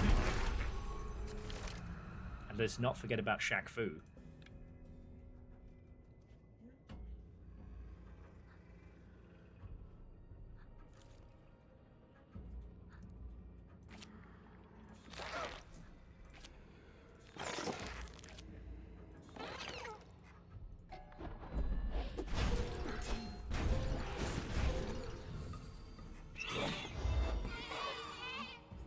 And honestly, a Space Jam sequel with Tiger Woods as the main bloke, I don't know why that seems so insanely more funny.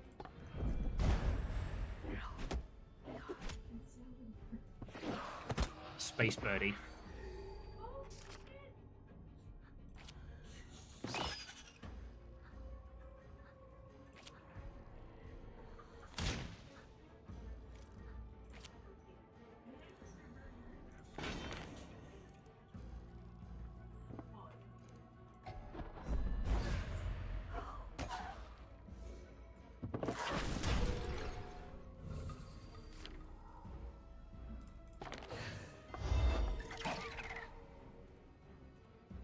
God, a Space Jam movie with the internet personality of Ninja.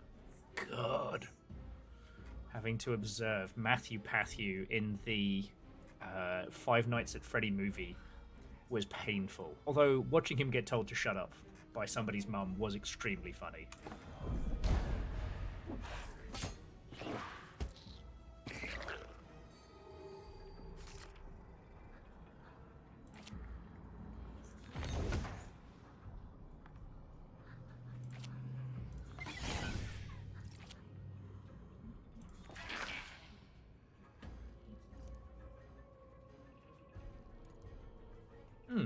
Actually, that's an interesting one. Like, yeah, he was he was the first one to reach that level of kind of media domination.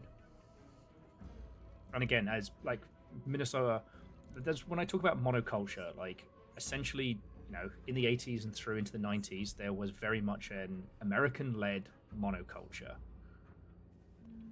You know, we had the term, you know,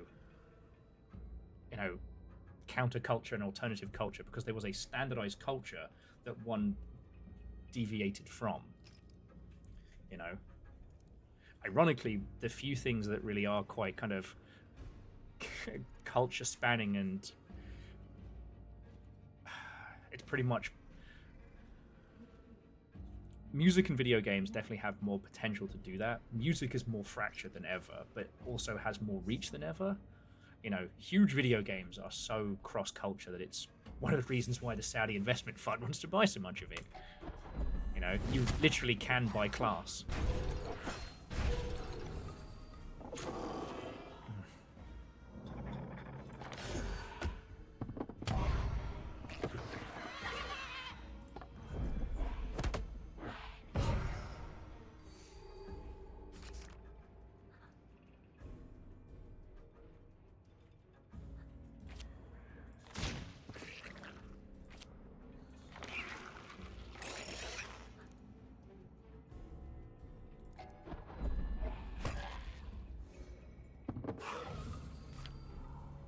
Hopefully my Portable 5.5 can survive. Nope. Oh, that's so cheeky.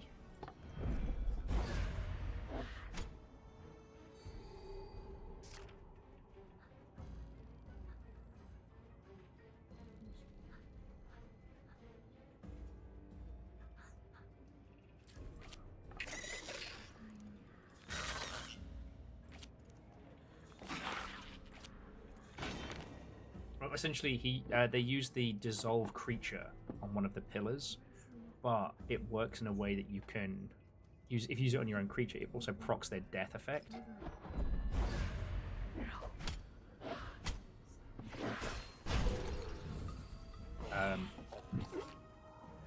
Journalist, I think you're right that Game of Thrones was definitely the last like big international touch point.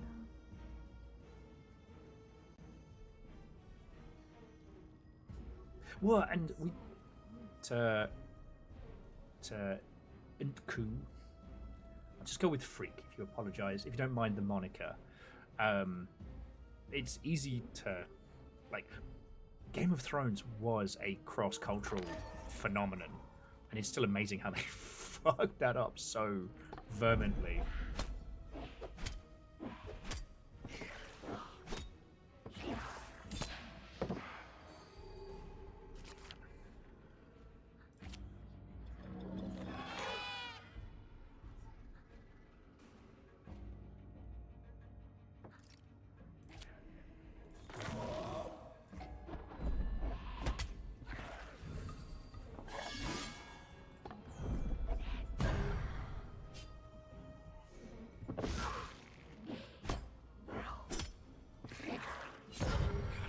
definitely lost the advantage.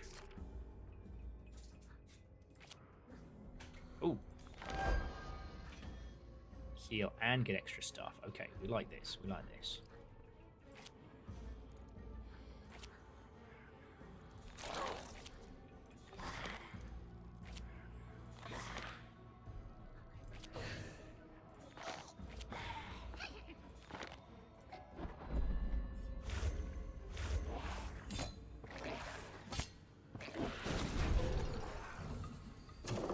Oh, I guess the other thing is that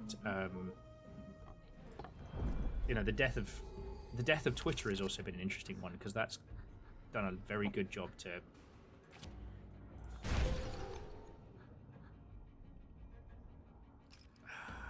going to fall on these two dinguses. I wish I had some cool removal to get rid of this guy.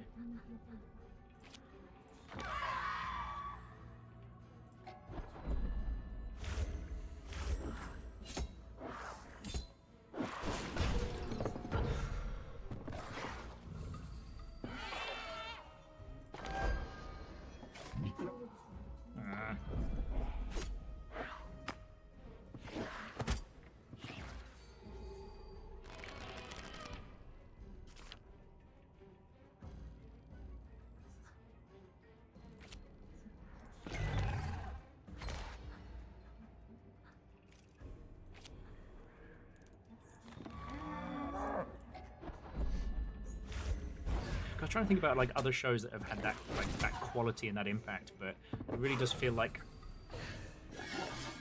Netflix is no longer the singular place, and there hasn't been a show that's gone cross-culturally as hard. And there's also no one place in which, you know, we no longer have the town square that essentially is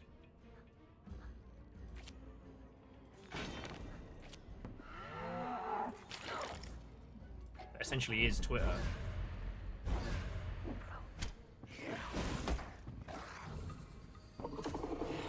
Fuck this guy.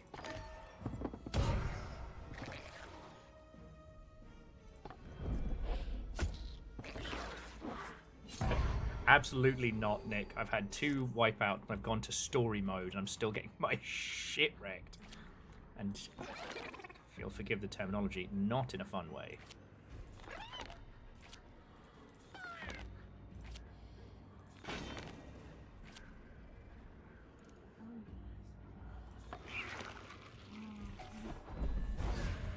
And Fred, what and welcome.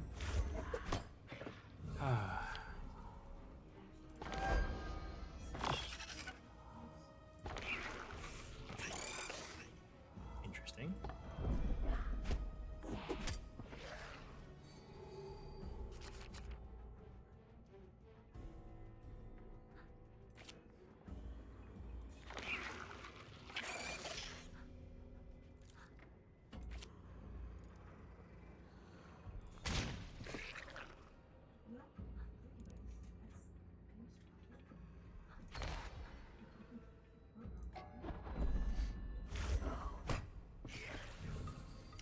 Nick, we have actually seen the doomed Overgaurd. It has appeared.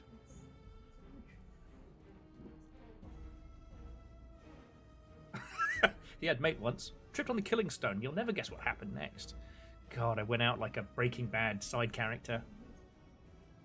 You know, the one that was so weird is I must be in the wrong circles, but I didn't see anyone talking about Better Call Saul.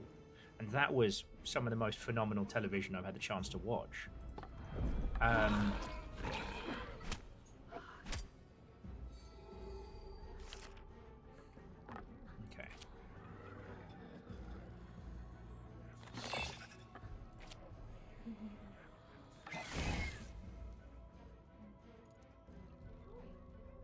Oh, wait, no.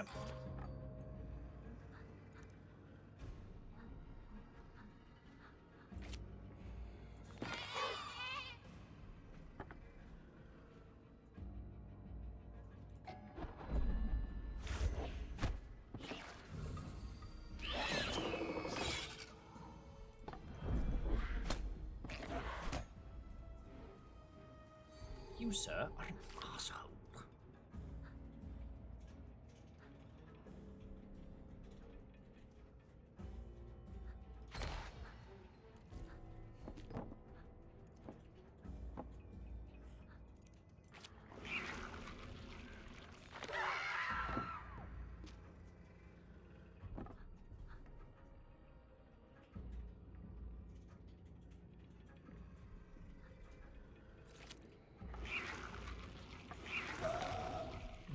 Let's try that for a spot of fried gold.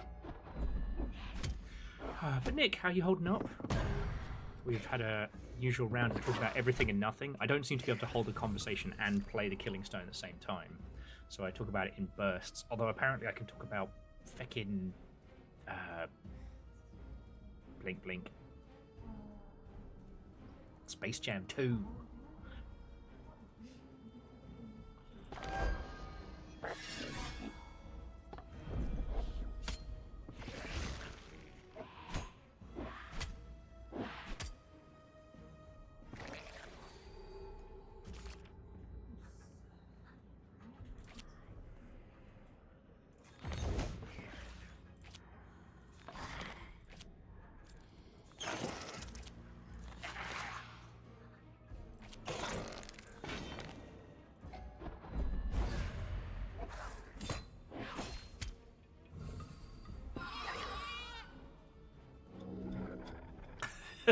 Nick went to a business meeting with a friend from Japan with predictable consequences. I mean,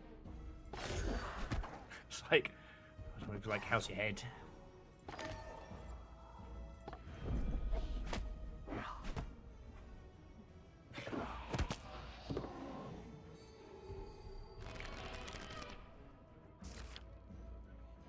I have absolutely hit the quote-unquote wall.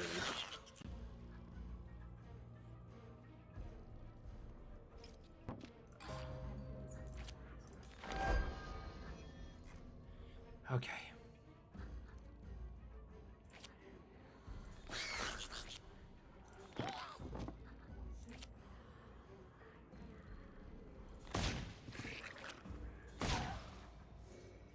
Clear out his bloody battle lines.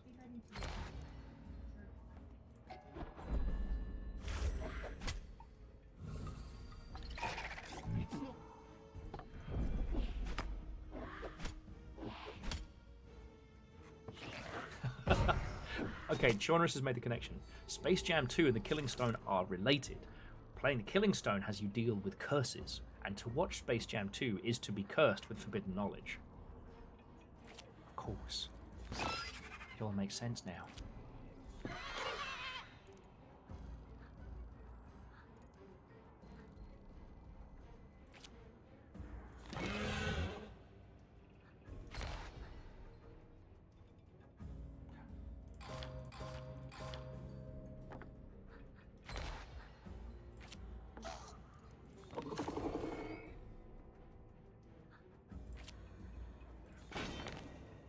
The wall!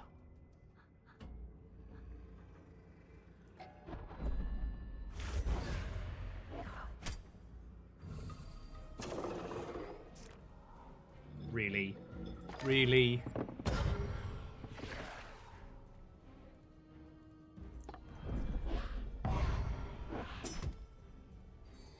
So if these bastards die in reserve, they hit everybody at the same time. Wow.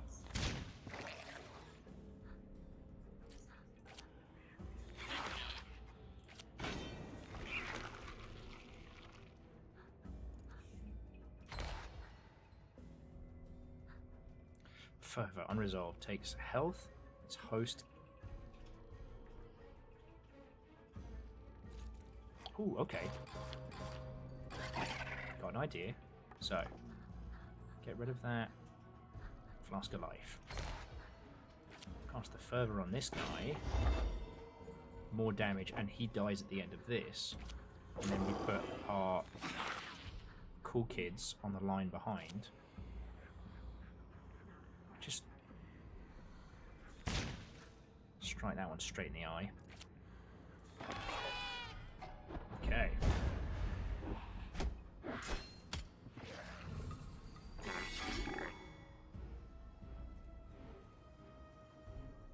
You're right, I am out here dropping absolute cursed knowledge. What's actually, Fred, that was the thing we were talking about earlier, is how, like, the original Space Jam came from such a strange place and time.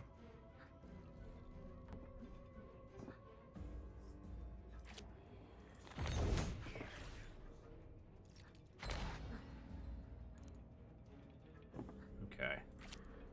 Do have the opportunity now, though, to start gaining some ground.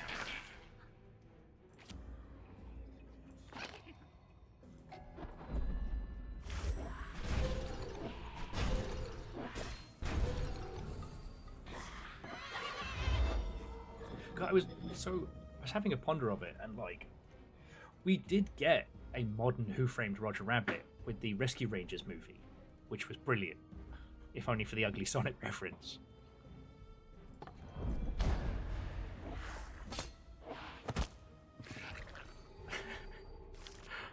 Like I said, Nick, I've turned it on to story mode, and I still have to focus.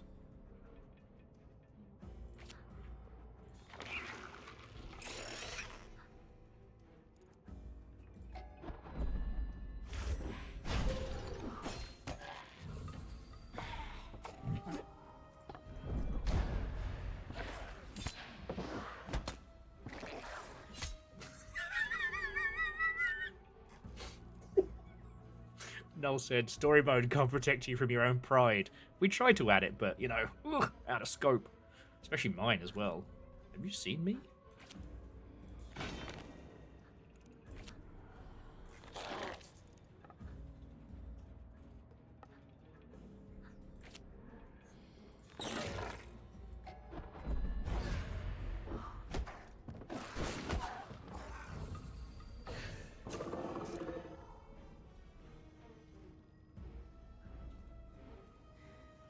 GT, don't slaughter him on his own stream. It's illegal.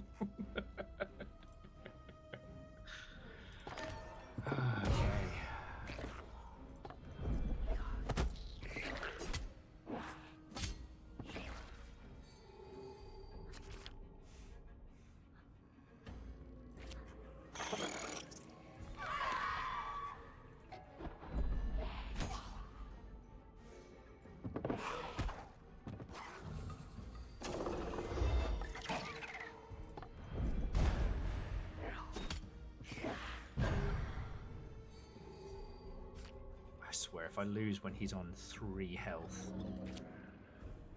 I'll show you all real retribution.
Absolute son of a bad word.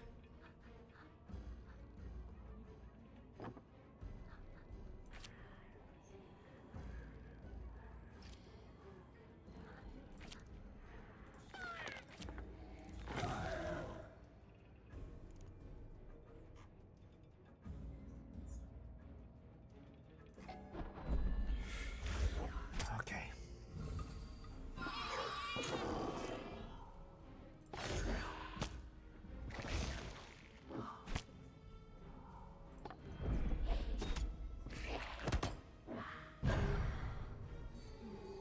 I swear by the old gods and the new.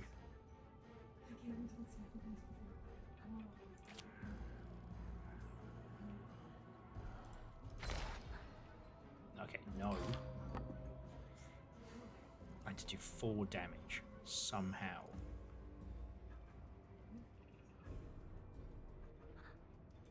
The rot cherubs maybe plus a spark.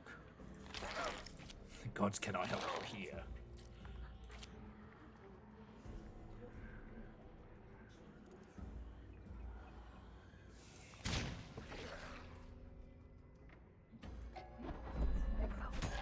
Oxy B, what and welcome. The stones are a might powerful, and the fear is real. I've gotten so close to beating this guy. Okay.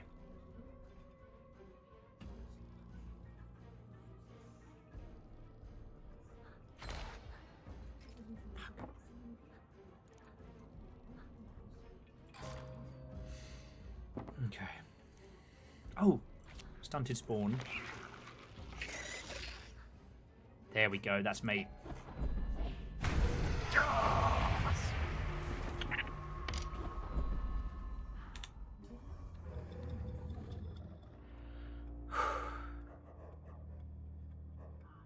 It's about damn time. Heart the cards. Heart the cards. 'Twas Bargain, the damned American, yet as well, the instrument of her dread miracles, mine own self included. That she spake all of it unto her familiars hath one comfort, if cold. When apace, and to our utmost work we all, we may yet surpass her art, eh? Hear no return her curse. Alright, this is the final round of bargaining. After this, the results will be permanent, and the revelations will expire. Okay, demon opponents having 2 more health. It now feels much, much worse, but at very least, we will get our cup of plenty. Don't forget, you can remove the demon bid. Oh! Remove a demon bid.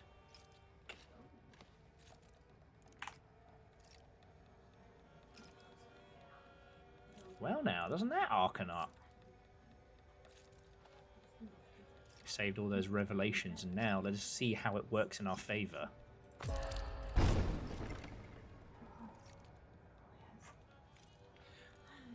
So, demon opponents will have 2 more health, but they will not be recovering. We will not be recovering less, and we get 2 more, and we get to heal every time we shuffle. So, hopefully, that extra 2 health and shuffling a small deck will be what brings us into an era of victory.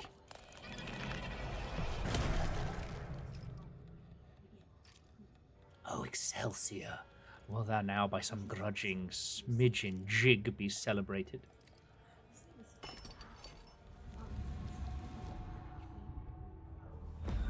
Bargain.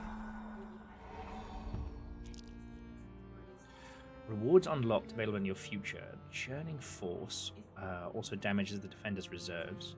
Endless Host on resolve gains shield. Subversion. The host becomes a traitor. This is discarded when the host takes damage. Ooh, a Rage Whisper.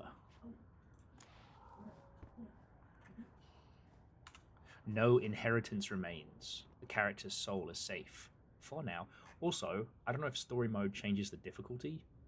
To my understanding, it lets you...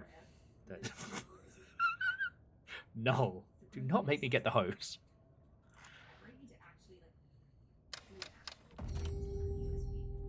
3 rituals remain. It has been 0 days since Puss Willow from JT. Fucking hell, you lot. Fucking hell. Right.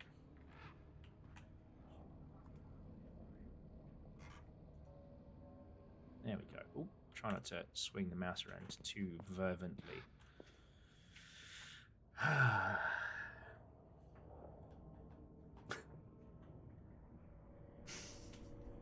All of you. 1 million years dungeon. Okay. 3 rituals remain. 3 more past the night. As it strikes me that with each telling, the story progresses ever forward. But here's what's important. Pet the dog. Yours. Boy, boy. Yours, baby. Okay, I understand that you're the current Maven. Do not boop the snoot with the spiky finger.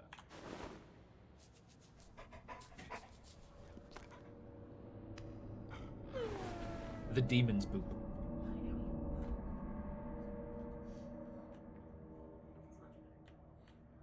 Okay. Now, bear with me a second, dear friends.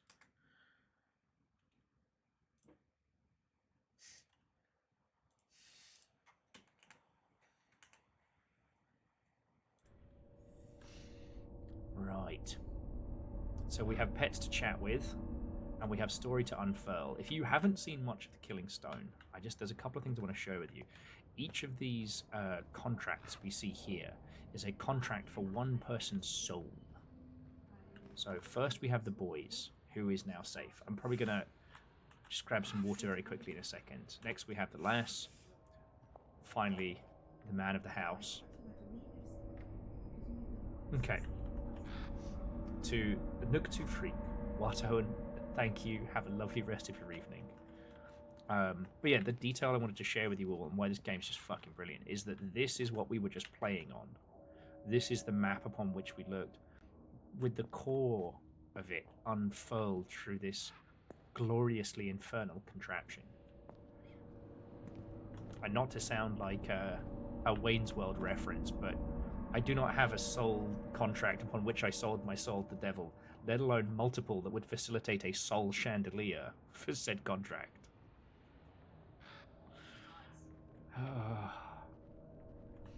Okay. I'm feeling rather smug though now that we've cleared that. Okay, so now we have story abound.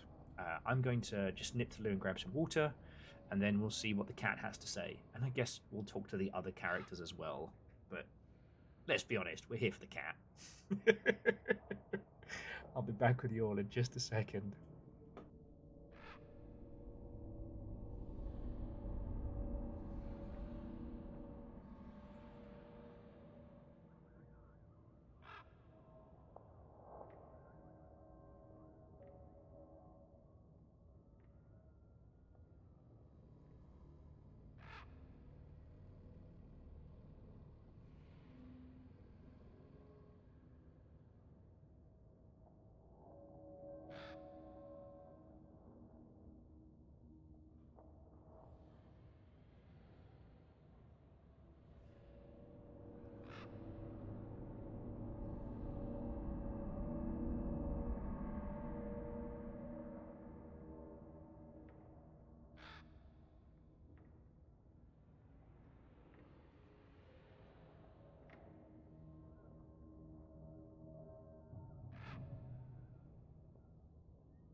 Okay. So, friends, I wear wristbands, like little just sweatbands, and I've been doing it for years. It helps with lots of typing and gaming and things like that. And I've gone through several rounds of thinking I've lost my wristbands or they've broken. Somehow they have all come home to roost in the last 5 minutes because I have 1, 2, 3, 4, and you guessed it, 5 of the suckers on me right now. I do not know how, I do not know why. They do also end up on the floor. I think they're spawning. No, they just fell out of your pocket. Oh. Oxyby is correct. I just need more arms. Or more wristbands. Okay, let's get our money here. That's leprechaun gold right there. Exactly. They're going up the river to the spawning grounds. 'Tis the season. Guinea pigs stealing them for sweaters. Little, I don't know, little cumperbands. Okay. Time to talk to this little mouth. Actually, let's talk to the cat first. I promised you caps. Oh, little sucklings distraught on fate's grand scale, earthly boons he has thus far enjoyed. Take for thine Exhibit A, this house, but for Mariketh's magic, the child would have shivered out his last in some befrosted hovel beyond the sight of God, as did the fool horsemen who tried to claim this land, some bygone centuries twained. Unfit subjects, they, for mouths boyish idolatry. Lord of the Ring Fit adventures in the wristbands of power. I do actually still owe you all a Ring Fit stream, and it will happen. She stares at the boy, mouth unbidden. An almost liquid ripple passes across her fur. Then, rigid, even the tail, wide and trembling, her eyes take on a brief reddish shine. Yet, it was not Mariketh's awful life, by lawmen sentenced, which doomed the boy to begetting here. Had the boy perished, or passed unborn, without his Inuk forebearers, who did enjoy the family hither, though tragic, free now would be his soul of hell and of e'en Mariketh. A strange mercy. Ugh, whose mouth thusly mules, not mistress milk. Past her nap time. 'Tis the plan. 'Tis plain.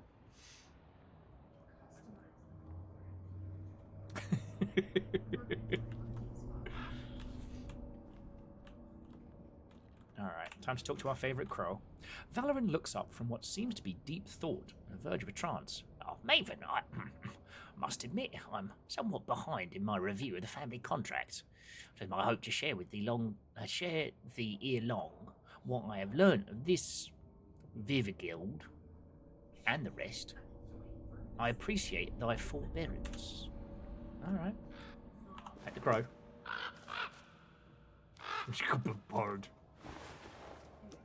I do love the idea of having a bird someday, but they are so much work to keep.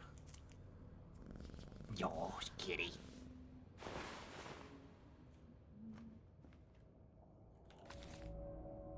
Americans' notes. As men, learned men seem unto learning such maids, each doth unto fainting fuss over his mind's potential debut day, guards his unshared thesis, his sweet virtue sacrosanct. Unto ravishment will he soon spoiled be, when his peers come to know and to see. Guised as university man for years, I'd watched the black beards of my fellows silver over a half-moon's hesitation, all lost unto the question of originality. The while, mark me, the outright imbeciles published gaily on. Quoth man, "Ack and lo, will the great affix my name? Am I but time's amusement nuisis?" Damn. Look, I'm a very dyslexic individual, and there are often words that I know and will even use in day-to-day conversation that if I attempt to read it, reset, divide by 0. But it is a rare day that I'm affronted with so many words that I have never encountered before. Who can foretell what potential holds one man's earthly opus? Most of it fleeting drops onto that ocean. Thought, marry, yet being brief, often honest are. What sweetest rain but by soft number signifieth? The sea doth rise, and all our vessels with it.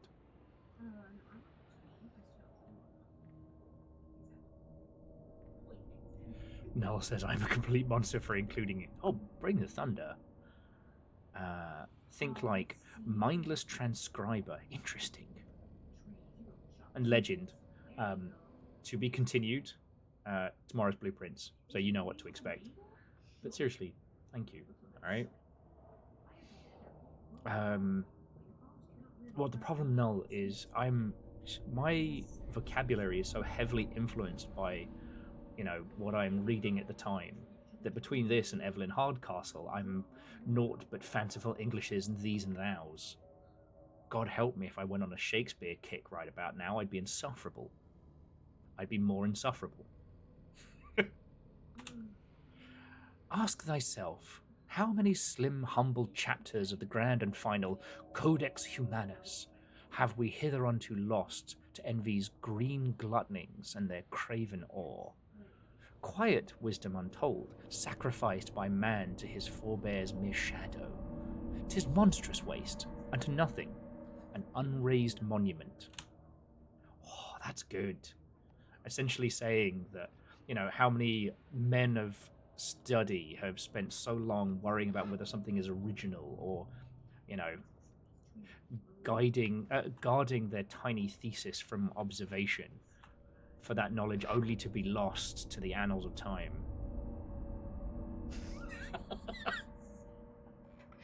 Sorry, Noel just said, a person who'd do that would be insufferable to colleagues, co-workers. Well, if it makes any of you feel any better, the intensity and fervor with which I talk about whatever games and projects consume me is constant, and there were more than number of individuals who would avoid me at CA because they knew I would talk. And to an extent I knew of it, but I couldn't help it. The lad regards you searchingly, past the mask that compresses your identity down to a mere profession, and looks you right in the eye. His voice climbs an octave midway through, but it's otherwise calm. Matter of fact, Doctor, am I going to hell? Your throat closes briefly, opens again, some ancient deep water instinct. You consider the knowns. From what Valren has said, American's monstrous gambit. Mouth as a surrogate soul in lieu of her own. It does seem that the boy is damned. Assuming the vigil period elapses, and that you cannot, by trial and countersuit, repend this pact to spare him, and yet, she is dead, whilst the boy lives. There is no precedent for this. Mouth looks up at you, eyes wide with worry. Explain that his family's church and choice of deeds redeemed faith. Explain by the language of the contract he is damned, but only if I lose. Remind Mal that he is alive. The contract is unclear about the souls of the living. In law, hope lies in ambiguity. Some strange comfort I offer thee. I offer thee here. Sorry. It's the grammar of it that throws me off for a loop. Some strange comfort I thee here offer, Mouth. Marican's soul was to be claimed 48 hours after her death. Yes. Thine now is in place, offered, yet. From thy flesh thou hast parted not. How they means to use it whilst thou lives, I know not. Ambiguity is, in law, the garden from which all hope doth spring. Mouth nods, slightly bolstered at first, but then he regards the sharp objects in the room and the vast emissions in its recess. He lowers his voice. Can they not just kill me? Admit that you don't know because of his sleepwalking, but add that Malakin's research points to more subtlety. Clarify that the spirit world acts on a small scale, usually, but he should not be alone in a room than one for now.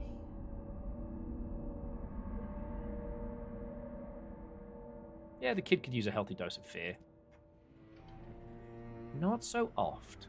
Subtle are spirits. Asserts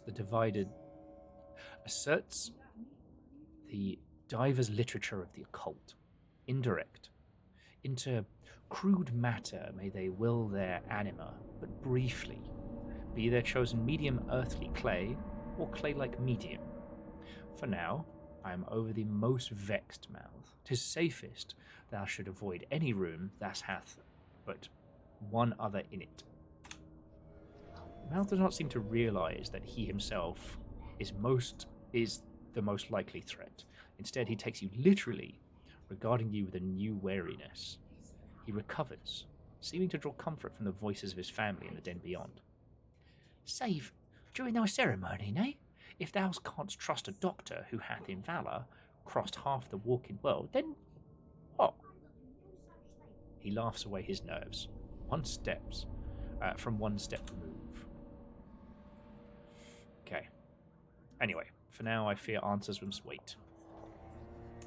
Much ado, and further answers must abide for now in suppliance. Okay. Now it does say begin the ritual here, but we did just win the ritual. That's how they spelt diverse at this time. I don't know why I'm like this. One could sooner ask why the sea is filled with monsters. Why are any of us like this? Normal people do not make video games. Show me a man who claims to be normal in the art of games, and I will show you a liar.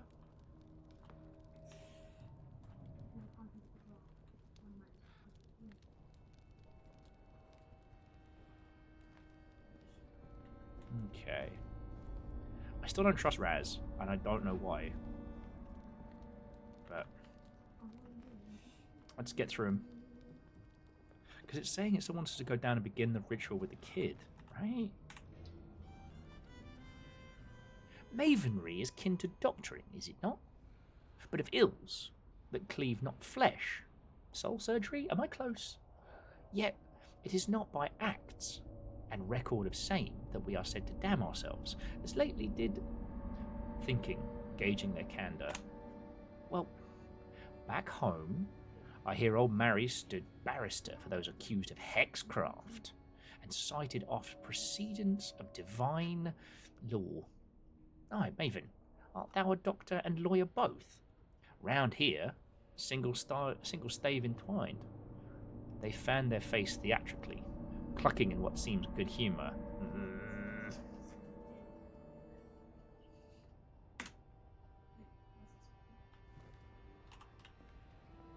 I got my eye on you.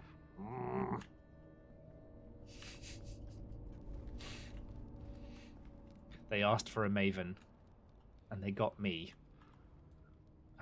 Volum. Volum looks significantly older than when we first got here.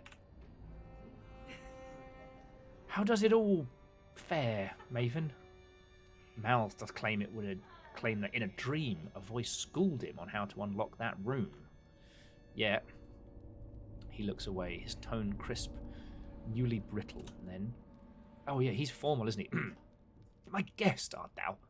Mine impertinence. I hope will offend thee not. But Maven, from my late grandam, I know thou art in theology schooled, yet art hither come to do God's work? Have you pet Volum yet? I have not. Oh, it was already fixed. I can't pet the old man. It's like I don't even know you lot anymore. Okay, so the options are: you and I made different doctrine, but in many ways, yes, I serve God and try to act. I have providence. I have provided a paid service, sir, and no further cost to you, mind. Heaven's law influences the ritual contest, but my soul is not the one at risk. And then, ultimately, Mal's face, not mine, would have governed the fate of the trial. Yeah, I'm going to go for the middle one. A darkling gleam, his eyes like ill-polished tin. A great jaw muscles shifts visibly. Marry, I should not perhaps judge. After all, math doth again both stand and speak thy doing, all. Mine own forefathers, the Svangards of old, were but jumped landsknecht themselves, mercenaries, whosoever valorous, and unto nobility, truant come. My hope was that with thine arrival mouth would take in some spirituality. Shepherdry, our library still reeketh faintly of old Dane superstition, writ in some gutter Greek or belike, which within I cannot part pageantry from piety. Wolfgang, they did, as a work-for-hire job, and they're also very much here in chat watching. I now know far more about fart libraries than I ever wanted to. I'm sorry, what? It turns out if you work on a South Park game, you are provided a fart library. Oh, I mean, sounds like win-win. Oh, and I learnt one fun fact. They're predominantly made with hand sounds. Oh, People don't like listening to actual fart noises. I mean, that's justifiable. I can see that. Oh, you ever seen something like Jesus? I thought it was Sen Coldwater. I said, oh, no. So that's that one is Sen. Sleepwalking is not, for him, a novelty, nor for myself at his age. When pressed Mal on such a nocturnal questing in days past, he waxed pallid, and in the tongue of some alien nation spake, "What all? For show, methought? Some rebellious pantomime? Eh. As, before God, his only remaining father, have I failed him?" With this small confession and apologetic hand wave, he turns away. Indeed, farts, primal humor.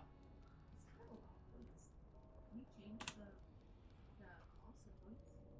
And I will say, South Park the musical, South Park the movie, still an exceptional musical. Cannibal the musical is sadly not a banger across the boards in quite the same manner, but...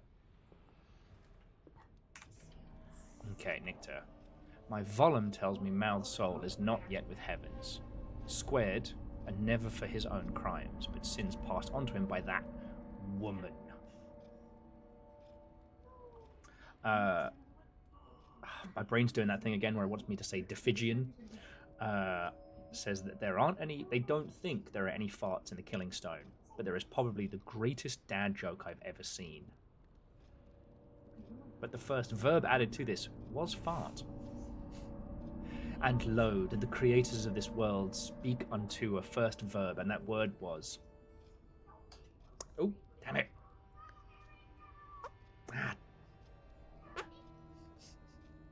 Okay, sorry, I readjusted the audio setup here, so I can't quite get a good fart hand angle, so you'll just have to imagine.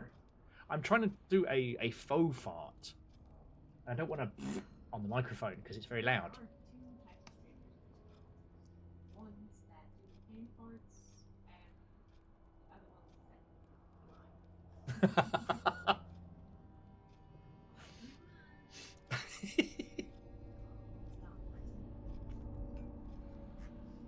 the other ones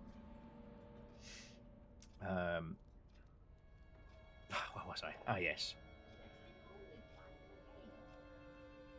Where's this in our Bible, save the end? For the devil she hath made of mal, and Christ coerced. Yeah, she is not. The word was strange failure to clap. 'Tis the sound of but one hand clapping. Oh, burp.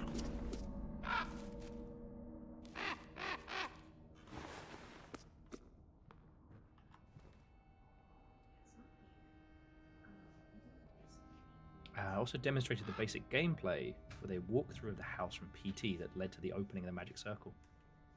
Huh, that's way cool.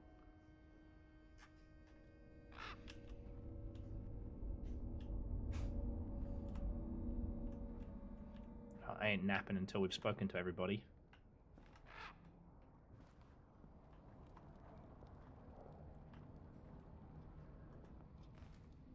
God.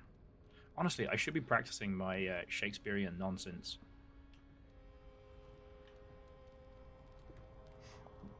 Oh, the sleep prompt is a bug. There we go. You can take the boy out of QA, but you can't take the QA out of the boy. Sadly, I did not get the pet grandpa bug, which means that clearly I know who's getting favoritism in this house.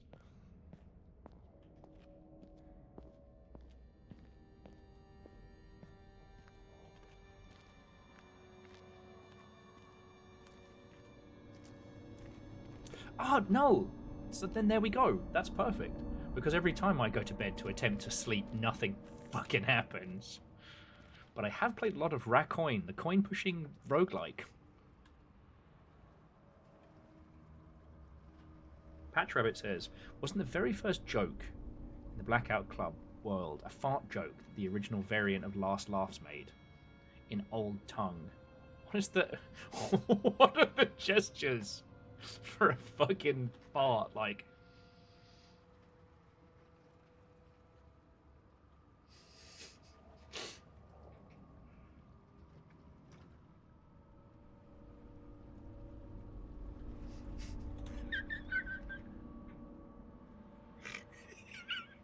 Nick says, Pet Grandpa got fixed because T-pose volume while you leaned down and fondled his crotch was too powerful, and I was a coward who thought it would get in trouble with HR.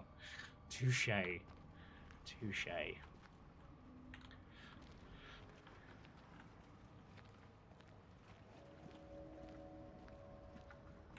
Blood, thou hast the look of a death's head, grimmer than e'en eye.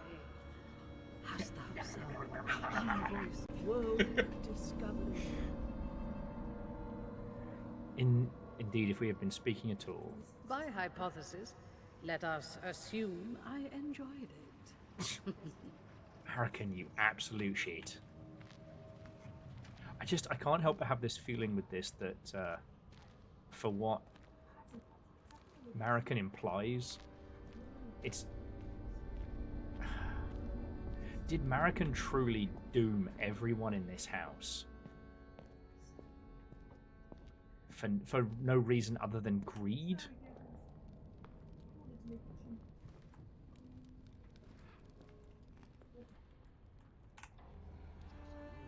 Volum mutters a small prayer to himself, a snatch of the common prayer at morning confession. Blah blah blah blah blah. He has not noticed you. Do you wish to reassure him that you are not here on the Inquisition's behalf, as Nika asked, or leave him to his thoughts? Oh no, Excuse me, Hess Vanguard? Or Haas Vanguard? I want to offer some reassurance. Sir, I can see thy mind bereft with more weight than her. Our circumstances warrant. I wish thee know that any spiritual function I serve here would be at the family's request. Thou hast no access to the fatherland, nor any ecclesiastical arm. How one could fault any of ye for living hither as ye must? The relief that floods his face is offset somewhat by a penta-like activity of his brows, as he realizes he cannot oversee every room in this crisis. Nika, I perhaps thou seest now better than I e'en do. How indispensable be. Thank you, Maven.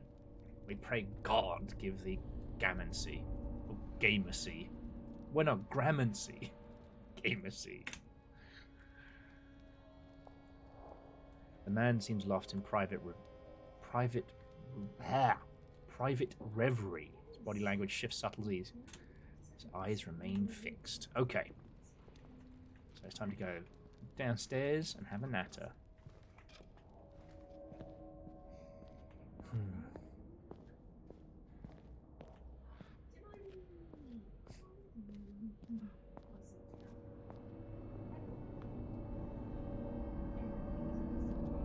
Oh, we get to read more of the book.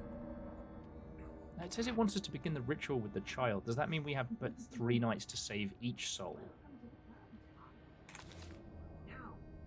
Learned men continued. If thou'st would learn unto truth, submit. In thine annihilating act, become. Unto thine field, mentor, school, or church, offer thyself whole into hollow. Burn thy name in gnome.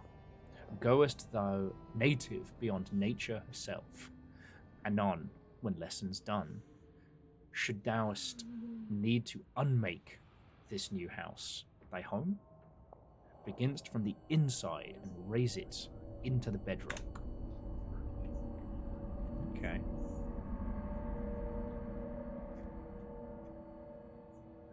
Synced anim bugs are true fountains of janky joy. Absolutely. I don't have anything that's quite as mischievous as those bugs, but one of my favorites in Shogun 2 was if you dismounted cavalry and the horses died, it didn't know what to do with the remaining folks on foot, so they would, in one bug, float as if on horses, and they wouldn't even do the get on anim. They would just kind of like float up to the horse stance and then just like zoom around on nothing. And then there was the Naruto bug after that where they thought they'd fixed it, where all of the little troops would do their usual sprint anim, but at the speed of galloping horses. So you just have this like team of Naruto ninjas sprinting across the battlefield. Oh, interesting. Holocaust at this time meant sacrificing in full, a completely burnt offering. Interesting. I just want to make sure I wasn't saying it wrong, you know?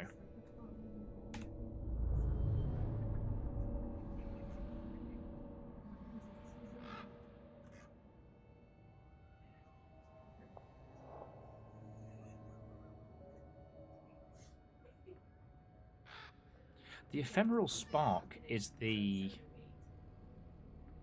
Yeah, the ephemeral spark is the free mana card, right? So we're going to take the cat with us. Okay. Begin the bargain with guards. Ooh, okay.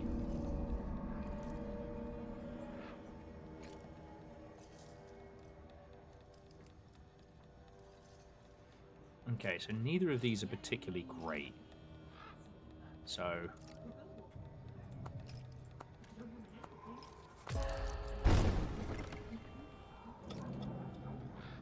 my goal is just to stop him more than anything else.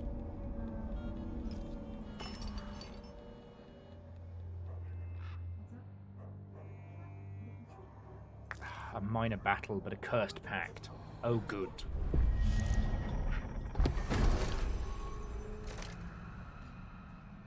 Completed bargains from your last ritual created permanent boons and banes, which are adorned in the bar. Temporaries are there. Okay, cool. Wow.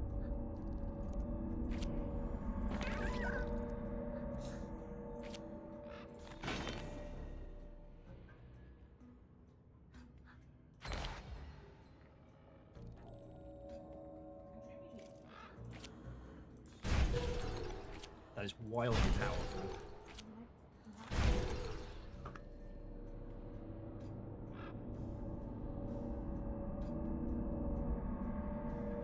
Terribly sorry about that, friends.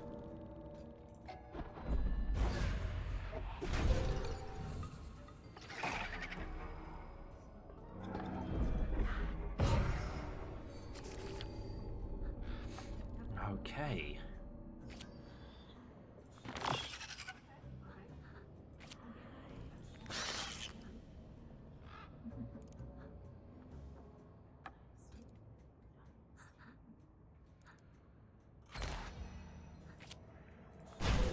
Hey, so the cat is now awesome, with no downside.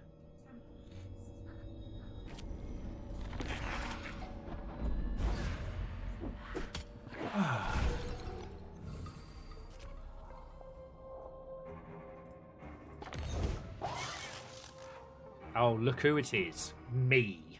Fucking me.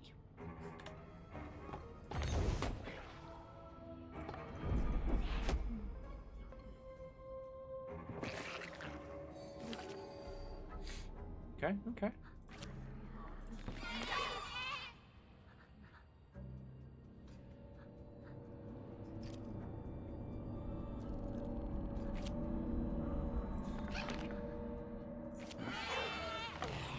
As long as I discard a card, I can always do 1 damage a turn. Causey, what and welcome. How you doing, friend? I was actually referring to myself because, true to his word, Null added the doomed Overgaurd to the Killing Stone. So I am now, once again, a canonical creature in another universe. Except for in this, I'm a bug that kills its opponent and then itself.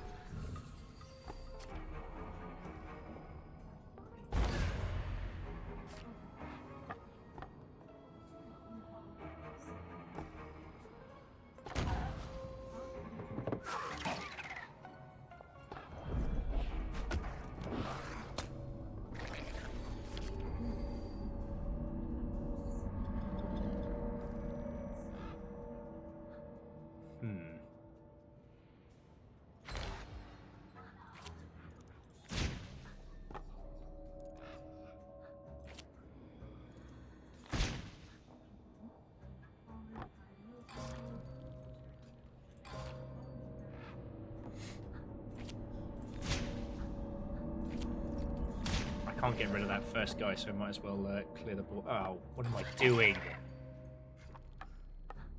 A bug that kills, a Roman kart racer. What will be next? Only time will tell, dear friend.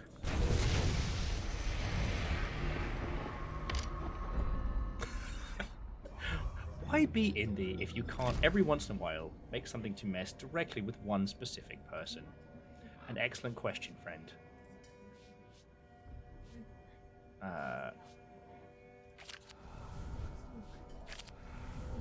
Draw 2 cards, draw 2 cards. The Invisible Hand, a Counter and a Tunneler, slow reactions,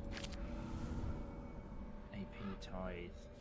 Ooh, okay, so it's between having an extra lurker and a fine print, but the Tithe will have to get rid of, or draw 2 cards, creature, slow reaction. Slow reaction can be discarded.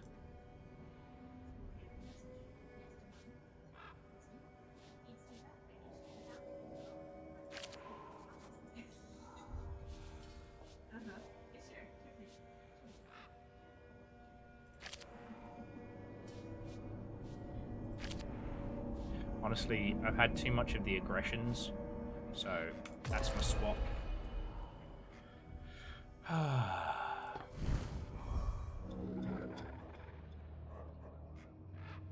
Grain a greater boon, greater forge into a greater bane. Nah, fuck that noise. Greater pack exchange.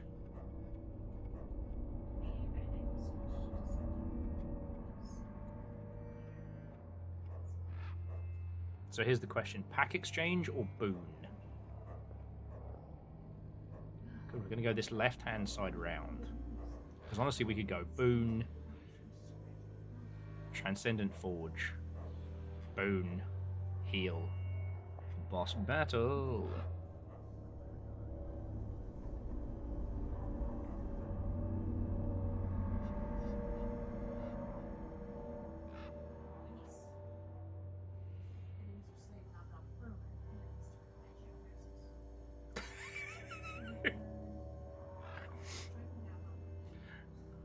Invisible Hand is so nasty, and if we're honest, it'd also rob you free healthcare and start the occasional battle against a third opponent for no reason. I'm sure that isn't even a sliver of commentary.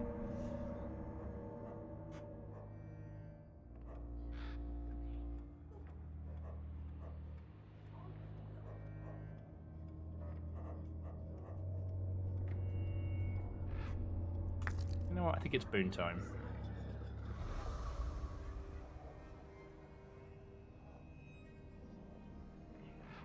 Oh.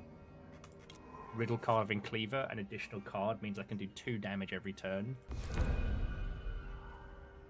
Yes, sorry, you're right, Null. All video games are apolitical. There are no such things as political video games.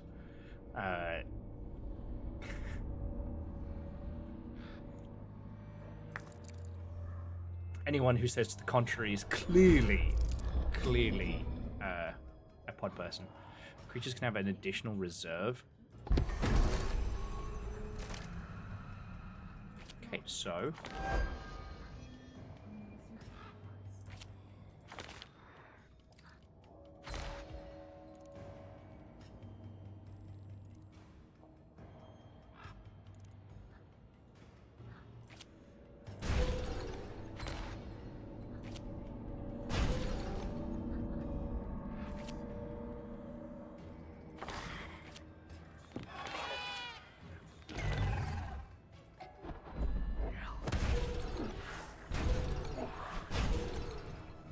Okay. Indeed. That's one thing that everybody says about Bioshock, is that it's just lack of any kind of political commentary or undertones whatsoever. What the horse shit was that? Feed conditions are checked on turn. If an asset's condition cannot be met, it is discarded. What the fuck?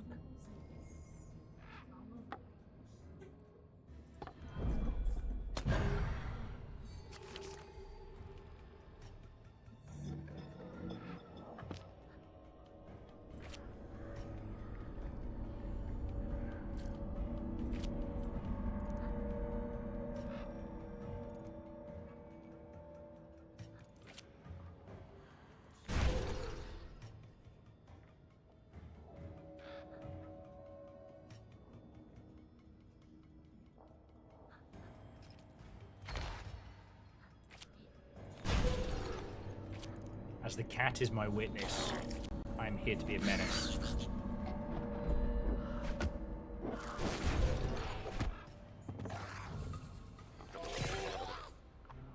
Oh, the flesh. Y'all, you didn't tell me the flesh was in this. I haven't seen them since, what, System Shock 2?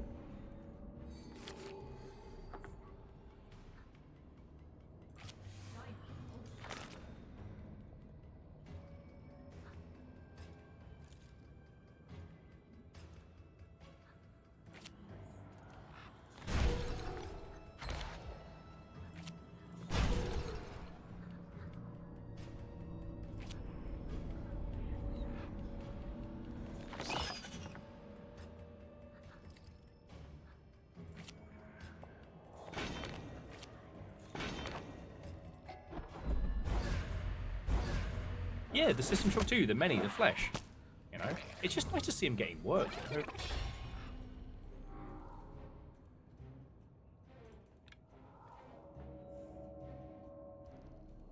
Okay, the second row of reserves is violently powerful. How do I get that?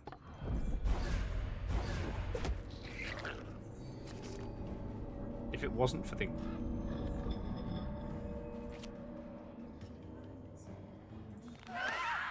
If it wasn't for the aforementioned cat's pajamas.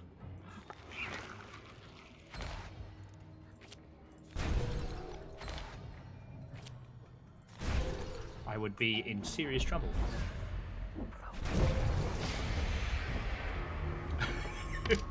Indeed, Null, that great Bioshock quote. Maybe gods, maybe kings. You know what? Both sides have great points.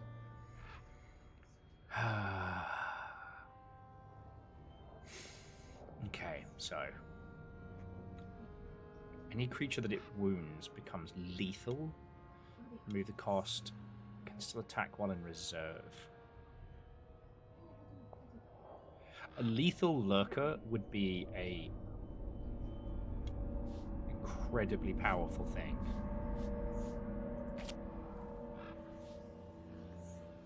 Hell, a lethal... Oh, actually, no, the lethal lurker is far better. Or lethal fine print as well. That would make it very scary.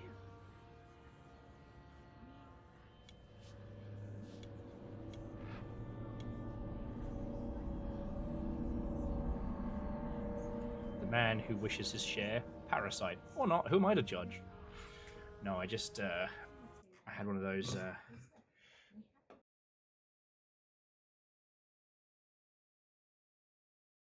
Sorry, friends, I desperately pushed the wrong button there.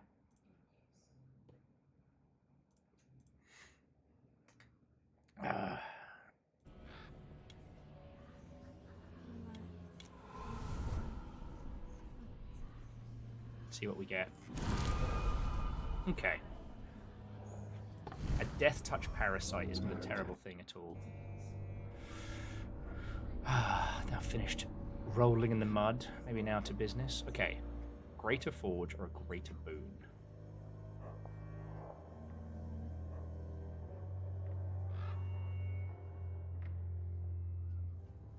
If the Greater Boon...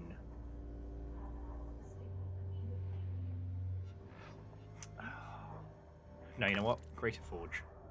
I can't imagine there are too many boons that are... Okay, remove the third card. Sneaks can be placed on the opponent's side of battle, and another lethal. Oh, okay. We can guarantee to make lethal our lurker. Oh yeah, no. Nick, the R team is... I need a... It's become a bit of a meme here, how often I say it. Lethal lurker. Noun, a description of the now defunct global moderator on Twitch, being quiet in your chat until something kicks off. D. Ah, yes. Do not look towards the viewer list, for you may see that which lurks. But no, I need a better word than diegetic for stuff like this, where the UI is the experience, where it's, you know... I've been trying to think of it ever since Endoparasitic, because this isn't merely the map upon which our adventure takes place. This is literally the contract of the soul of a fucking child. Very good.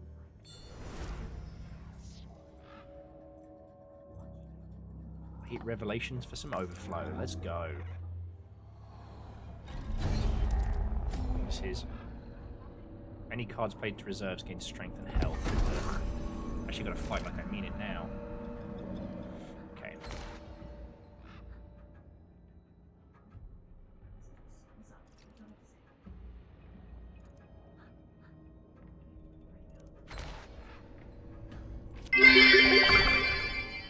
Wants a new word for diegetic, not fancy enough for him anymore apparently. D. Sometimes you need a fancier word. What is this like? Diegetic used to be a really hard thing to do. And now we have so much more that we can work with.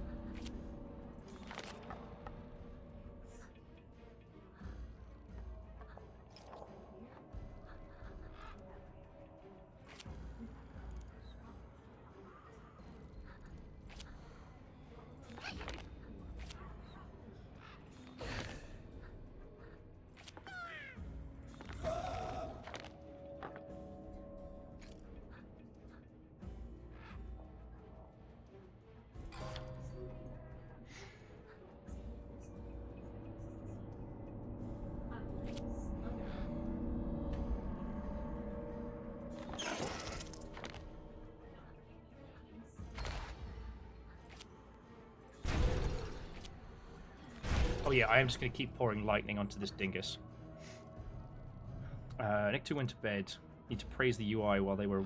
I didn't know they were on the UI? I don't know who does what. It amuses me greatly that the question squad all have names mildly impronounceable.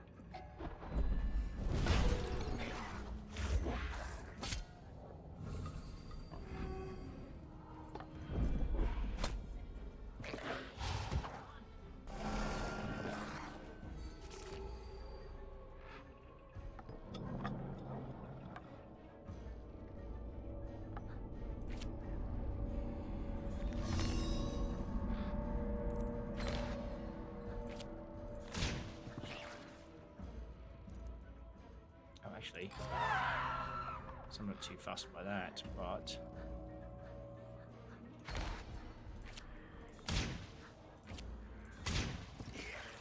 beefcake, death touch beefcake.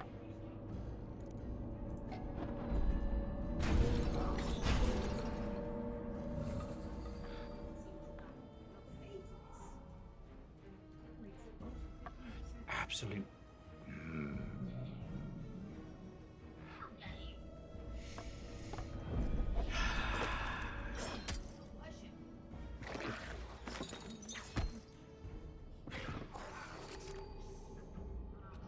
Right.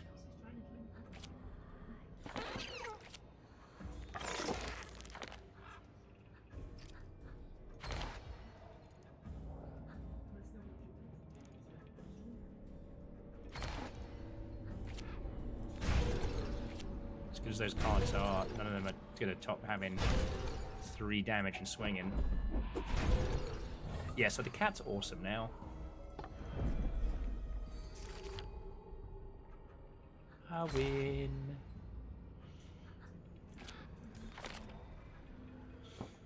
How should we do it? I think with a rejected standard, a little bit of aggression, and as much cat-flavoured firepower as we can bear to muster.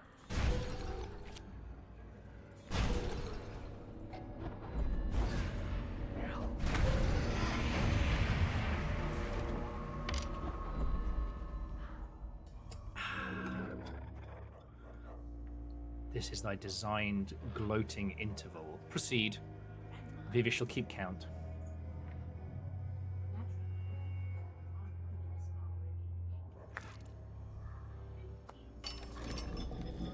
Okay.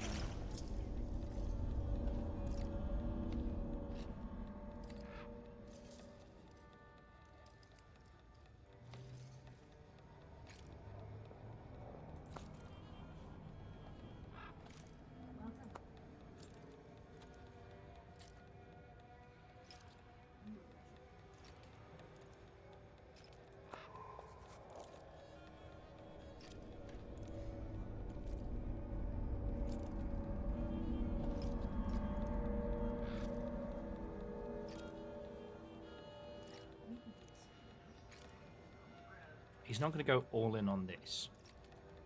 So, that's the only way he'll be able to grab that. Ah, good evening, Haze Shift. I find myself in a Faustian bargain with devils. How the devil are you? It's hard being this clever and witty all the time. It is a curse. You know, heavy is the head that wears the crown. How are you?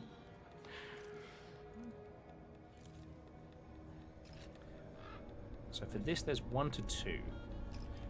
If he puts 2 more on here, yeah, that'll put him at 4 and he'll take it. I'm not fussed by either of these. Neither of these will change it, and we already have the wounds on reshuffle. But yes, hey Shift, how was your stream? What were you up to? Tell me your tales, as is the custom of the land. I had a funny mind-breaking moment while playing Pokemon Too Many Types 2. You found a Pokemon typing game?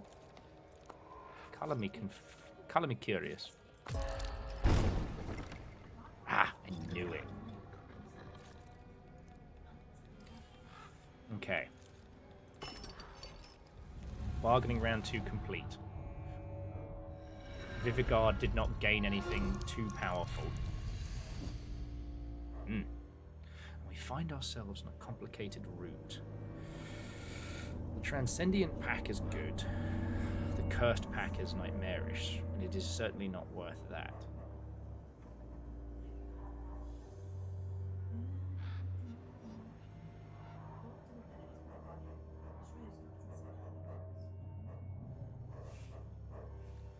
means our path ahead is certainly...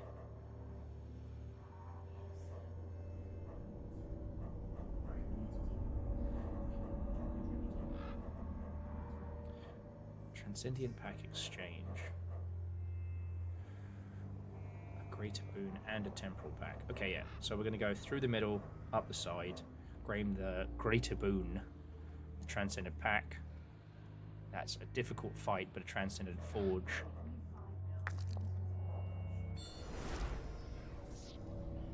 Oh. Well, hey, Shift. I'm glad you had a good time with it. I've been back on this today. I've had a hard couple of days before this, and apparently the Longship has mastered the art of just being able to sense whenever something is going on, because as you can see, J-Post blew the doors off today. So...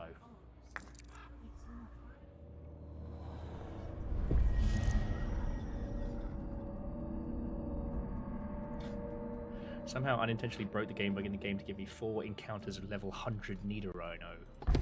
Okay. Okay.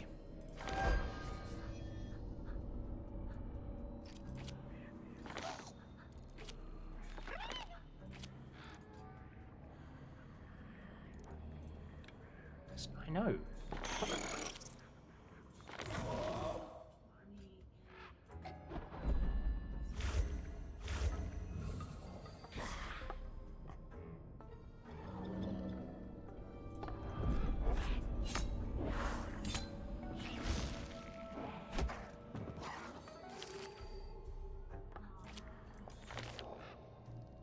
Wonderful.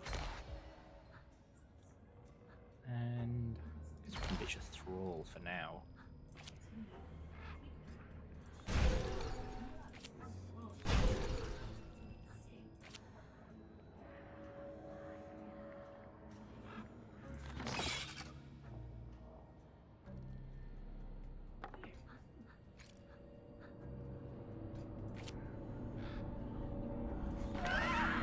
Kind of feel like I'm a little overpowered. And hey, Shift, you're right, I shouldn't. But also, everybody's been doing so much for me. Yeah.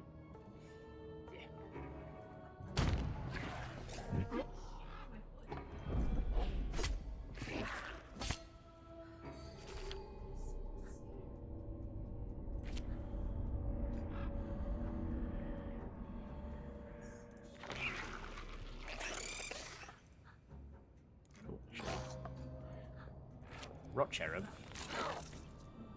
We'll get rid of you two.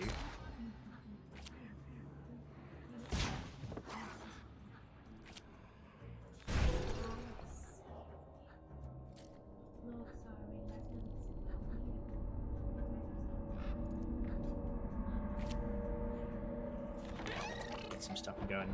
But yeah, hey Shift, that sounds like a lot of fun. We talked a little bit about the Pokemon stuff earlier on today. Null says, I like how you hesitated for just a second before you turned that optimistic baby doctor into a monster. I swear, if this is one of those games like Darkest Dungeon where I end up being the twisted maven by the end of it, I will have so many words. But I have been taught by video games to shot that baby. Nick is correct. Shot that baby!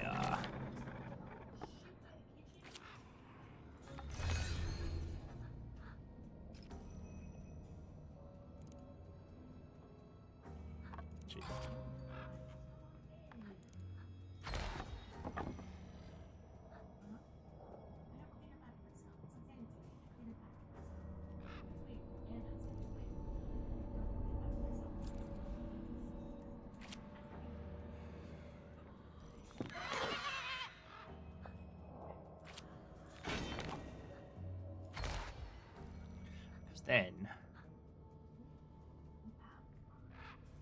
we can go home, home, home, and then boom.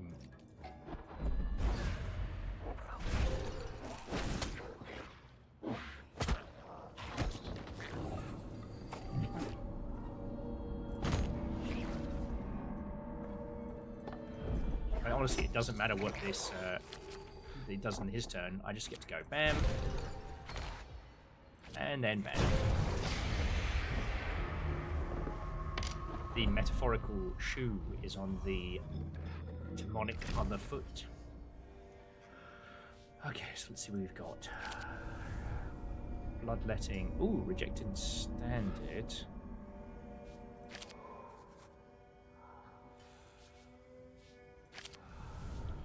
Do you want any creature and all the others in its reserve? An ejection.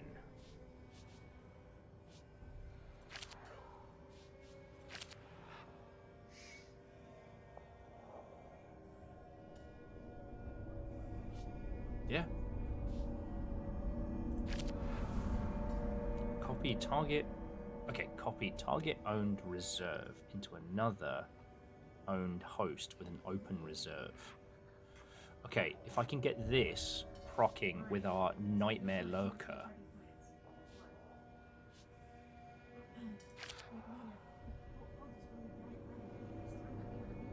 Yeah.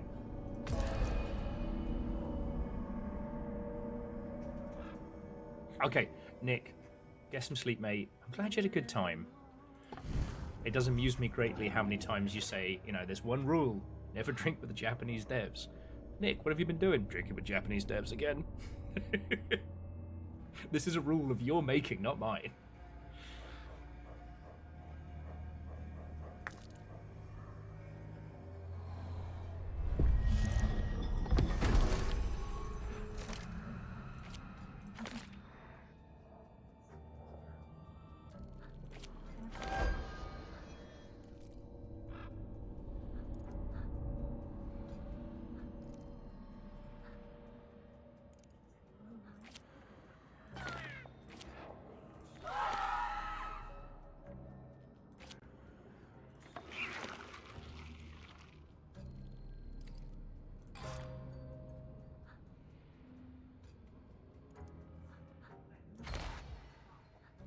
Oh, we can only hit twice for the start of this one because I want to save the Bloodletter for when we get the Death Touch Bastard.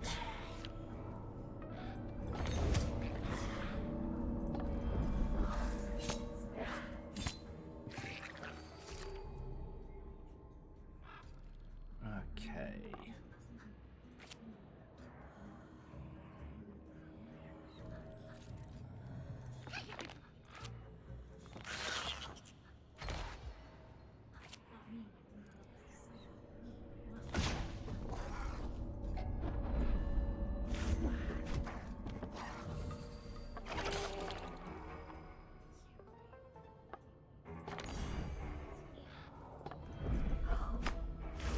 He ate my little healing guy. It's thoroughly rude.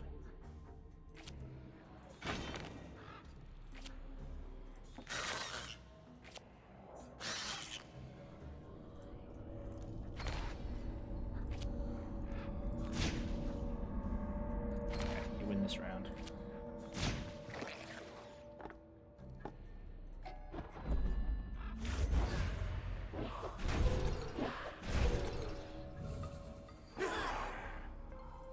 This cheeky bad one.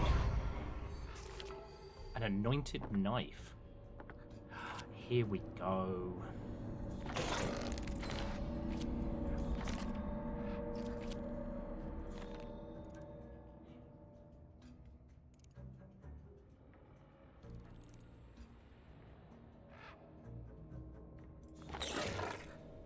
So now we have our 3/3 Death Touch Reach Lurkers doing their job.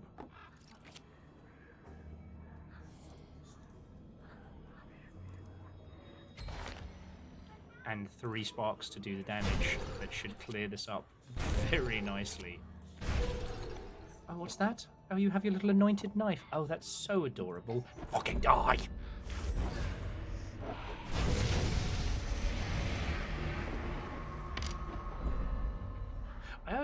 I do feel a little bad, just because when we have these lovely discussions about this, I often feel like I don't have the language of deck builders in the ilk to really get it.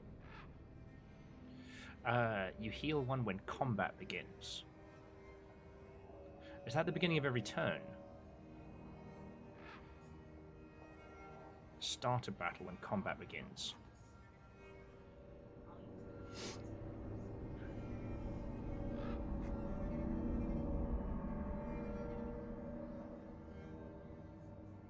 Okay. So that's healing at the beginning of each match, or gain 2 armor at the beginning. So I'm actually gonna re-roll.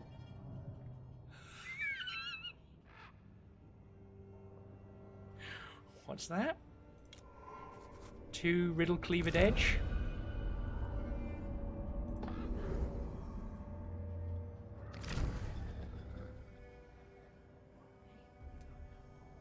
I can now cast 3 lightnings all at once.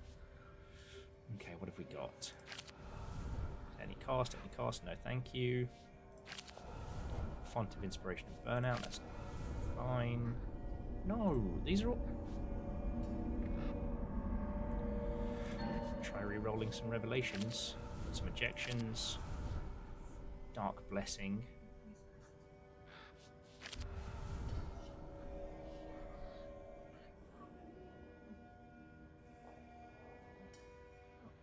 Huh. So these are mostly naff. But I want more cards right now.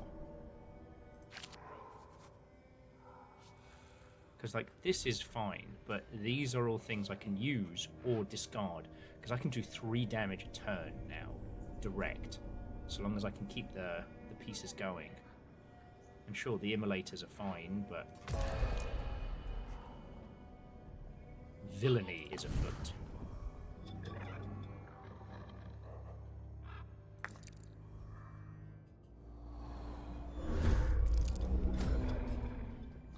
All creatures on the battle line lose health and gain after their attack. Interesting.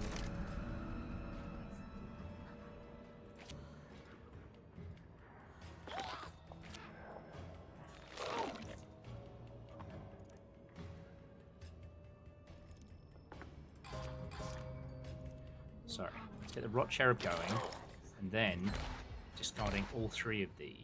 Oh, no, you're still worth it. Alright, yeah, you can go on ahead. But then I still have 3 sparks to cast.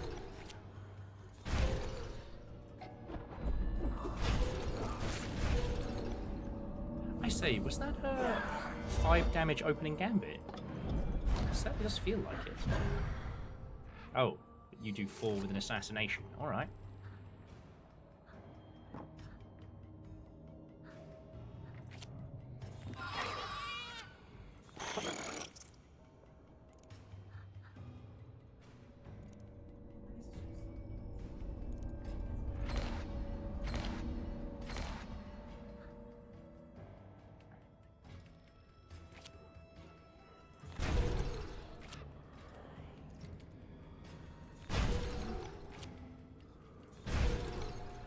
Shall not give him life with which to breathe. Who needs story mode? My cat has a handgun.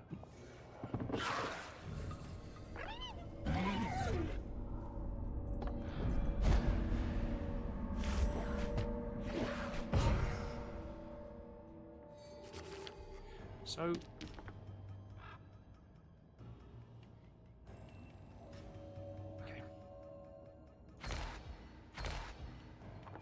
Firstly, you have to go.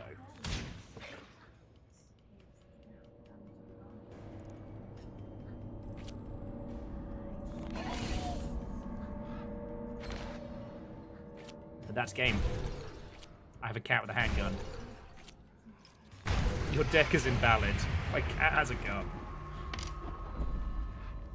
Well, also, and I have cat with a handgun plus 2 redraws, so...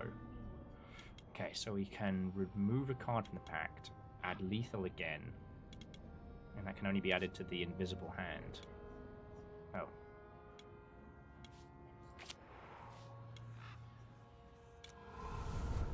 Now that 3 price is finally worth it.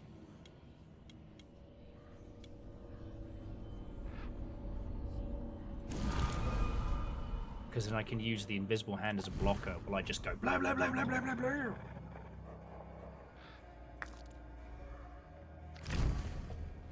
And what do you have to offer me here?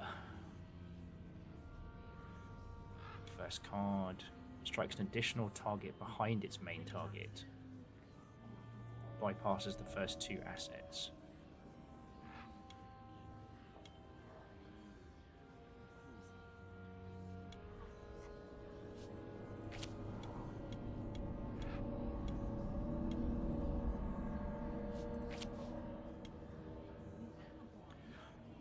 The invisible hand is now a death touch double strike. I am not going to be friendly. My cat has a gun.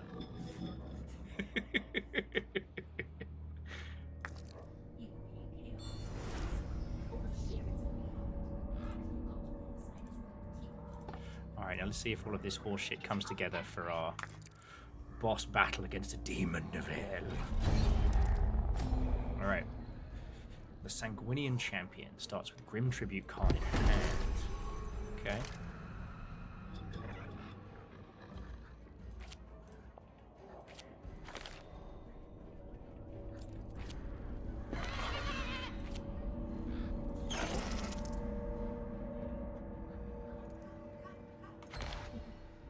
Okay.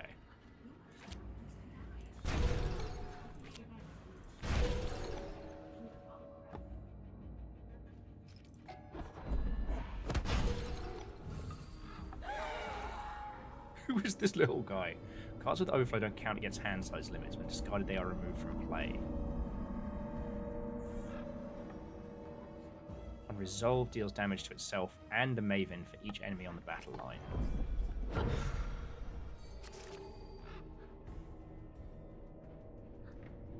I'm sorry to say, this is one of those good news, bad news situations.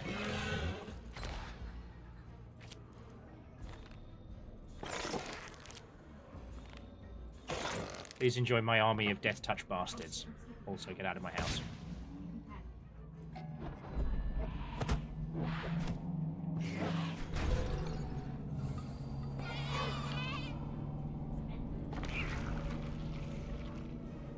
So Aeon, I managed to get a handgun from my cat, so I've been doing significantly better than my first 2 runs.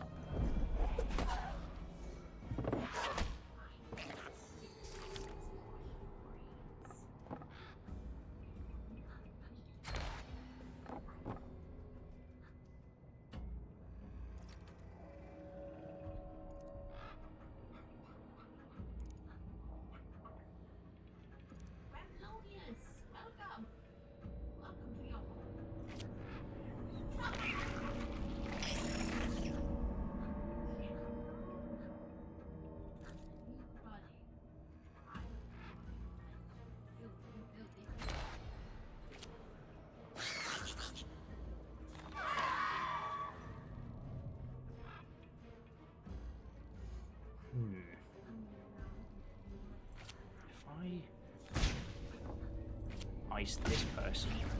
Yes, that does far more damage.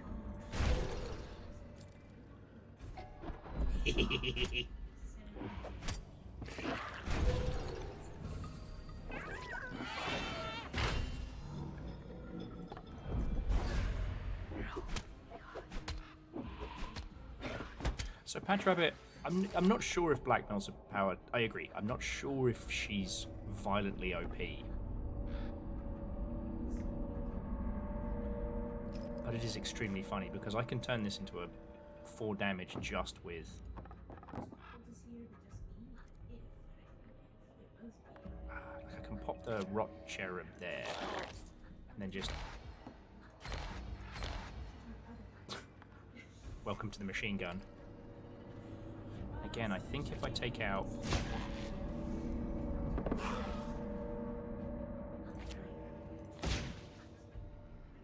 Yeah, see, that frees that mother hubbard up for a 5 hit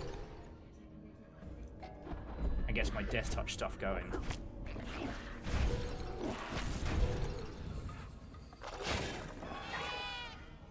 Null, you gave a red player a zero-cost fireball. What did you think was going to happen? Kindness? A mercy? I may fight against the demons of hell in a Faustian bargain, but I see you, the architect of their creation, and I shall have no mercy. I'm not going to run my mouth too hard, because the last time I did that, I was a character in-game.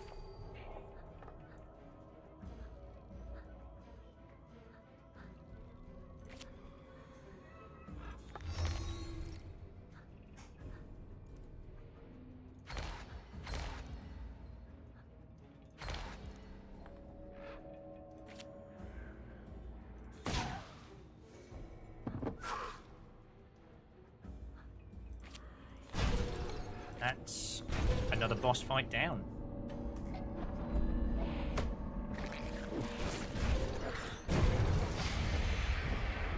You're right, Fred. The key is confidence.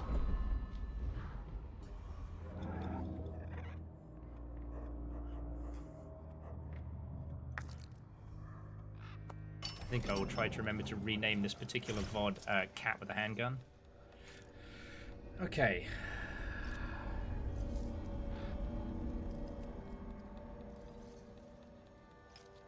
So what are you up to?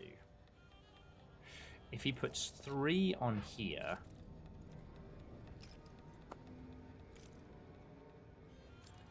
he would need to put all of his tokens in one place to beat me on that. Or all of his tokens there. Which he won't.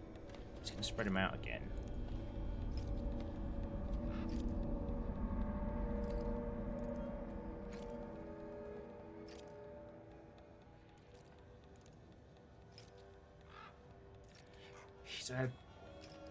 He's a banker. He's a mercurial mechanical wankstain. Sorry, I couldn't think of a better descriptor. But he's not foolhardy. I am. He would not put all his tokens in one place.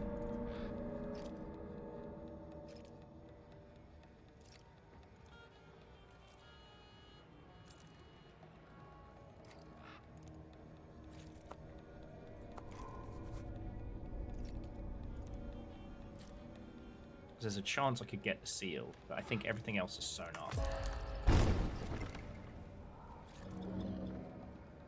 Ah, well. Better no one win than he win.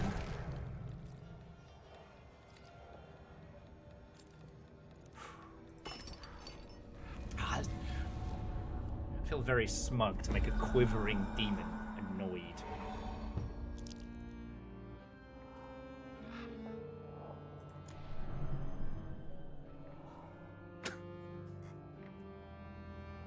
Nullward, he probably does subscribe to the OnlyFans of a particularly thick abacus. Or thick abacus is his online handle.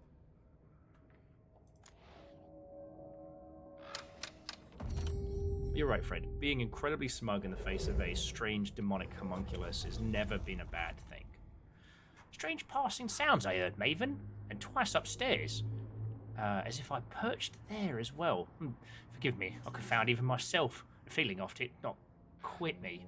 Hope thy room is intact. So I tell you what, friends, I drank too much water, so I desperately need to pee. So here's what we're going to do. We're going to do post-story stuff, and then I think I'll bring our adventures to a close. But I desperately have to pee.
Null, that's horrifying.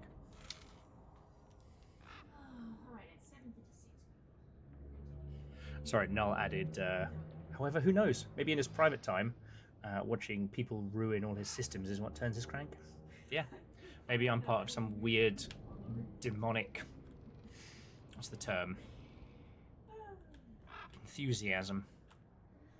Ah, if it isn't my favourite cat with a gun. She split the soul and told us none of it. Old, mad, and evil of the witch, and against the witch, my views count as one. Yet, naked, vainglory-oft, even she was well knew the act of God's prerogative. And soft. Child victim?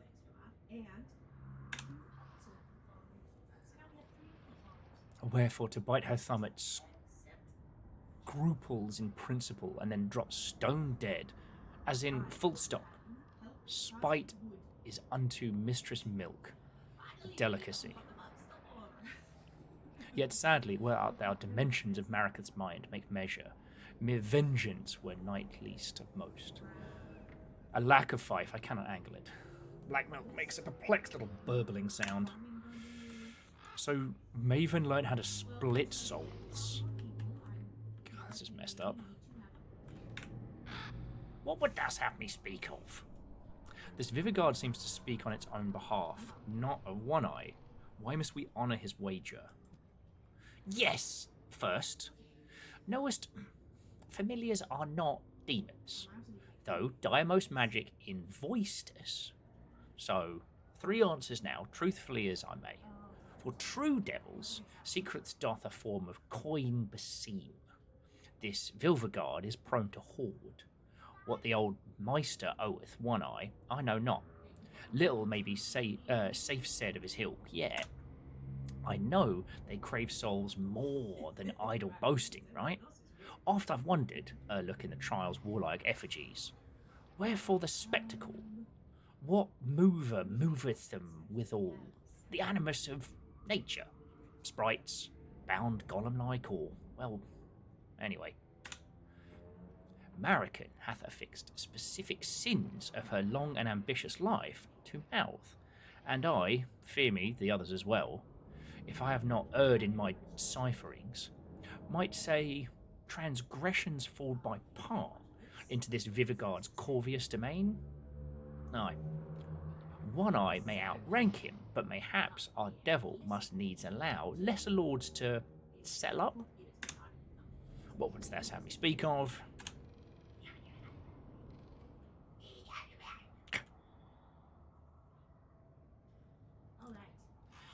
Alright, so, though I like it not for them, doth wavering seem a little more dry, fig leaf, which doth some more carnal thrill conceal? I warrant the surprise of thy world is singularly novel to their like. They flock to thee, drunkards. They flock to thee like drunkards to a gutter sack. Time was, I know once mistress felt, ere with her mighty will, somewhat overburdened with moral vice, pangs of want sensuous, earthly avail withal, righteous wrought her exile too. Imagine the insult of it. I sometimes wonder me, if the first venerable Marican tempted these spirits to gambol with the Fanghella board, did she wager some soul stuff? Say, belike unto, Parchesis and this elementor of the self, and then, perchance, choose to lose. If so, I'd feature that pride went first into the pot. Didn't she see it as a win-win? Do they? Ah, i.e. she gambled her pride with the intention of losing in those early matches. Probably was able to draw out the demons, draw out One Eye more by basically losing on purpose. Marican was ruthlessly inventive, but if the devil needs a signature, how could our mentor damn a soul not her own? Yeah, so I've overmulled quite how to speak. I, Maven, beg thee to act. In this, more as Svangard lawyer than their priest, but mine initial review of this data doth suggest that, in fact, she could not. They each must needs hath struck with Mariketh a bargain, whether they know it or no. Perchance a wager lost? Thou hast seen what grim sport the Fangella contest doth make of a beginner. Yeah. Grim sport indeed.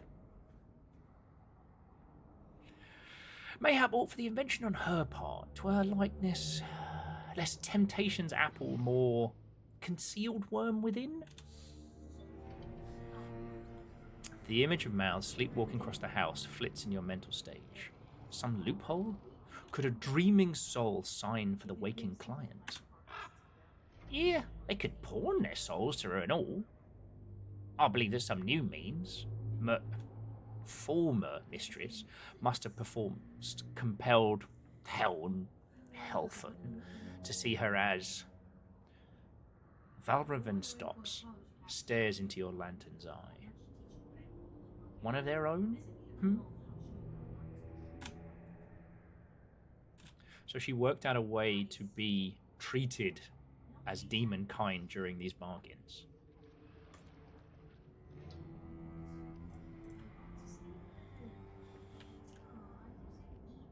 Okay, we'll contemplate a little bit more. Okay, Mariketh's thoughts on men's flaws seem to have a late amendment. Now, having marched those magisters mind for mind, and surpassed most, I find naught but pride upon. For all their learning, how little they truly grasped. As based sea life they watch bubbles rise, and squabble over above unnamed, which none shall e'er behold but belly up. All the flotsam of creation doth into their vile absium sink. Each round the mystery doth circle once, and of truth catches naught but his teeth. But a new way to say what we have already believed. In youth's vain fancy I thought myself there better, and yet now I ask, wherefore? Beclouded in scum of our own issue, yet we yet swim all. Should a fish be thusly laurelled, crowned when she doth make the briefest leap of the world above? Seals but a glimpse. Okay. I am certainly the, what is left of the demonic will. What the fuck? Of course. Eagle Beans becomes, I don't know, Bean Eagle. Oh.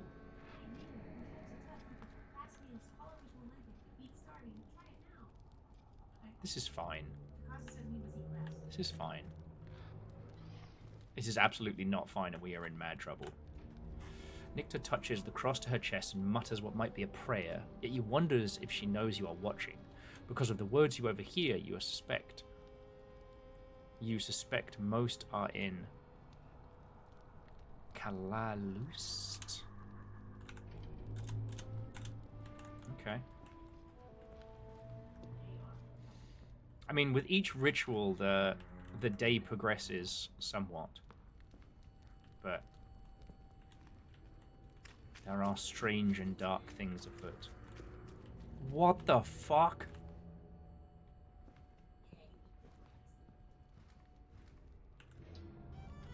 They raise a glass to you and waggle a finger as if to say, we've both had enough for now, no?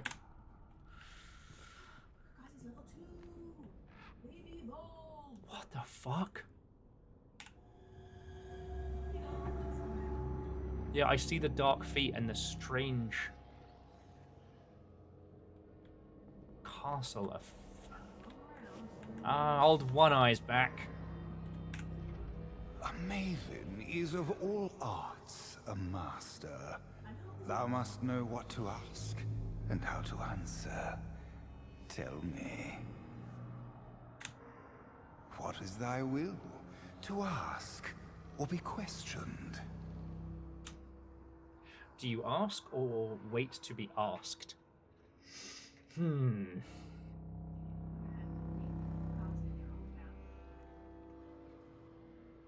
I will ask. This seems a rare chance. What wouldst know? Thine apple am I. He waits on your word.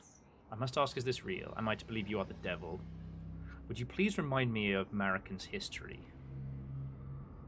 The playing board of the contract I know, yet the lantern? Do we want to know about Maven's history, or do we want to know about the lantern? Am I to believe you are the devil?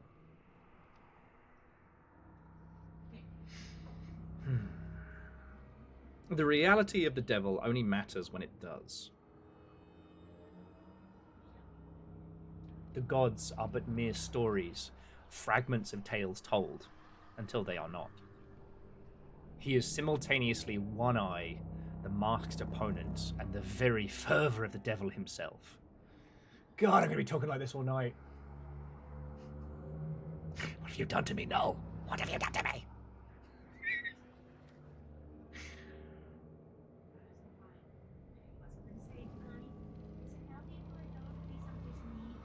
Okay. I want to know Marican's history because she's been playing a dangerous game and I want to know more about it. Ere her death in exile, a maven of all 7 liberal arts was Marican so named. Which is a legend which she oft defend, and in final irony did one herself become. Surely thou didst suspect. He spreads his hand. Is he taking credit? To reprise, Marican's will did testify unto a famulus, or star pupil, thee, as by the scant few tests remaining thou must prove. 'Tis she who by milk of mind hath mothered thee, yea, made thee heir to all her secret arts. Yet, to claim it all, from hell itself must thou winst back her soul. Ah, at last I see the strings. E'en in death a rare witch. Oh, might such a thing as I almost miss her. As to thee, He twists into a statement. vest me and rejoice. Whilst thou liv'st, thy command shall I unceasing serve. As long as thou hast mine eye, or all else, 'tis this I covet. This voice, vast molten things unseen, seems suddenly to freeze. SAO, is that you? Oh, you cheeky chappy. How have you been? I haven't seen you since Redacre. I knew it was him. I know you can't confirm it. I don't know the reasons why. Boo.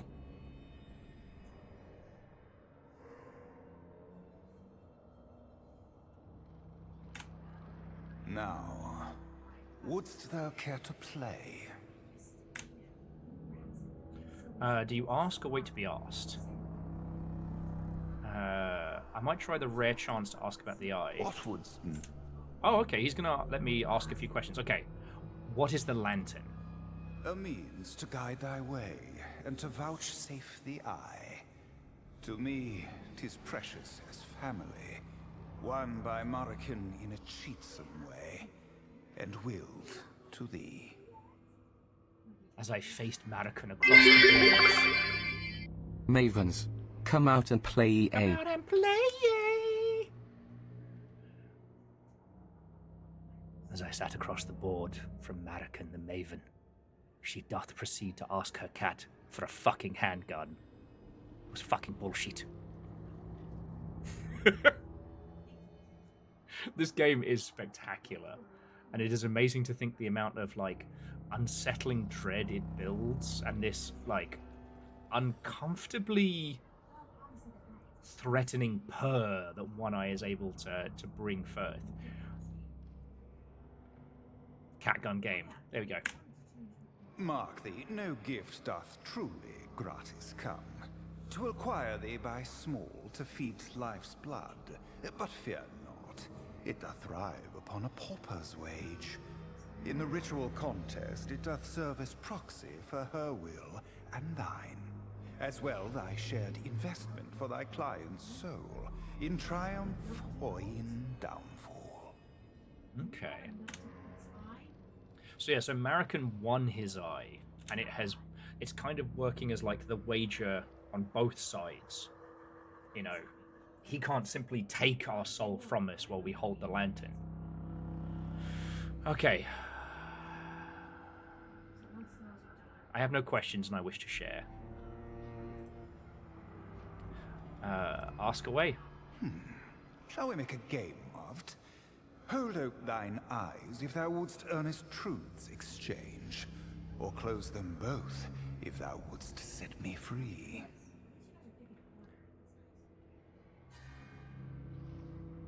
The mask suggests a smile. For now, his tone indicates conversationally free. How would you speak with your eyes?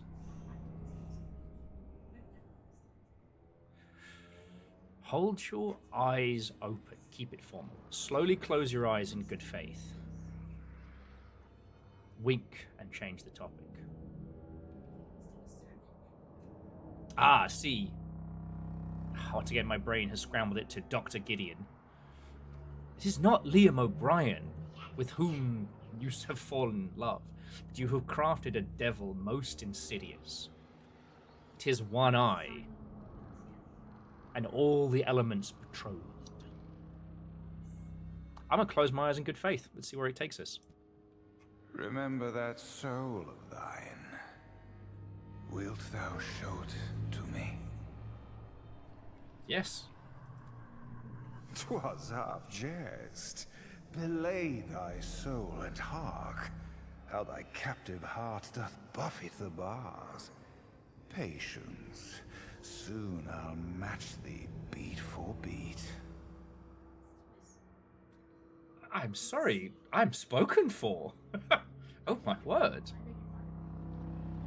Yeah, he's back on flirting with me again. Right?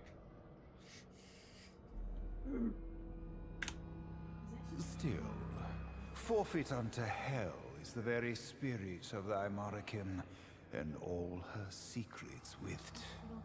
What if thou shouldst lose? Wilt demand a rematch? And with what stake vouchsafed? This soul of thine, hast thou the will to wager it? Unlikely. What could be worth gambling it for? Yes, depending on what I stand to win. I'm feeling confident. My cat has a gun. Oh, witch, seem we of one nature twain? I'm basically playing Shakespearean dungeon crawler Carl now, and I am so okay with this.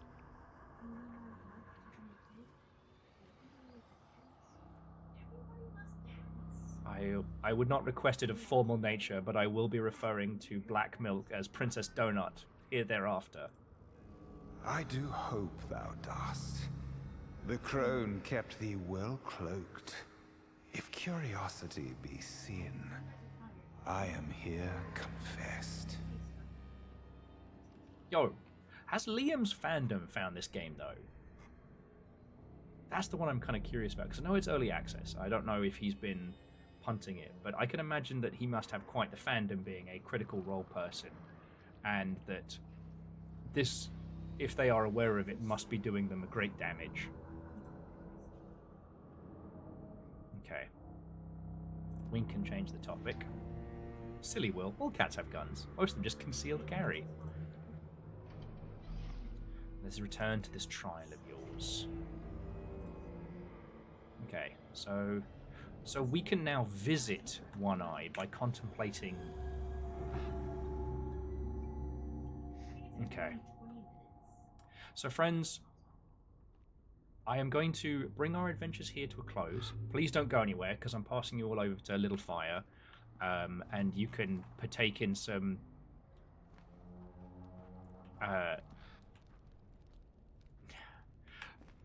Little Fire may have a cult. It's not mine, and I refuse to take responsibility for it. But a cult nonetheless. The numpties cometh. We're jumped up on Shakespeare and birds. Catgun. The loyal Princess Donut. Oh, you're right. I do need to pet Princess... Princess Bird? Okay, my brain is leaking out of its ears. Valraven. Oh! His winged contradiction itself. From an egg, I raised him. Yet behind his eyes doth gleam the gloam of an elder thing than I. A jester born. Lo, how he heckles and boasts, and now to mock all offices in final farce, doth try on the crown. But by the knave's own errant hypothesis is he undone. A legion of noble worries doth besiege his mind. Alack for the poor feathered fool, a false crown doth weigh more on him than truth on a king. O'er him, cast thine eye of pity, sure. But then, throw a shoe. Cast an eye on pity, for sure.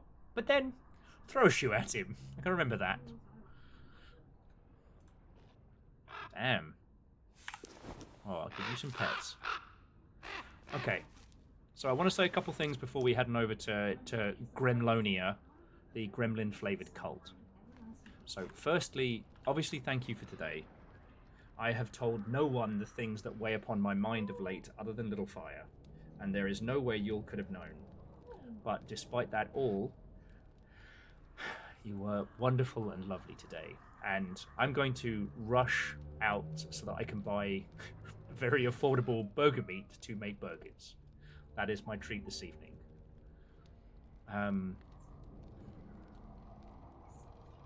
I want to acknowledge my own faults and failings. Null, Dr. Gideon, Nick, and everybody.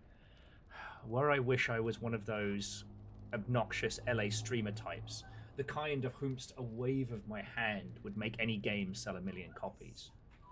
For I do not wish for that kind of life, but that kind of power to be able to put behind this. And I will be insufferable about this game, and I will be talking about it. You know, it's so very hard.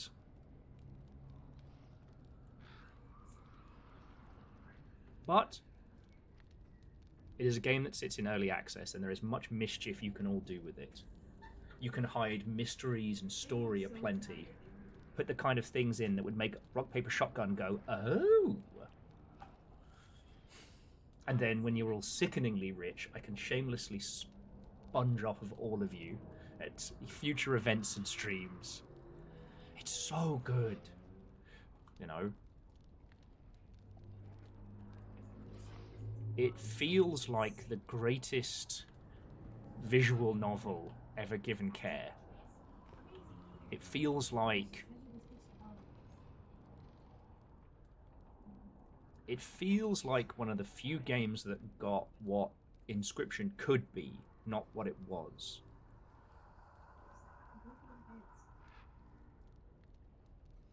I don't know. This game is something special, and I curse my own impotence. Just with the Blackout Club before it, running around like a loon telling everybody, like, you've got to be here. Do they listen to me? Do they bollocks? Anyway. Putting me in the game does mean that every one of the servers I'm in that has a self-promotion channel is absolutely getting plugged. I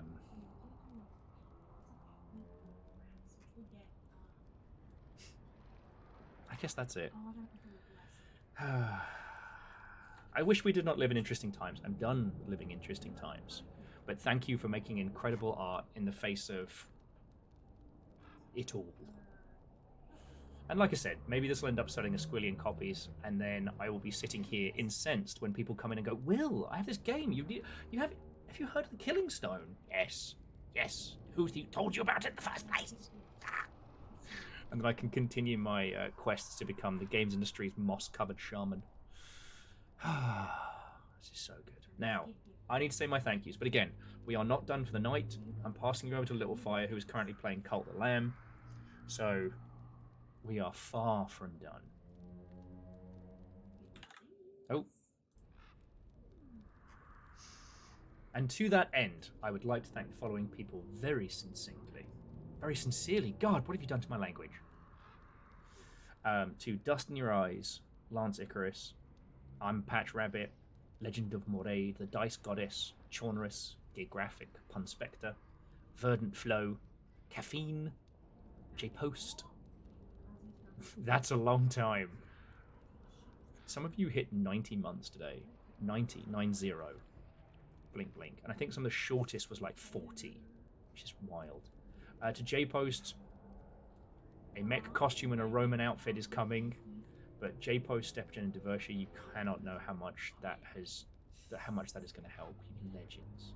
To J-Post, Punspector, Gear Graphics, Scotty Doggy, Simple Chaos, Eraman, Akari Zero, Vanderbeast, Bacon Avenger, PVS, and Divershi, on top of everything else. Like, that all comes together every month, and as these months become more challenging, my gratitude only grows.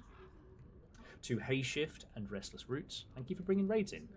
I don't know how you explained the Killing Stone to people as you came on in, but it must have been quite the challenge. And to the moderation team, to Nova, to Moose, to Tal, and to Caffeine, like, I scarce think what I would be able to achieve without all of your help. So thank you. Now, from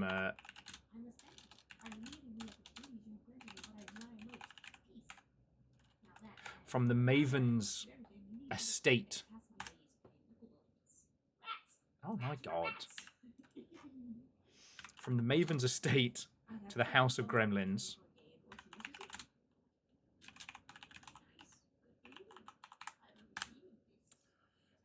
Rushing across the room from one side to t'other. And speaking of rushing, I am going to rush downstairs and get burger supplies. Just... I'll write something up proper and say a proper thank you to all later. My head is a soup of Shakespearean prose and gratitude and all sorts. So... That's an excellent point, Vershi. Excellent point. Right. We're going to head over to Little Fire. They're playing Cult of Lamb. I believe they've got Twitch integration on, so I need you all to be on your loudest behavior. I need you to bring the thunder. It might not be a cult over here, but it is over there. And let's make it so. I don't believe Kakazi just shat on the floor. All right, friends. I'll see you in but mere seconds, and tomorrow we got blueprints. Thank you again, you absolute fucking legends. Yeah. And don't forget to get a copy of The Killing Stone. Gift it to friends, annoy strangers about it. Do it. Be that one. And I'll see you all, well, in moments.